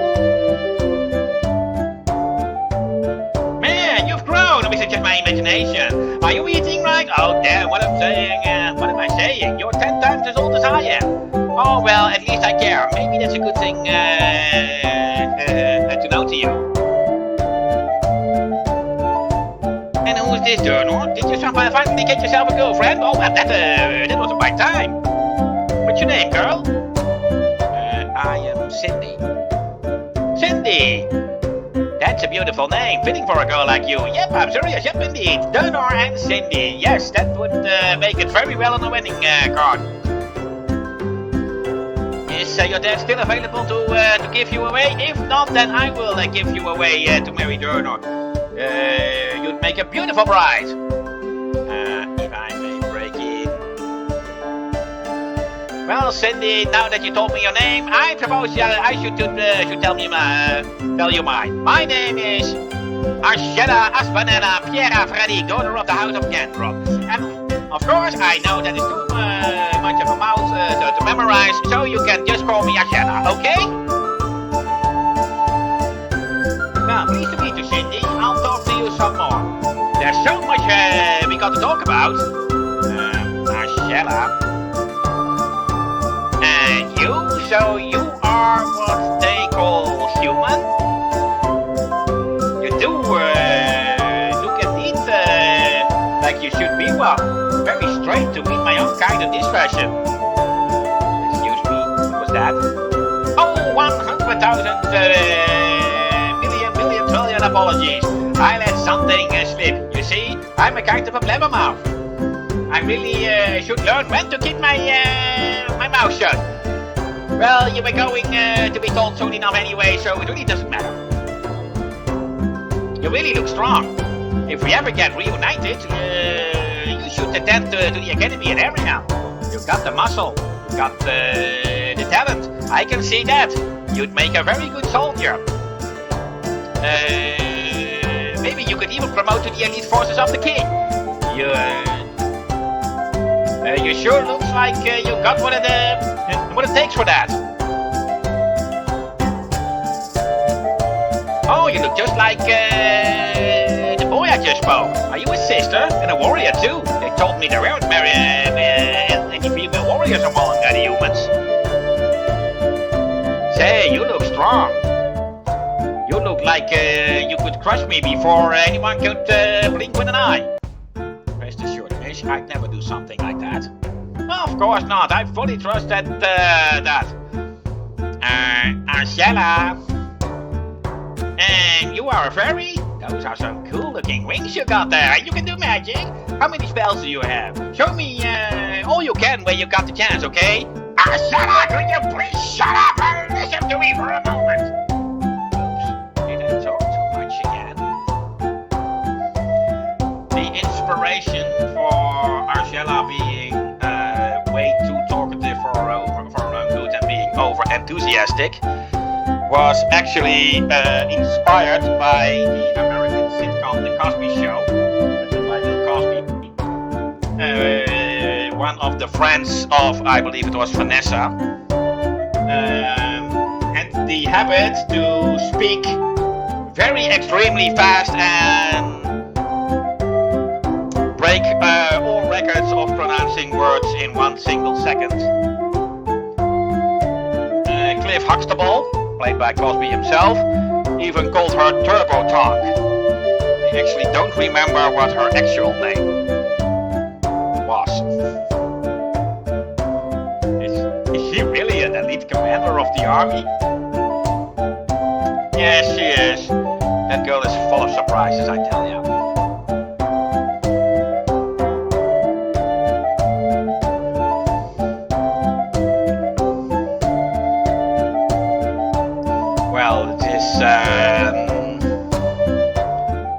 Of course, you already noticed that I was already a bit stuttering myself when I tried to voice act her. If an actual voice acting crew would ever be at my disposal to make a spoken version of this game, I really feel sorry for whoever it is who's going to voice her.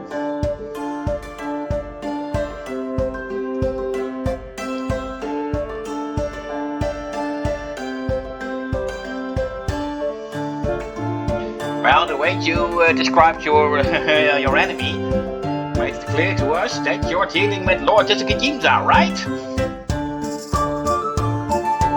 The king immediately ordered me to go over here as a response. He said it's time we came out of hiding. And he even gave me permission to walk out in the open on the entire continent of the Listo.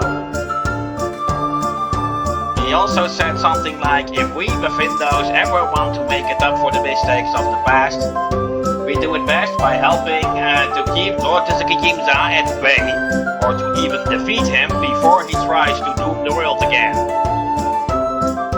So that's why I'm here. I was ordered to join your group if you plan to go anywhere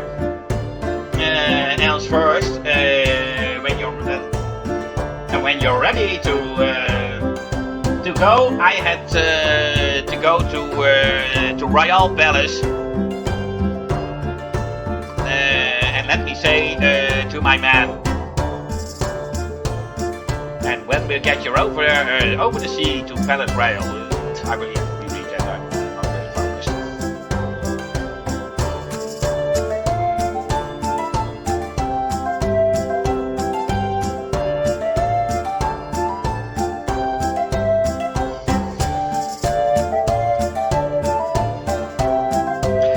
And that ends this chapter. But not yet this video, as I promised when the final character would join the group, and here she is as Angela Aspanella Piera Fradik, daughter of the House of Gendron. So I will first go to the Abyss, the optional dungeon.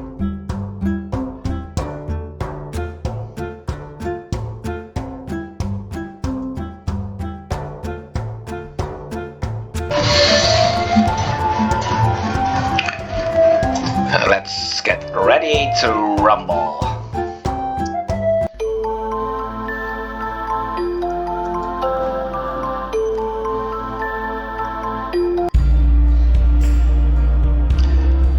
And this is the Abyss. Now, except for a few floors, this entire place is randomly generated. So there is really no telling whether to go north, south, east or west. You just have to figure that out each time you visit this place. Of course, the entrance level is not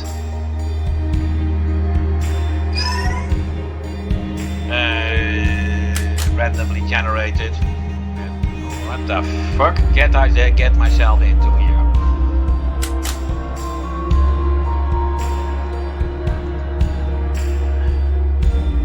This was a hopeless battle. At the 5th floor there will be a safe spot. That is one of the few floors that is not randomly generated. And on the 10th floor there will be a boss. That is also a floor that will always be the same. And all the other floors are randomly generated.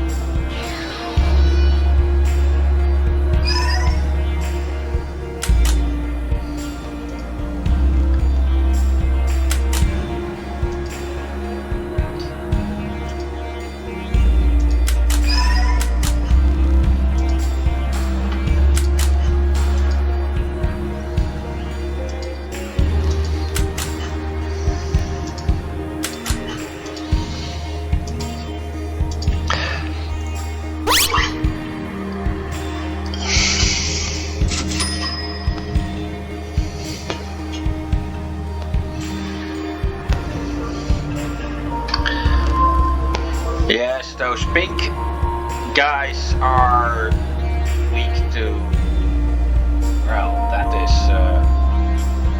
nice to see. Of course, I can just click the exit now. Show me the way, Angela. That is how you pronounce her name. The tremor on the E, if we call that in Dutch, has confused many people. But her name was constructed by Dutch spelling rules, not by German ones, so it doesn't act as an umlaut.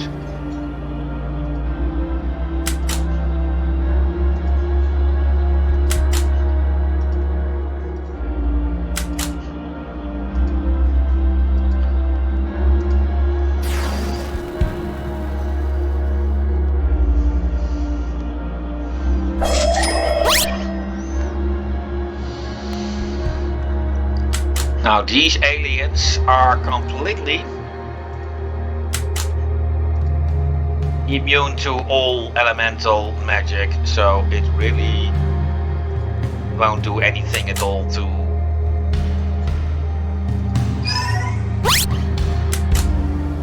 try to cast spells on them.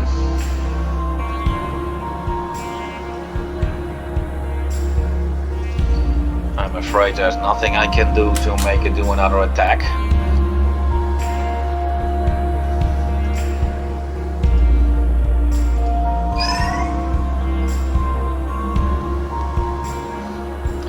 Of course, should I fail now, then I will leave this place be for now and try it again in the next video.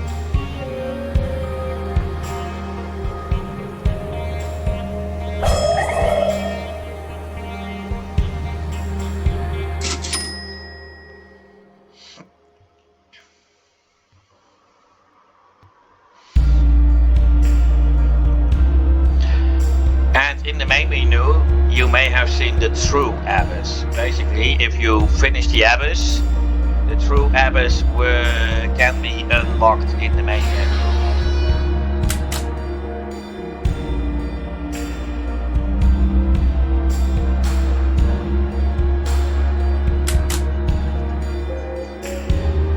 And the True Abyss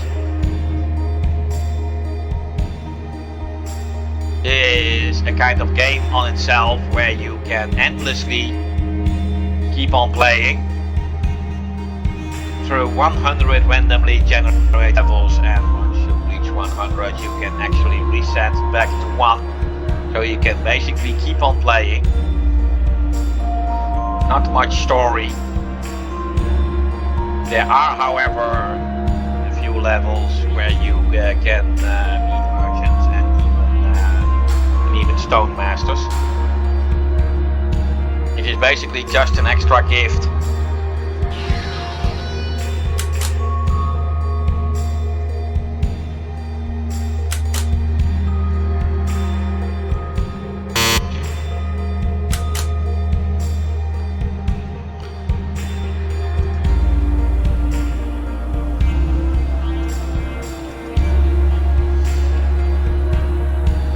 Yeah, the timing where Eric came to the conflicted with Argella learning a new move, and then this can happen. It's not something easy to fix, as it is. It requires such perfect timing to replicate it that it is just impossible to time it all.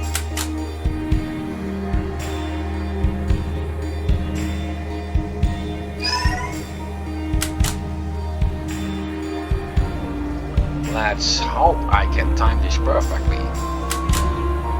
I'm afraid it won't go that way. And it's targeting Eric, huh?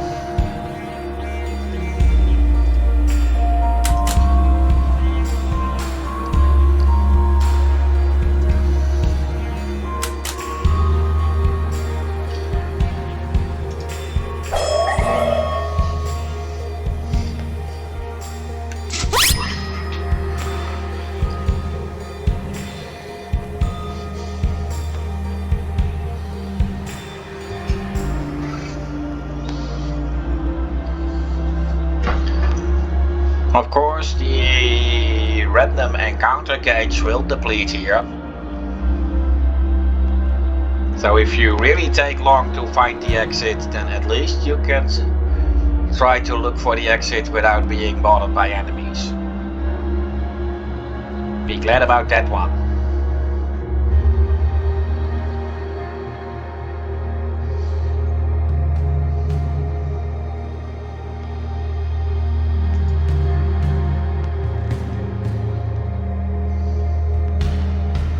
Where to go? I don't know. Like I said, the place is randomly generated. So basically, I'm on my own.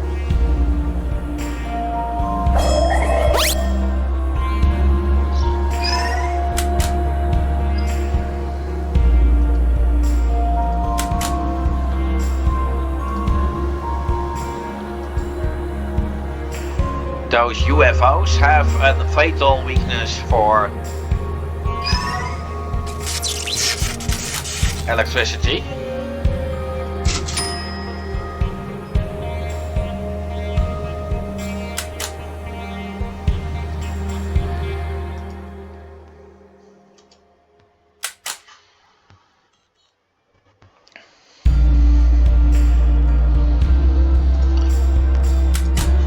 That alien is getting far too dangerous for me.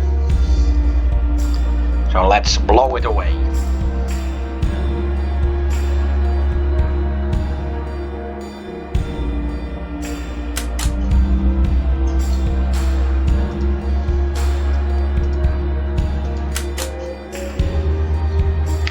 Basically, of course, this is a secret level. But I also wanted to try if I could actually manage to build a level generator. Well, in the first version of the game, where the map engine was tile-based, it was quite easy. But remember, the current engine uses Ketura, and that really set me for a challenge.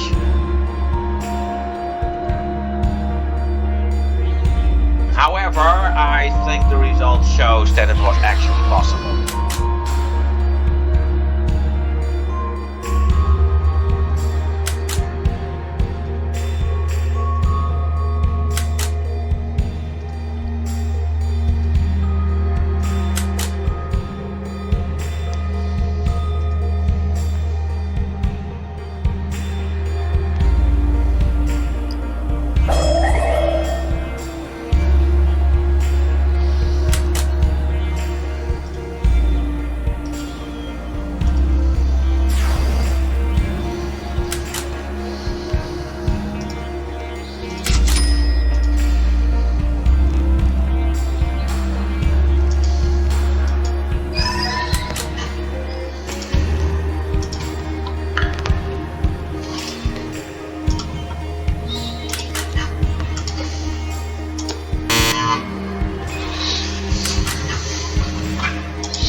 To make a video of the true abyss.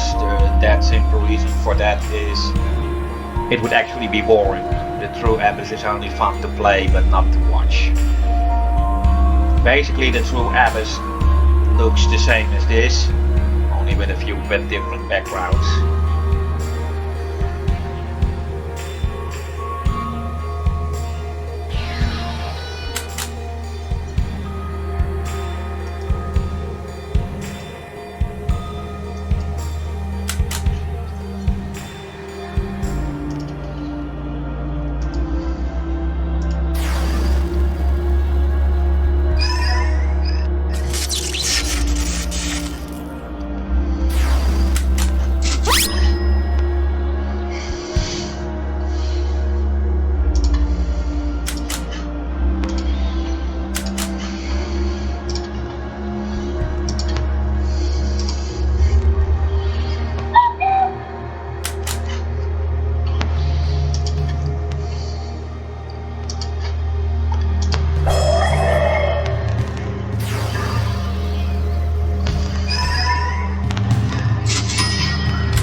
So when I'm out of them, I guess I have a bit of a problem.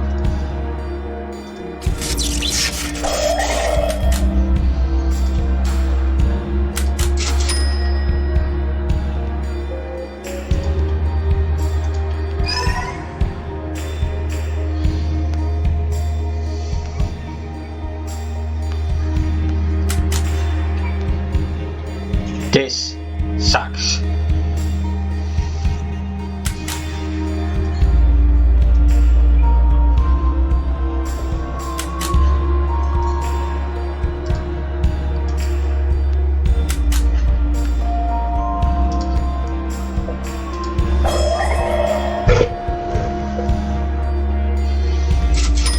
Well, anyway, when I came up with the working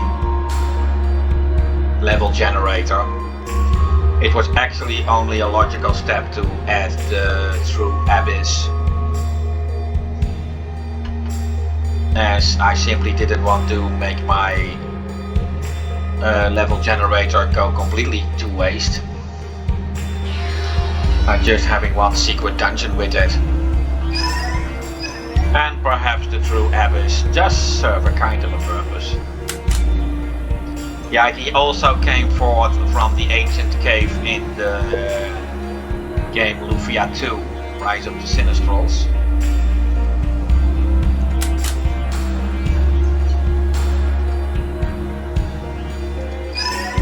Where a similar concept has been put in the game.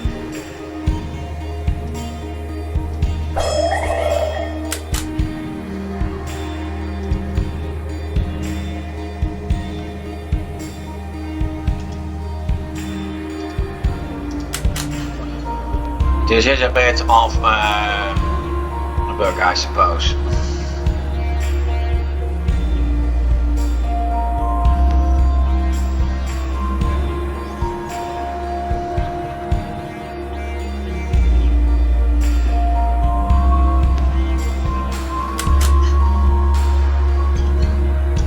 Okay, now I really must do that what I don't want to do, but otherwise this will surely be a wipeout.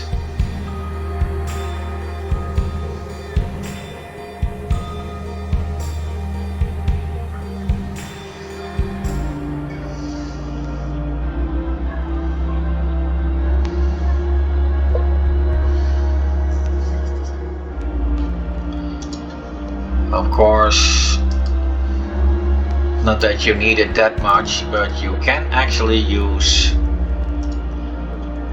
healing items in the field menu.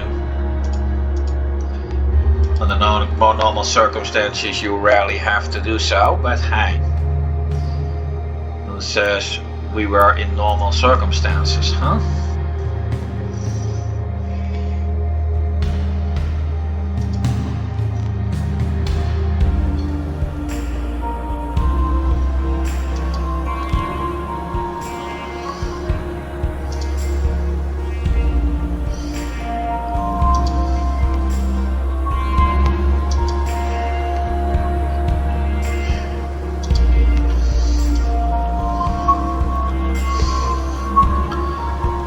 Well, I'm pretty much amazed by my own level generator, as the turns I see here were not the kinds I actually expected.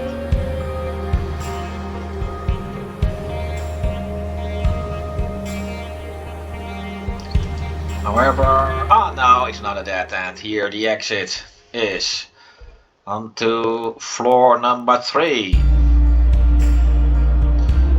Well, that is of course when you have level generators, then sometimes this could happen.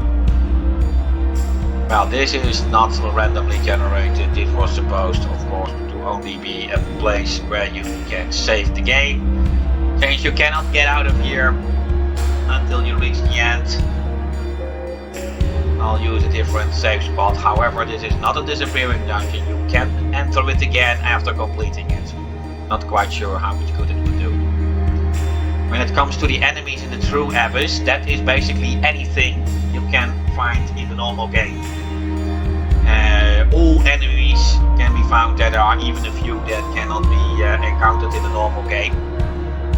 And the true abyss even has its own bosses. So basically, if you want to claim that you have truly completed the Secrets of Dyrt, you will have, of course, to have been able to complete all 100 levels of the True Abyss at least once.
There the exit is, and a random encounter.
A few times Rebecca was knocked back by a curse. This time it looks like she will perform her move and kill the alien in the process.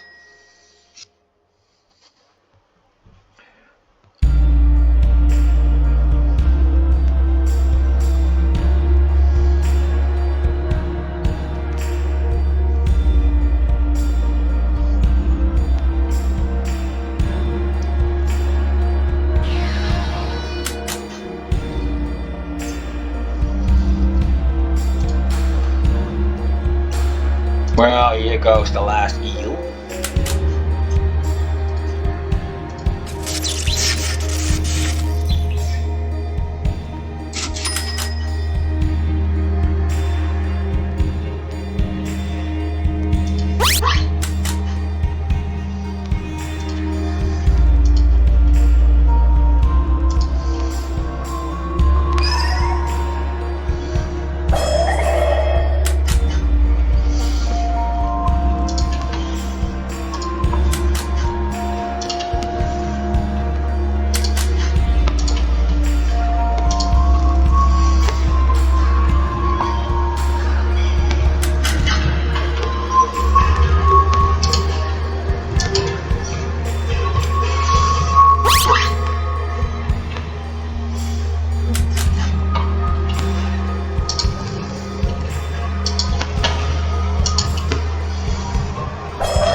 Oh, there she goes. And the 7th floor. Now what you see in the background is always the same on each floor. So these crazy explosions on the background will always be shown on floor 7. However, the layout of where you can go and where you cannot go, that is what will always be different.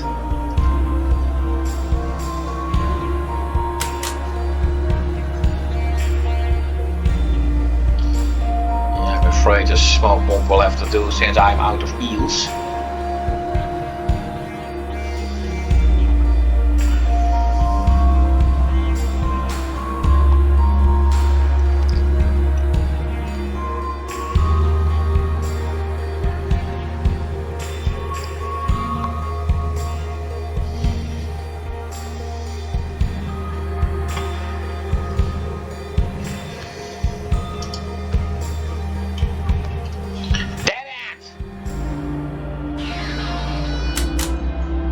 Oh, no, I'm not even going to try that.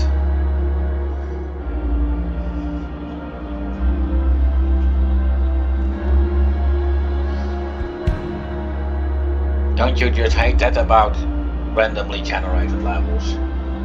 There are a few games that are actually revolve completely about randomly generated levels. I normally hate that. Here, I could of course live with it because it was only a side quest, and for the true Abyss game, well, it basically uses the same codes that I already had for the normal game.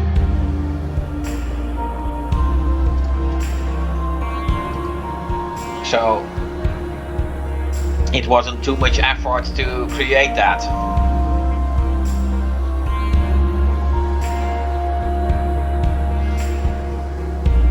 And of course, since some people do like randomly generated games, well, I guess the true Abyss is just what they need, huh?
If I have a new move, a rogue skills went up after all. Nothing new.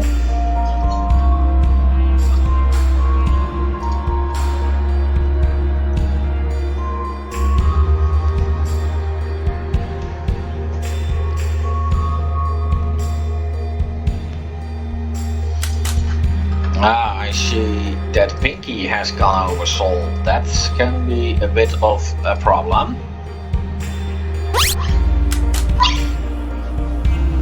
There's really not much point in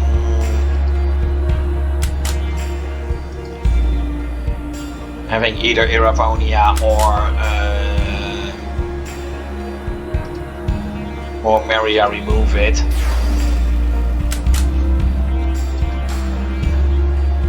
As it will always cause another Pinky to go over Soul as soon as it arrives.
hate that I have to do this, but I'm afraid I do not really have much of a choice.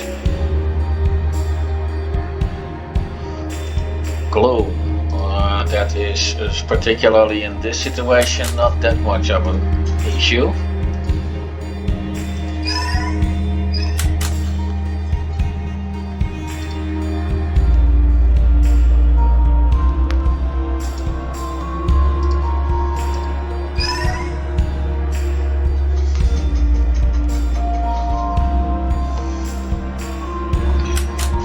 Especially not when it misses.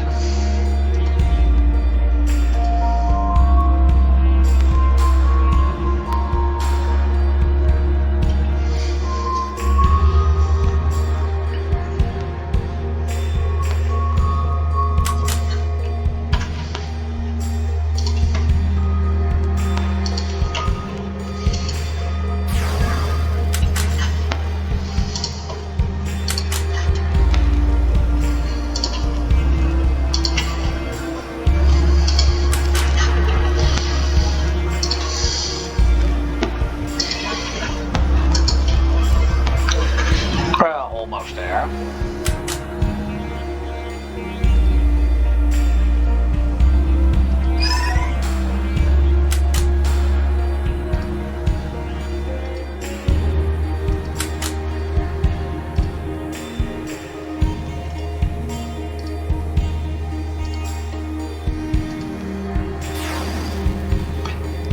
Gloom is a move that can turn you into undead. And then healing would hurt you instead of heal you.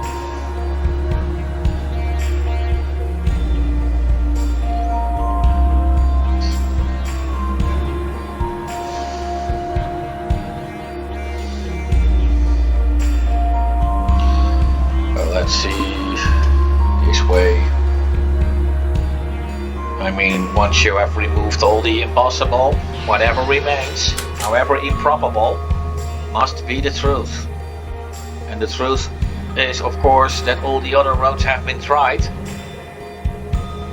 So this can be the only path that could take me higher or further or whatever.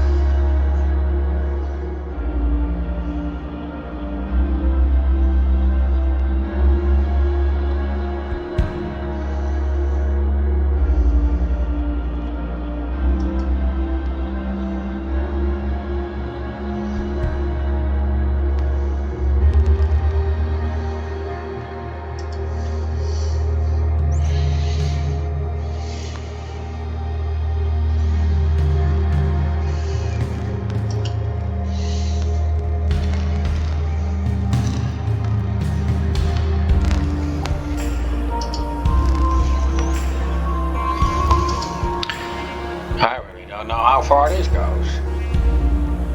How can the computer make this up by itself?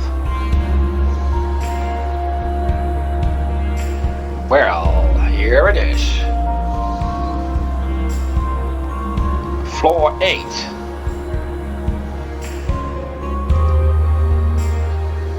I said it before, 10 floors, and on the 10th floor a boss.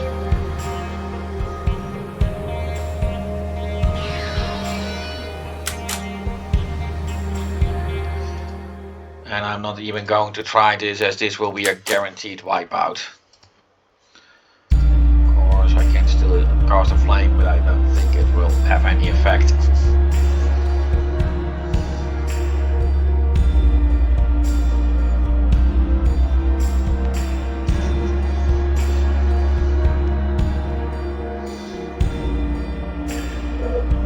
As this is a secret bonus dungeon, the amount of experience points you get here is not enough to care anyway. 9th floor.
Well, this looks pretty good, I guess.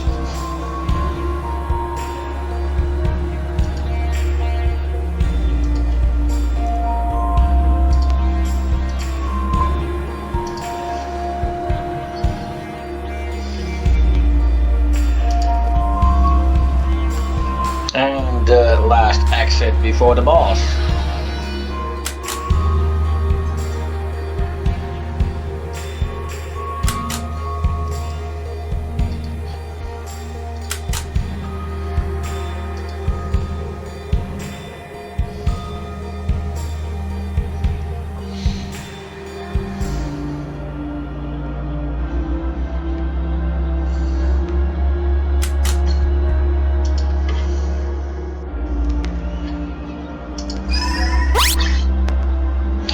The reason why I made Ajela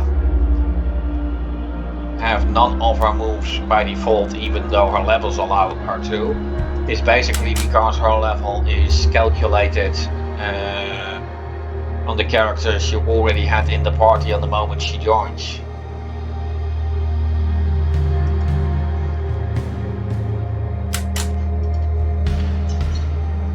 And I did want to have all the moves she should have by then unlocked from the start.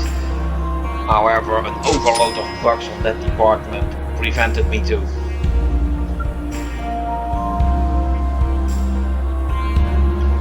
And at least this way I have a system that works. Well, and here is the place where the boss will come.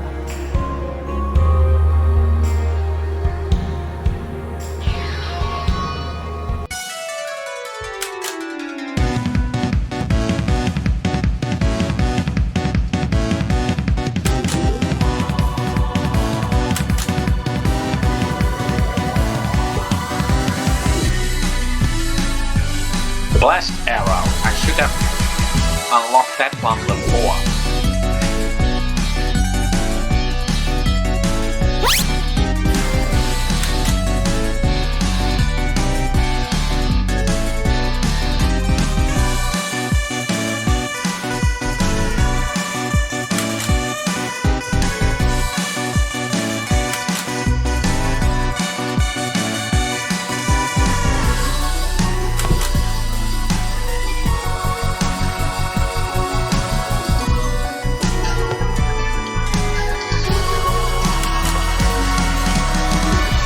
Let's see.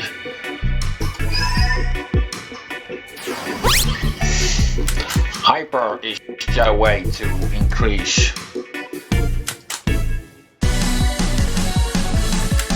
physical strength.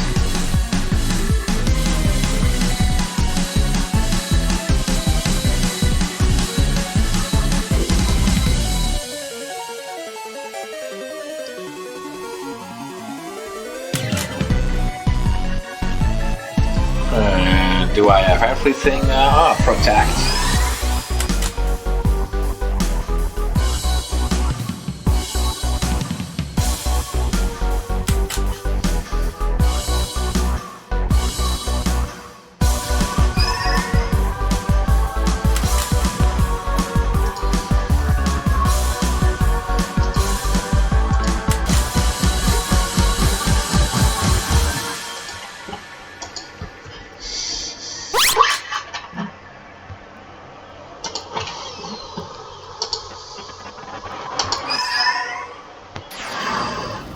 That is a dispel everything spell, always handy to have.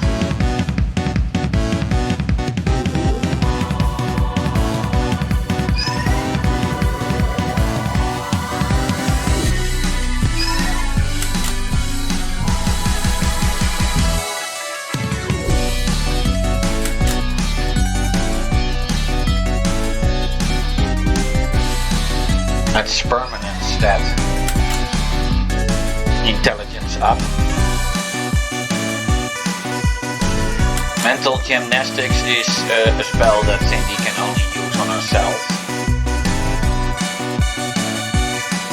She will later, however, get another intelligence up spell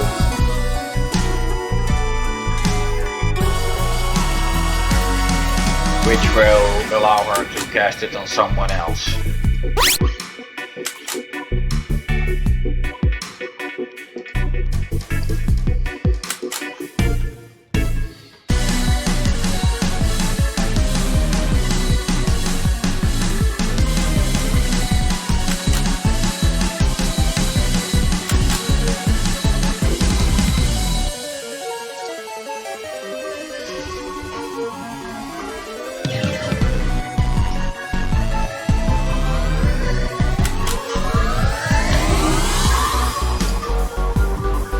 I guess Argella has all the abilities she should have at this point unlocked by now.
No, you're not going to use Demon Soulbreaker. I see it's almost dead. And weak to all elements.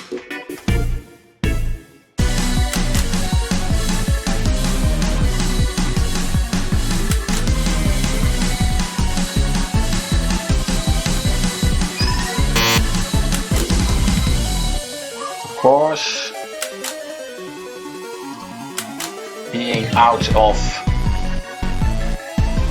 ability points is not going to help in a moment like this.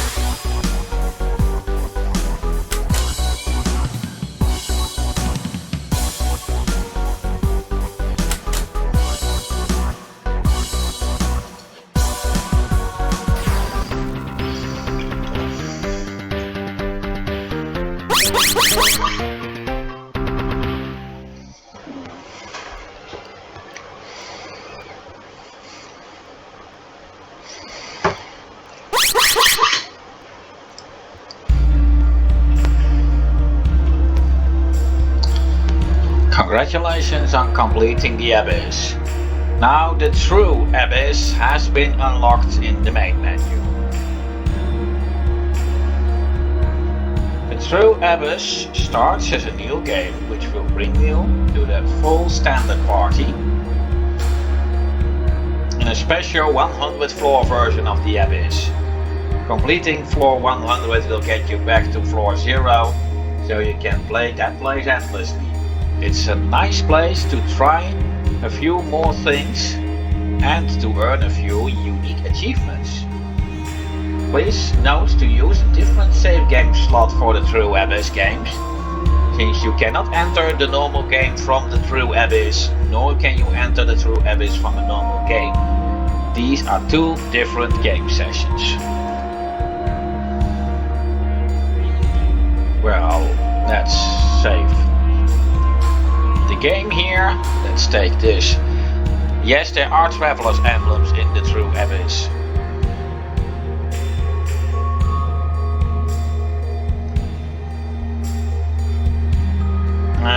Beyond Infinity is of course the achievement for completing the Abyss, and this will get you out. And well, with that I am about to take my leave of you, since that ends this chapter completely.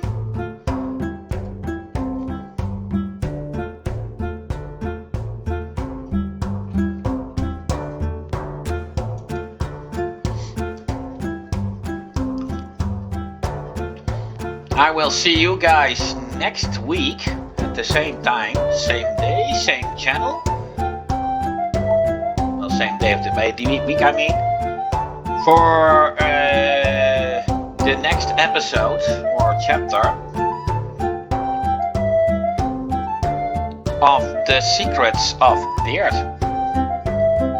Take care of yourself and for each other. Until the next time.